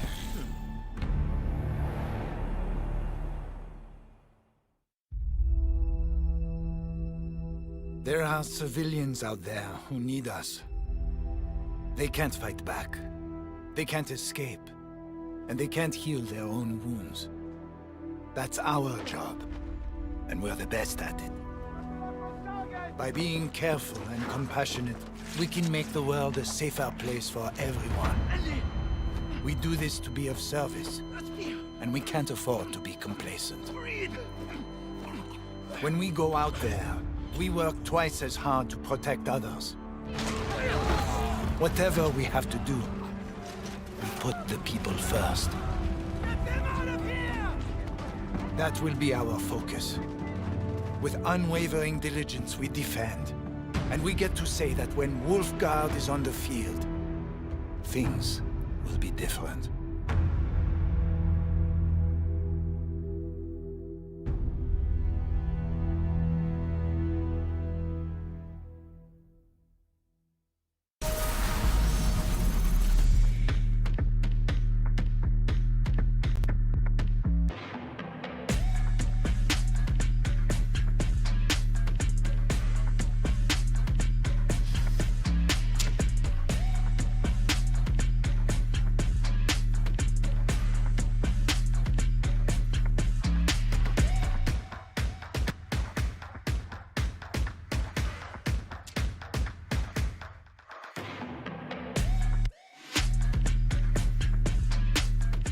Wolfguard, come in.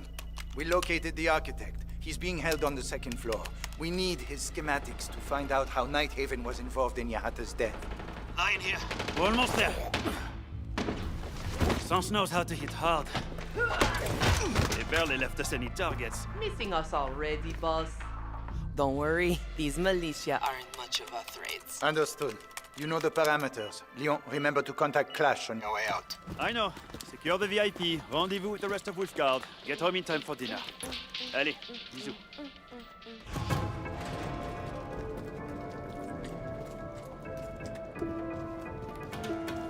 Line it up.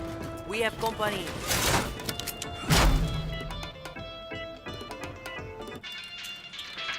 Tu aimerais faire ta mère veut te la faire aussi. Je voudrais te faire. Let's dance. Tout le monde te fera aussi.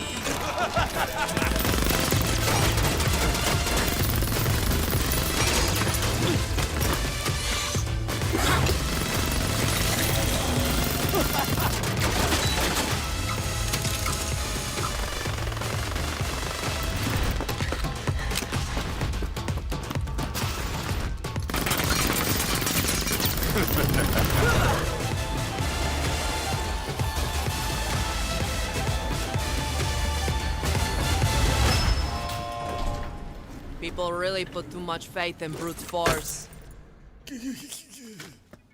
If there are no objections, we'll be taking our friend now.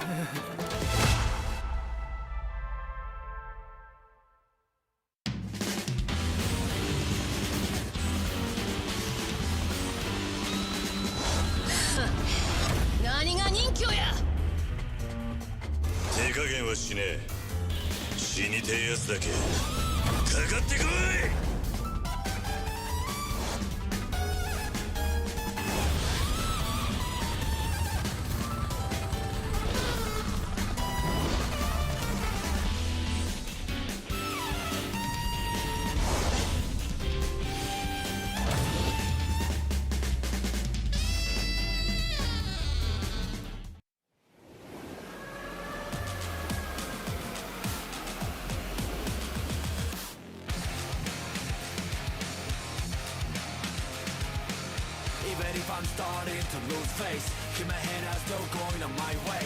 Call my own shots until I'm breaking. Get a move on until I make it. But I can't go back, and having regrets. Hitting all the stacks, and that is why we here. We're one gonna last. Tell me what are you waiting? Take it over and this is my year.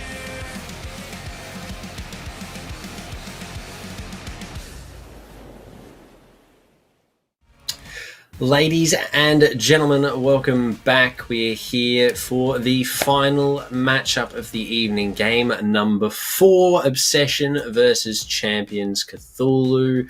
We're here. We've been getting down with it so far in the past 3 games, and honestly, we've had 3 heaters tonight. Coming into match number 4, are we expecting anything different? Look, I mean, Obsession versus Champion is a bit of an odd one, given that Champion did give GG quite a run for their money, and it was on Oregon, where they did manage to take away 3 points on the defense, but only 2 points on the attack. So, assuming that we go into something relatively basic, we could be seeing a close scoreline. But if Obsession, if they done their homework, and look, they are a team that could very much pull a grand amount of homework, given their quite an extensive background, pardon me. I'm thinking we might still see Obsession kind of come out on top of Champion here, including the fact that, at least to my knowledge, there's not a whole lot of things known about Champion apart from the fact that they came in through the qualifiers. Yeah, not a whole lot, I think, was what me and Panda sort of delegated yesterday. Yes, they're a qualifiers team, but other than that, not a great deal that we know of personally. Not to say that these guys definitely don't deserve to be here, but in saying that, Obsession yesterday already showing us that they are a team that we should be keeping an eye on, 7-5ing Fury of all teams, which, if we're being completely honest, Cthulhu was not expected going into that matchup at the end of last night, but they did us a pleasant surprise, I will say, and looking forward to what they are bringing up against Champion here, because yesterday, if I do sort of consolidate my notes, Champion lost 7-5 to Gaming Gladiators, and Fury, well, they lost to Obsession 7-5, so Obsession coming into this with the dub under their belt, and Champion, unfortunately, not going to have that taste of victory just yet, but they could definitely break the streak this evening. Oh, yeah. It seems like, well, for Obsession, they are still kind of almost par for the course to keep themselves, afloat and running. And one would hope that that is kind of the case, really, given that they would generate quite an interesting storyline, and kind of a team that rose from the ashes of 2 other teams, or rather not even the ashes of just the offsprings of the 2 different teams, and certainly there's plenty of potential within that very roster. Obsession, Silenzy, Roldini, Jay Lucky, Deadpool, and Coconut Head. Quite a fair few familiar names popping up here and there, but it's a roster that kind of turned out to be into a bit of a ragtag sort of team. And interestingly enough, a note as well for Obsession tonight, it seems like they are playing with a bit of a sub as well. So that could possibly pose a possibility for Champion to come out with potentially their own dub.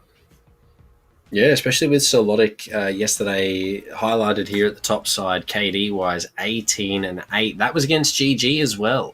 We are going to be heading back to Oregon. And on top of this as well, speaking of Oregon, Cthulhu, it was actually the GG Champion game that we saw on Oregon yesterday. So they've already had their warm-up, albeit they didn't win yesterday. They already know what they want to be doing on Oregon, and they were very scary on Oregon. They almost took Gaming Gladiators to OT. So if I'm being completely honest here, it might be Champions that can pull something out of the hat in terms of this. But this is the matchup, oddly enough, Cthulhu, that tonight the casters could not quite decide on. It's a 50-50 split. 3 for Champion, 3 for Obsession in the picks behind the scenes. So I guess we're going to find out who's going to be walking away with it. It is a split decision behind the scenes here with the casters. So I'm very excited to see how this one plays out overall. Indeed it is. Cool to see that on the side of Champion, it is all kind of vibes running at all-time high. And certainly that would also possibly, pose into the whole question is how good is the mental department for both these teams. On the side of Obsession, it's been like, oh yeah, look, let's keep it all focused. On the side of Champ, it's all them kind of just vibing really with their play, with their turnout. So all good and all fine, really. Now, but yeah, a good point being made though that Oregon has been a bit of a spooky one, really, but. Going into this matchup, I still think that Obsession might still be able to pull off quite a few solid performances, but given that, though, playing with a sub doesn't particularly usually bode too well, especially in the early stages. So we'll suppose call it for now even sort of ground, and we could possibly see kind of a similar turnout to the scoreline of Direwolves versus Northern Forces.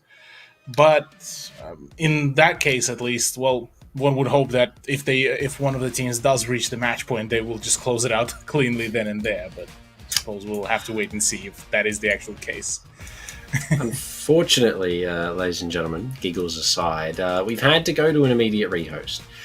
So we are getting that one fixed up very quickly before we jump on into the game. And I'm sure we will not be too long. But Cthulhu, if I'm being completely honest, I think we're going to be looking down the barrel of another 50-50 split game here. Both of these teams already proving that they're very, very capable. Champions, very scary roster, albeit not the dub. I don't think it really matters. The score definitely didn't reflect how that game felt to watch. I mean, me and Blue Panda both were sort of, I want to say, dumbfounded at how out of the gate aggressive Champion were and how many rounds they put on the board early. I mean, Gleaming Gladiators definitely had to play properly, if we're being completely honest. The first two rounds, they definitely were not. But after that, they had definitely sort of kicked it into, this is a proper game now. Let's actually do some trying.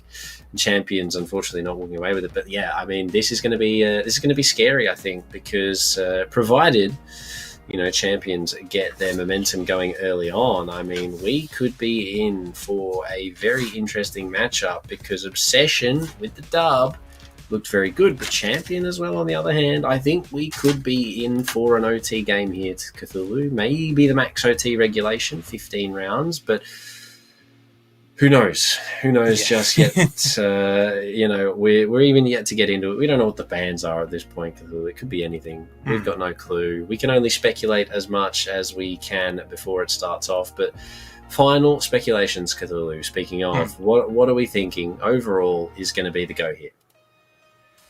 Oh, look, overall, I'm feeling still that Obsession might just have an inch bit more of the experience going for themselves, purely for the fact that it's just with Champion, it more so feels like, at least with the way how it all looks, that they kind of a group of mates kind of banded all together to try to just absolutely game it out. Whereas on the side of Obsession, you have quite a packed roster. I mean, players from even Elevate Academy, players from Q Confirm, players from I believe Sharper Esport as well. So whilst the rosters that haven't really achieved like complete and colossal greatness, it is still a big matter where you have to put into perspective that all of these rosters have seen quite a fair few really good performances on their end during some of the higher tier events. So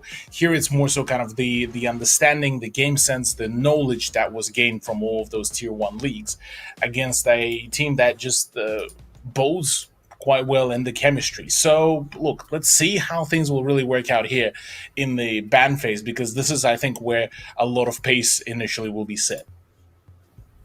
100%. Ying goes, though. Okay. So we did see this actually yesterday in the Obsession game. Ying was banned out. And since that, we've only seen it once, funnily enough, which was on Bank tonight. And it was actually I9, a.k.a. Napew, everyone's resident Sens player, who was being supported by the Ying.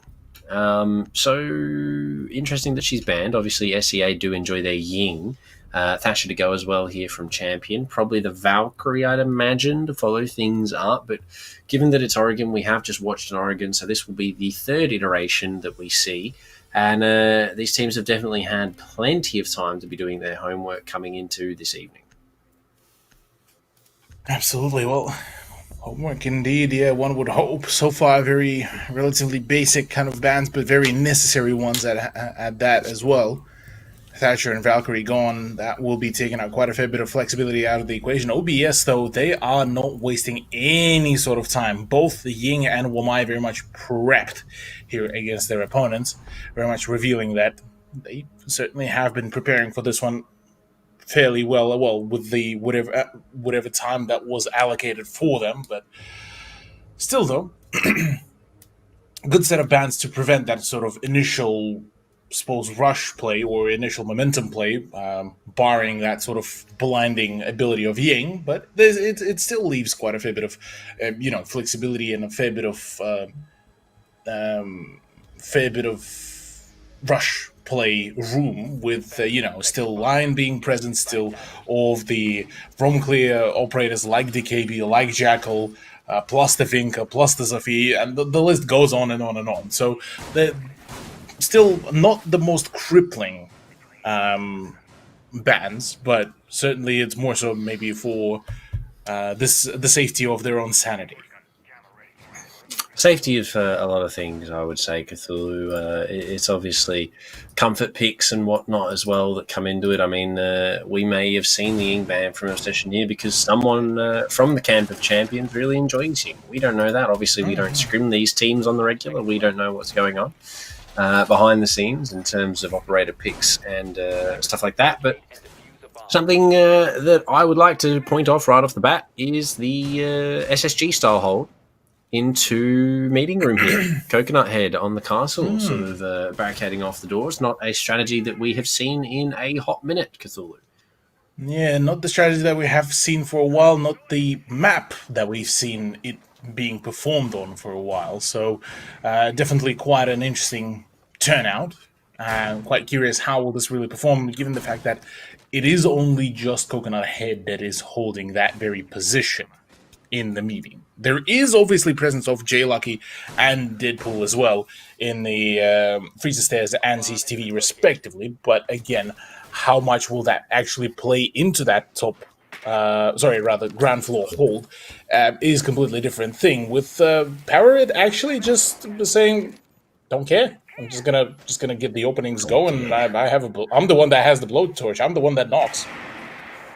Yeah. On top of that as well, we see Sirlotic previously up by sort of the kitchen dining side of things. We did see a couple of members from Obsession sort of waiting in sort of their positions for any of the champ players to come on through, and indeed one will collect what Melon, taking down Roldini, opening things up, a Nitro taken off the board as well for Obsession. So a bit of utility traded out, unfortunately, there and for that pick. And I mean, at the end of the day, Cthulhu, as you said, champion, they are the ones that are knocking right now. Obsession have not got anything to answer back with at the moment.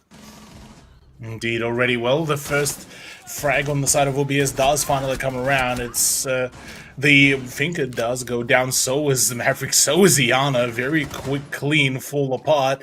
Labyrinth is possibly next on the chopping block as he just lost a very hefty amount of HP.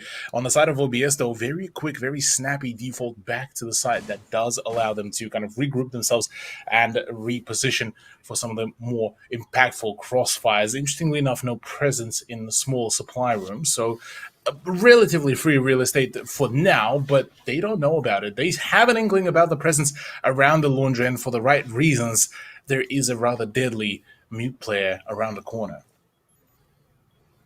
30 seconds left is plenty of time for these teams to make something happen, albeit a 2 versus 4. The cough is going to give the position of Pavano away. Nitro to come out.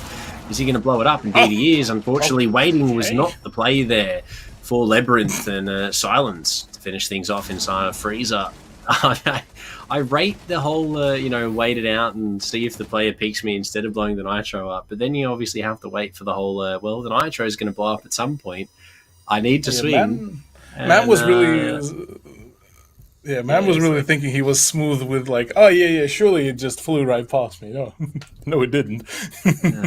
Yeah, no, it definitely did not. Flak Jacket was not equipped, Cthulhu. Unfortunately, therefore, Labyrinth. So the full brunt of that explosion is going to be copped and collected by the Habana. But yeah, Obsession, I mean, look, great sight hold. 4 players alive at the end there for the trades, and Champion, I mean, they did really good on that upstairs roam clear, but at the end it all sort of just crumbled a little bit. Yeah. There's just been a whole lot of things that didn't really particularly go well for Champ there at all. Namely, it's just the fact that it seems like that sort of SSG-esque hold did particularly kind of stole them a little bit, thinking, well, okay, that's a bit of a weird setup. What do we do with this? And that sort of question never really got properly answered. So suppose maybe as long as they continue with that sort of dynamic would be one of the ways to really do it. Also, by the way, finally the introduction of Azami that is finally not really banned, so we get to see her perform, and I'm actually very much excited about that, purely for the fact just how much flexibility she introduces. Especially in the hands of someone like Roldini, who will be very scary on this operator, provided that he's not just, decimated here on the repels, which could definitely be the case. The kunai is going to come out, block the line of sight for a small amount of time. His sensitivity is so high; he's hitting 360s like there's no tomorrow here. Got support though, and there it is, support indeed. Deadpool find the opening kill. Firelord goes down, and this is a great roam so far for tier 3. Coconut Head elsewhere. It's going to lose his life to Solonic. Celodic not really feeling particularly too comfortable on the top of the armory stairs after being pre-fired from the tower. We'll be definitely feeling that in the morning later down the line, but interestingly enough, Deadpool decides to completely isolate his teammate. Say, okay, well, my time has been done here. Roldini, you try to just draw as much time as possible. Is it going to be enough, though? That is the whole different question, because, well, a play forward downstairs in hopes of trying to get rid of some of the utility is going to be made, but oh no, so whilst he did manage to catch a really nice headshot, he did get downed as well, and I believe he should have at least one more boost, I think, to be able to pick him back up. Oh no, that's boosts gone. Uh-oh. Yes, but the res is there, so at least he's going to be returned back to the fight. To some capacity, at 20 health, I mean, look, it's not a great amount, but at the end of the day, it's enough to get the job done, especially if you are Solonic. I mean, 18 kills in play number 1 is pretty big, but Azami already showing why she is as good as she is. Still has 3 more of those kunai darts to throw on out here, and could just completely cover up main breach, but it's not going to get the chance. What Melon with an aid from below cleans up Roldini, or at least what was left of him, and now in a 2 versus 4, Champion going to make their way onto the site, but Silence is there to greet them, to find the first, not the second though, so a lot of the pre-fire. It's cleaned up really well by Champions. Yeah, Champion squad definitely doing some quality amount of work, and definitely keeping it nice and snappy. A little bit of a maybe too experimental there play by Obsession LFO, so maybe we shall be seeing them play it out a little bit more carefully next time we do see the top floor hold to come around, but instead they actually opt into just keep up the flexible rotation of the sites, and introducing now a meeting hall and kitchen will make things a bit more fresh, I guess you could call it. But looking at the lineup of the operators, do we see anything that is really standing out? Because to me, this is basically just as standardized as one can get. Yeah, definitely the case. I think it's a standard lineup here for Obsession. They don't really want to deviate too much, given the Champion aren't necessarily really deviating at all. I mean, we've seen a heavy LMG crutch, but we saw that yesterday for Solodic. Obviously, instead of the Finker, he was on the Zofia because Finker was banned in that matchup. But given that Finker's available here, I'd imagine that is where he is comfortable, and he is going to be sticking that one so far. I mean, 3 kills are pretty good at the moment. You gotta love to see it, but yeah, Champion, at least they equalise. That's a good start to their Oregon attacking half. Obsession, though, on the defense, I mean, a bit of a rocky one, given that round was looking pretty good for them, but yeah, Champion really well cleaned up. Most certainly. Good early start to the contestation on the scoreline. Definitely won't be seeing any straight off the bat kind of early momentums from either one of the rosters, but quite possibly champions will be able to do so. Serlotic is just once again unrelenting in the play with the LMG, just nails the head after head, but a bit of a tunnel vision there does result in his own very demise. Deadpool, though expecting the welcoming party as well, opens up the next possible window for the angle, but won't be met with any sort of resistance, so far so good. Also, by the way, quick note, I think it is also part of the bit of a observer bug that we don't see half of the grip attachments as well for some of the guns. Could be. I'd imagine it probably would be, given that there are a plethora of observer bugs. Mute. Yeah. 2 mute ones, actually. The black and white one. You got the drone glitch bug. All a matter of really cool things that observers have to deal with. Our hearts go out to observers, though, ladies and gentlemen, all over the world. Speaking of hearts, though, Coconut will take down Power It. There's going to be Watermelon walking on in upstairs into dorms here. Almost a great flick to the left, but it's not too close to the head. Coconut will go down, but it is the shotgun that he's going to collect of Silence. Very quickly, Labyrinth finds himself in a 1v3. Just got to try and find a pick here. Doesn't spot the foot of the player close inside a dorm. Switch to the shotgun is going to cost Deadpool his life. And a minute left. In a 2v2, we'll be able to get the revive. Doable here for Champion. Very much so, yeah. In a 2v2 with a breach just about to happen with just under a sub-minute mark. I mean, this is very much workable. Rodini and Silence has been disconnected from each other, so this might end up being problematic the moment Champion squad decides to, two-player push. But it also could pose a whole lot of problems. Watermelon about to creep up on the porcade without full well knowing about the presence of the Moroccan operator. One does drop down, another one, that's nearly 2. 1v1 situation though, 28 seconds, and only a slither of HP for Labyrinth. Silence does have 2 smokes here, so even if he wants to try and play for the denial... Gotta push. Doesn't even need to. Silence, thanks for coming. SMG to the back, 1 health left on the thermite. Not a whole lot is going to stop an SMG spray down like that. And Obsession. Clutched up, some could say, on the defense side. Cade putting in big work there, getting that first frag. But other than that, really well done by Obsession in the middle floor. Very, very rough these rounds have been for both teams in that respect, Cthulhu. They both sort of get good picks to start off with and then sort of fall into the rut of losing those trades out, and then it comes down to like a 2v2, 1v1. So it's interesting to see how it's playing out right now. But again, I did sort of speculate at the start that this was going to be a 50-50 matchup, and it's definitely not disappointing so far.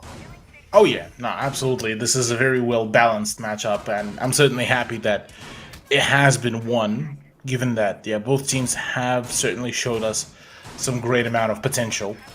And it kind of, even storyline-wise, it forms a great time, and maybe we could inquire with our with other colleagues working on the Taiwan broadcast as well, maybe later down the line, about the storyline for the roster of Champion, because obviously they already had a pretty good experience in their play and being able to, have that early advantage. So certainly they didn't just get created in just within a couple of weeks before the start of the season. So certainly there has been quite a fair bit of practice put in.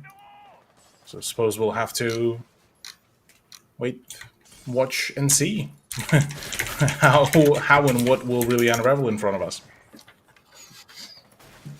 A lot has unravelled tonight, Cthulhu. Some things that we may not have expected, especially the GG v Elevate game. So it's been a pleasantly surprising evening, especially now with Firelord spicing things up for us that little bit more, taking down Coconut Head in the opening 40 seconds. And Obsession, they've been losing these opening picks a considerable amount of times, if we're being completely honest, Cthulhu. They've been struggling to get the trades as well. One player sort of off on their own, lonesome, doing their own thing, then gets taken down, which is a shame, but Champion have been capitalising on these, and there we go. That's another one for Firelord. 2 on the top floor. Yeah, look, already Champion are going absolutely hard here with their plays, really, with not really giving a whole lot of possibilities for Obsession. As much as they tried to hold off all this onslaught, already losing Coconut Head and Roldini is not particularly the great turnout. Deadpool is trying his absolute darn best to try to make a play, but against an LMG, how much damage can you actually deal before going down? And so far, well, it seems like the answer is there. Just about enough to get her down onto the Finca, but not to finish her off. Parrot has been that wingman and perfectly working it out. Silence doesn't really stay around for long, and it's all down to Jay Lucky. 3 kills for Firelord there on the top floor, single-handedly shutting down the rain game for Obsession. Jay Lucky left in a 1 versus 4. It's definitely doable given that 2 are on low HP. Make that 1 less on full HP as well from Freezer, though. Parrot, the other player left on 100, is going to be able to clean things up here for Champion. They're going to equalise once more 2v2. In terms of the round count, Cthulhu, it is back and forth gameplay here, and we're just sort of sitting into the rut now. We're just getting in, and I think we should be getting ready for the long haul here because this is shaping up to be a very, very close matchup. Ooh. Yeah, this is definitely looking to be one of the longer ones.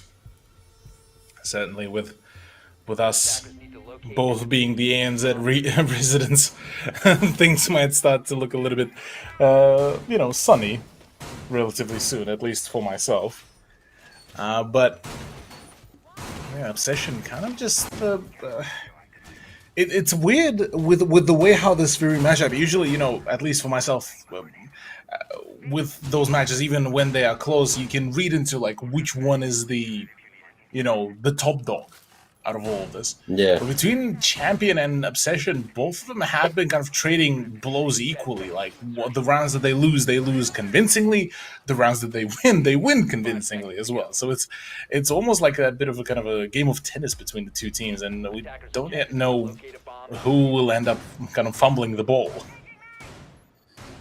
It's so interesting to see that teams that we don't necessarily know a lot about and that we speculate at the start of the season, when they verse X team, and X team, they're going to get rolled. But when they verse X team, and X team, they might have a chance. But I have been pleasantly surprised with all the teams in the Summer League right now. I think Firelord's also a little bit surprised this time. The Rome's coming to him, taking him down early on here, Coconut Head. But I mean, all the teams in the Summer League so far that we've seen, Cthulhu, have been at such a high level of competitive play that I honestly don't think that we can rule any of them out in any degree at any point in this tournament, because they have all shown that they can tussle with the best of them.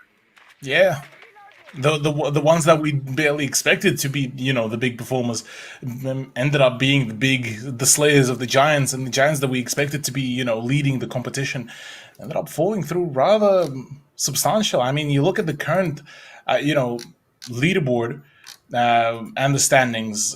It's actually Gaming Gladiators that actually are on top of the leaderboard, sporting the 5-pointer, and now only after that it's Direwolves, Fury, and Obsession currently sitting. But Obsession are currently battling for their possibility of scoring any sort of amount of points, and if Champion end up winning in regulation, that will put them in 5 team tiebreaker after the conclusion of the first weekend. Wow. That's going to be interesting to see unfold on the scorecard, Cthulhu. But, I mean, it's so 50-50. It's so hard to draw a conclusion. But, I mean, right now, Obsession are looking good for this third, Cthulhu, if they play their cards right. Oh yeah, if they play their cards right, but as a matter of fact, both teams will really be able to play it out. Oh no! Oh, this is not good for Aldini. Backed into the corner, he is. Does he get droned here? Swing and a frag, and a free one whilst at it as well.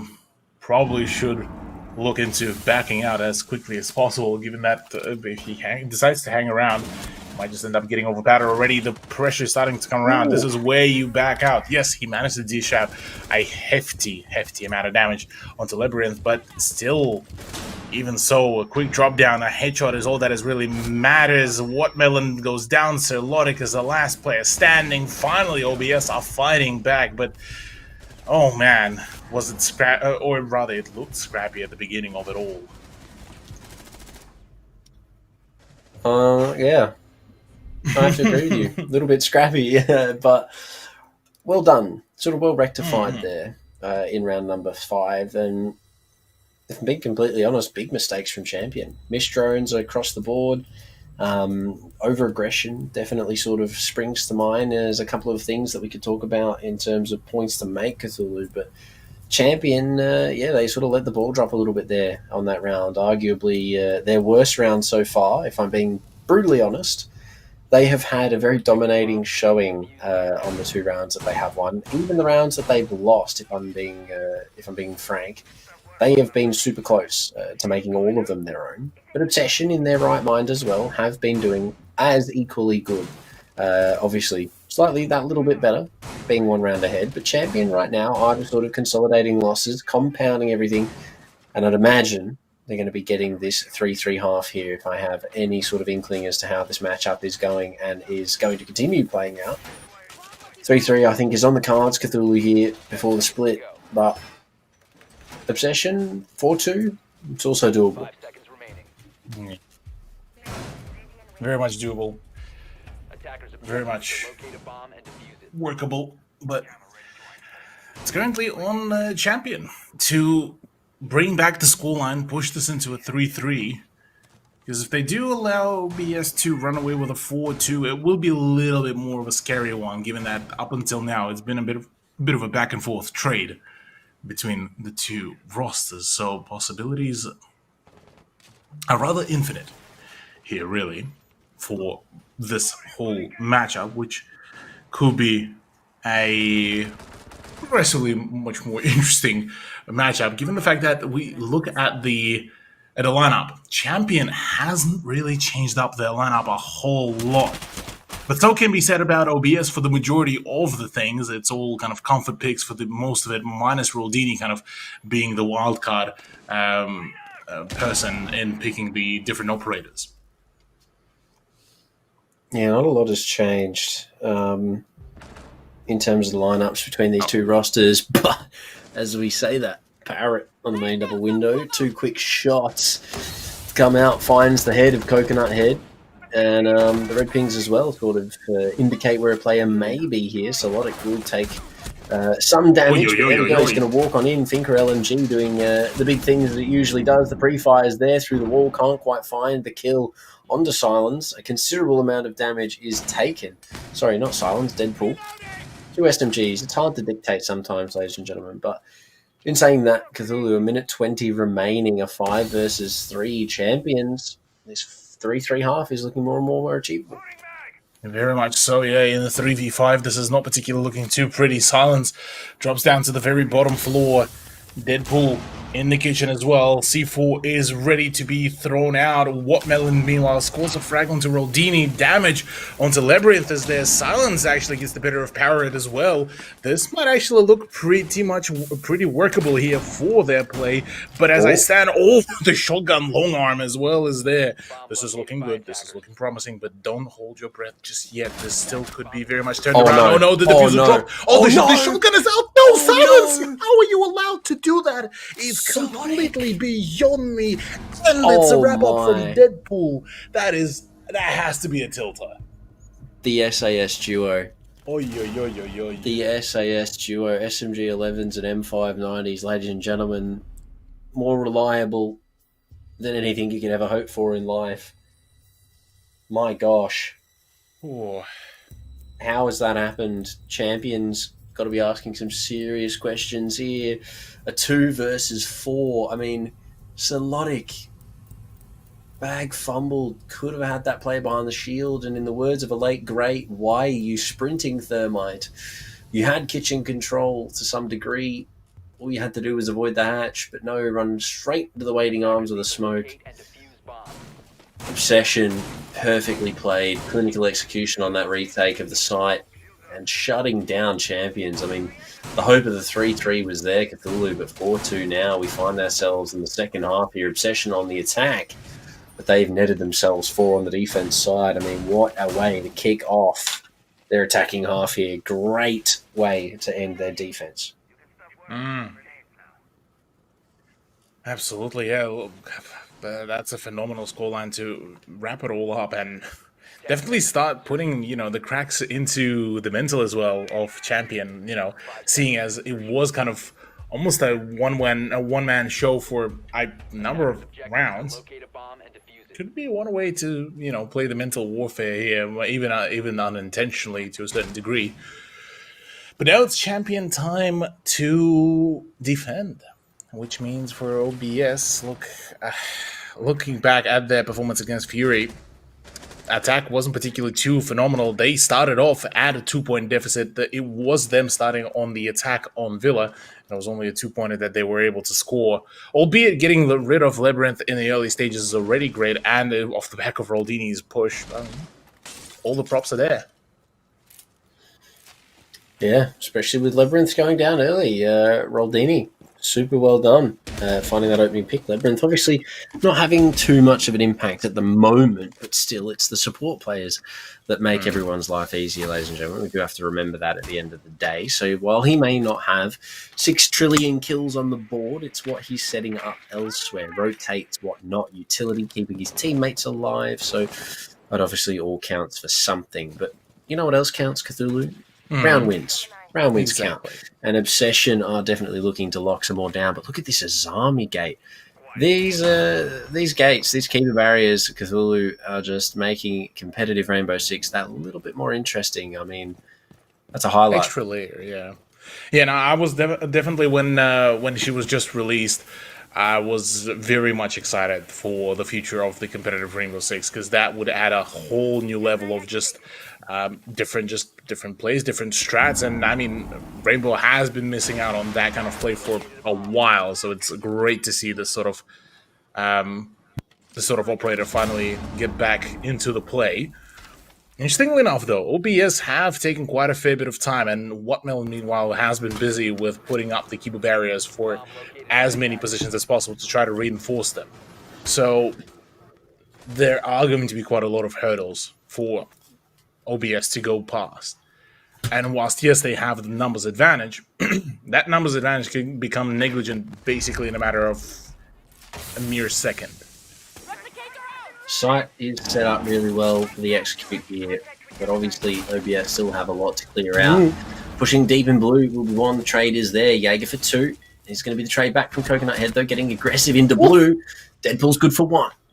Coconut Head finding another Wattmelon finds himself in a 1 versus 3 here. Champ have to have a pretty big come up here in the 1 versus 3. The diffuser now going down. The first plan of the night, actually. Not going to use the Keeper barricade there to cover the cross. Instead opts for the impact of all things, interestingly. Sledge is there to clean it up for Obsession and first round of attack. Well, yeah, it did take them a little, well, I say a little bit of time to get into the building. It pays off in the end. The round converts, 5-2, 3 in the lead. Absolutely. So far, it's ended up working out quite well. They Obsession kind of paced themselves quite well overall, and gotta give props to Jay Lucky as well. The Iana play was kind of well paced, thorough, and pretty well calculated as well on those swings. Didn't really fall into all of those baits that were attempted to be made by quite a fair few players of Champion Squad, but that didn't end up being the case. So well done, well played. Though 5-2 scoreline, a bit more decisive so far, but again, can't really yet call it given the fact how close some of these scorelines did get halfway through our play-day. So going into this one, I'm still thinking that Obsession might just end up having a little bit more of the advantage, but with the way how the rounds have been getting, can't really discount Champion at all, despite the score. No, you definitely can't. I mean, Champion Cthulhu have had a phenomenal game so far, albeit not reflected, I don't think, in the round count at all, but definitely in the execute side of things. I mean, these rounds have been coming down to let's be honest, 1v1s, 2v2s, really close, 3v3s, 1vxs. So Champion have been fumbling a couple of leads, but at the same time, they've been getting it down to positions where they have had the ability to just walk away with the dub completely, no questions asked. So they've got the tools to do it. They have the ability, the gun power, the gunplay, should I say, sorry, to make it happen. It's just Obsession are reading into it just that little bit more at the end of the day and turning these rounds into theirs and slowly putting more of a lead on the board. Slowly but surely, indeed, yeah. Look, so far, I gotta commend so far. Obsession are doing a pretty solid job at their scouting game as well, with the drones, keeping them alive for as much as possible as well, which does allow quite a fair bit of kind of quick and snappy advancement. No breach denial, by the way, I believe, or at least, yeah, quick and easy breach by Roldini, so that's a job done. And now it's down to the rest of the team to really apply the pressure, because there has been already Maverick holes being generated around the attic wall. So that's a great start, great play. So we could possibly see a rather interesting, approach, given with a half a round to go. Silence actually decides to completely just face tank the gate. Interesting choice, but look, it didn't do too much damage at the end of the day. You only lost 20 health in the process. So with the finger boost, it obviously helps out, but what doesn't help for Obsession, Solodic finding that kill onto Deadpool. And, the finger going down as well, that's going to be a big issue. No more Healies available, and unfortunately for Obsession, that means that those couple of players on slightly lower health aren't going to be able to heal themselves back up. Speaking of players that are no longer able to collect health, Parrot going down, a lovely shot from Silence as well onto Firelord, and very quickly Obsession yoinked the lead back in their favour. Wattmelon as well, taking some damage. The Volton over into Pit. Will spot the player up on boost, but can't quite hit the shots. Will do a lot of damage on Wattmelon. Labyrinth does go down as well in the fray. The smoke now to cover the cross, walking into the site. Coconut will confirm. Wattmelon on low HP. The pre-fire could be there. Solodic also lost in the fray. Coconut Head takes him down. Sneaking on through the smoke, though. Trigger Discipline could be a big thing, but he's going to find the planter. And very quickly, the swings back in the favour had he been able to hold Diffuser, but no, gets aggressive. Obsession are going to find that kill and put themselves on match point. Cthulhu, we could be on for a close ending here. Oh, man. Oh, wait, hang on a minute. Well, it did get close to, going completely wrong way, and OBS would have been on a bit of a tilter if that would have been allowed, but thankfully for them, that didn't really happen. And, now we are sitting on a match point 6-2 scoreline. So, I mean, that's going to be one fitting way to, wrap up the second play day in the first weekend of the Operation League Summer Series. And we started off with a 7-1, then one overtime, one nearly overtime game, and then to wrap it all up by a 7-2 scoreline. I mean, that's not bad. Not bad. Definitely good-ish size. Not particularly the best size for Direwolves, as they was probably sweating there, especially the social media person. It's like, come on, boys, surely. No. Guys, we gotta stop doing this to ourselves. Come on. I mean, at least they made it work. At least it happened for them, Cthulhu. And at the end of the day, they will walk away with the dub.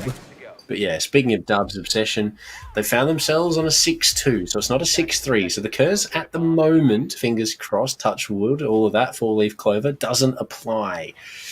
But as soon as I say that, it's all going to turn horrible. It's going to win, Champion are going to win 4 rounds. We're going to go to OT, and it's all going to be happening again because I opened my mouth. So if that does become the case, I apologize immensely. But right now, Obsession in the driving seat. 4 rounds separate them from Champions right now, and 1 possibly from closing things out early on here. 30 seconds in, not a lot achieved, all just drone work and information gathering, but it's what you should expect given that they're sitting on match point rather, for the end here.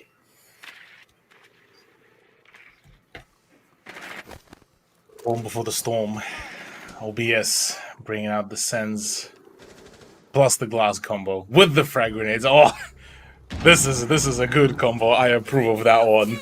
Obsession finally getting my dreams all fulfilled here. But what is not being fulfilled is the life of Deadpool, who's just been absolutely dumpstered and thrown into the bin, courtesy of Labyrinth.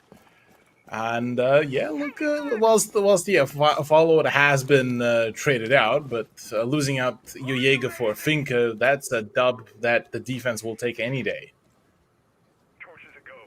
100%. It's a big dub. Finca being lost early on is not great for Obsession, but we saw her taken out pretty quickly in the last round. So no real surprise, given that Finca is usually the first to go, given the last we saw of the Operations League Cthulhu. But Sens could be the deal breaker here on the bottom floor. We do see them being bought here. Glasgow spot 1, an interesting choice of swing from Wattmelon, but at least Parrot is there to at least find the trade. Silence will be traded back out, but I mean, 50 seconds left to 3 versus 3 on site. Definitely doable for both sides, but having the Sens on the board is going to definitely spice things up a little bit here, Cthulhu. Absolutely, yeah, but nowhere yet to be seen. Sens kind of just now finally starting to awake, but it's a Sens with a DMR. Curious. I believe that Roly-Poly actually just ended up not really putting up the right wall there. Actually, no, pardon me. It does actually work out perfectly. Perfect double tap, actually. 3v1, there we go. 3v0, quickly wrapping it all up. A 7-2 for Obsession. Just cuts the site in half, forces the defense to move around, try to make that play, and ultimately, Cthulhu, it has gone in favor of Obsession. The fastest game so far for the Summer Series. A 7-2 in favor of Obsession. Unfortunately for Champion, close but no cigar. They gave it their best. Let's be short with it. I mean, they did put up a good fight, but definitely not one as good, unfortunately, as they did yesterday. Claps all around. Coconut Head getting in the spirit of the dub, and I don't blame him. Obsession, an absolute heater from them tonight, and I believe their second dub so far for this series. I mean, congratulations to them, first and foremost. But yeah, really well done on Oregon, and an amazing matchup to watch to end the night on. Absolutely. The funniest part of it all, that at the conclusion of our first weekend, Proto, we have only a singular team that has managed to procure 2 clean victories or 6 clean points, and that is Obsession that just done it perfectly and cleanly. Well, whilst their initial matchup was rather close one against Fury, it was a 7-5. Now they managed to do it in a much cleaner fashion, 7-2. And I mean, look at that 5-point streak that they just organized, pretty much starting off the 4th round. So pretty good, pretty clean, and very, very nicely done. Very well deserving victory as well. And whilst it's a rather unfortunate loss for Champions, but I think it's kind of in a similar way of how for a Strafe, this is all going to be very much of a learning curve for them. And whether it's a dub or a loss, it's still going to be attributing to their call it evolution.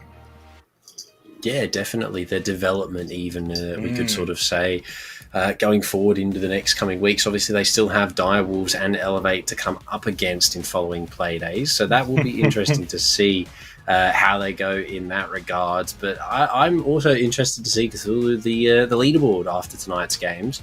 Obviously, we have had some interesting bouts this evening, as well as some interesting outcomes from said bouts. So positional wise, I'd imagine we're going to possibly even maybe see some upsets in terms of seeding currently on the leaderboard side of things. We will get confirmation as to when that one will come up. But other than that, Cthulhu, it has been an amazing night so far. I mean, other than that, what a way to end it off. A 7-2, the quickest game, as I already mentioned, so far in the series, which kind of glad about.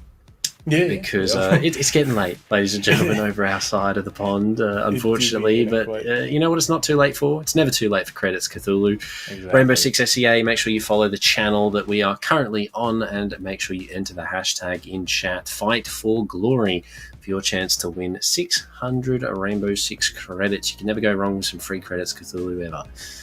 Exactly, yeah, look, plenty of ways to really score a phenomenal dub, and that is exactly what you would want to look at and, well, look out for. Honestly, yeah, one easy way to score yourselves those credits. But yeah, look, Proto, I mean, it has been a phenomenal weekend. I mean, we went through quite a fair few bangers overall, and I mean, it was the very first opener of the whole season, which was, well, Northern Forces that did take on a Strape, which later down the line, unfortunately, they ended up falling to the hands of Direwolves. But still a good performance, good initial shape that has been formed up. Elevate, look, they giveth and they've taketh as well, more so in the L's department. Given an L to Direwolves after a phenomenal comeback, and then, well, a comeback has been performed on them as well by Gaming Gladiators. And speaking of such, they were the ones that scored themselves the 2 dubs. Unfortunately, one has been off the back of an overtime win, but still a really good performance, really great turnout. And, well, for Fury, one day was a bit of a kind of an unfortunate result. The other one was a rise from ashes with finally the appearance of Napier, who basically reshaped the way how Fury played, and it was definitely almost like a completely day and night difference between their performances. It was a really sort of stark difference. It was completely different team, if we're being honest with ourselves. But here we go, the leaderboard at the end of Playdate and number 2. Obsession sitting pretty comfortably in first, 6 points to their names. GG sitting in second, Direwolves third, Fury fourth, and everyone else unfortunately not quite breaking into those top 4 spots. Northern in fifth, with a Strape bringing up that 8th place spot. No points for them, unfortunately, at the moment. Same with Champion, which is rather a shame, given how well both of those teams have been playing. But it's only 2 days in, Cthulhu, to our sort of play day set. As you mentioned, there's only 14. Well, I say only. That is a lot of play days. So there is still plenty of time for these teams to find themselves some points. But at the end of play day 2, I mean, are you sort of thinking that this maybe isn't what we should have been expecting? Or are you sort of thinking that this is relatively normal, given what we've seen so far? I'm a little bit surprised that it is Obsession at the top of the leaderboard, but given the matchups that they have received, it kinda is understandable, albeit I was actually expecting Fury to come out victorious over Obsession, but that was proving rather rapidly wrong, that they are actually a team that would be able to, score the dubs. But next week's stuff, actually, I'm quite looking forward to, because for Gaming Gladiators, this is yet another testament. They're getting one of their bigger matches out of the equation against Fury. For Northern Forces, this is the big trial by error against Obsession. Direwolves versus Astrape should be kind of just essentially a learning curve for Astrape. For Direwolves, a hope to get back into the top 2 kind of positions, and then, well, later down the line, it is Elevate versus Champion, and, well, a bit of a thrashing is probably par for the course for poor Champion squad. Whereas for Elevate, well, a hope and prayers that they will be able to fix up their mistakes that so far have been committed. Look, Cthulhu, it is all speculation at this point, but what I can comfortably say is both playdays that I've been on so far, number 1 and 2, have been absolutely insane. What a great way to kick the series off. We're not going to drag it out any longer, ladies and gentlemen. The games are all finished for the night, which therefore means that we are now done as well. Once again, thank you to our sponsor, Kingston Fury. And ladies and gentlemen, my name's Proto. Joining me as always, Cthulhu. We've had an absolute blast. Enjoy the rest of your evening. We will see you next week. Have a good one. Goodbye.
Fighting hostiles is like solving a puzzle.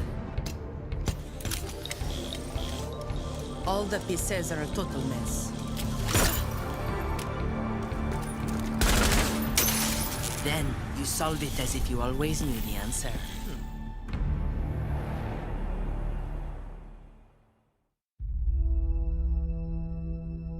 There are civilians out there who need us. They can't fight back. They can't escape. And they can't heal their own wounds. That's our job.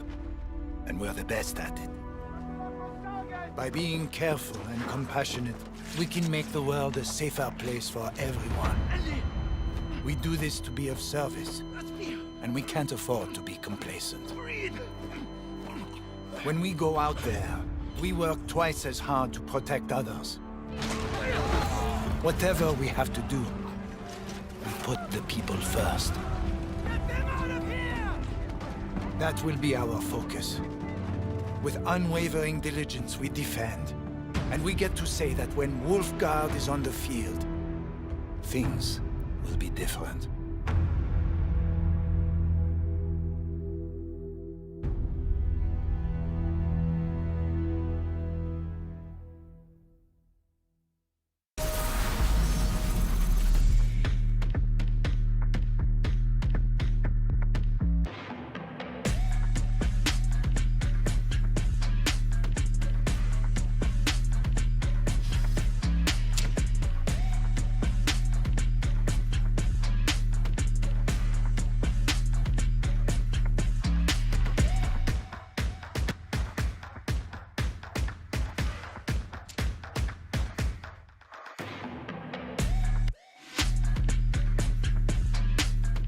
Wolfguard, come in. We located the architect. He's being held on the second floor. We need his schematics to find out how Nighthaven was involved in Yahata's death. Lying here. We're almost there. Sans knows how to hit hard. They barely left us any targets. Missing us already, boss. Don't worry, these militia aren't much of a threat. Understood. You know the parameters. Leon, remember to contact Clash on your way out. I know. Secure the VIP. Rendezvous with the rest of Wolfguard. Get home in time for dinner. Allez, bisous.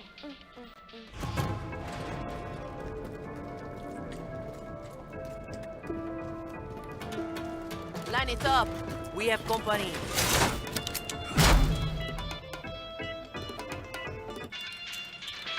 Tu aimerais faire ta mère veut te la faire aussi. Je voudrais te faire. Let's dance. Tout le monde te fera aussi.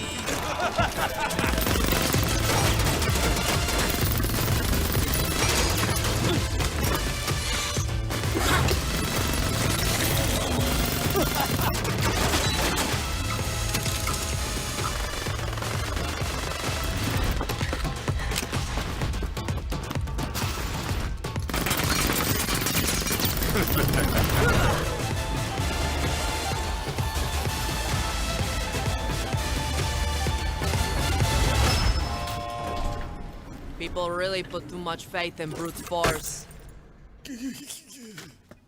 If there are no objections, we'll be taking our friend now.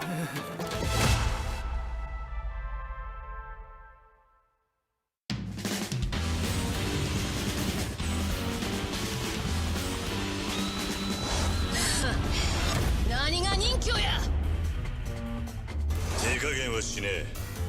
死にてえやつだけかかってこい。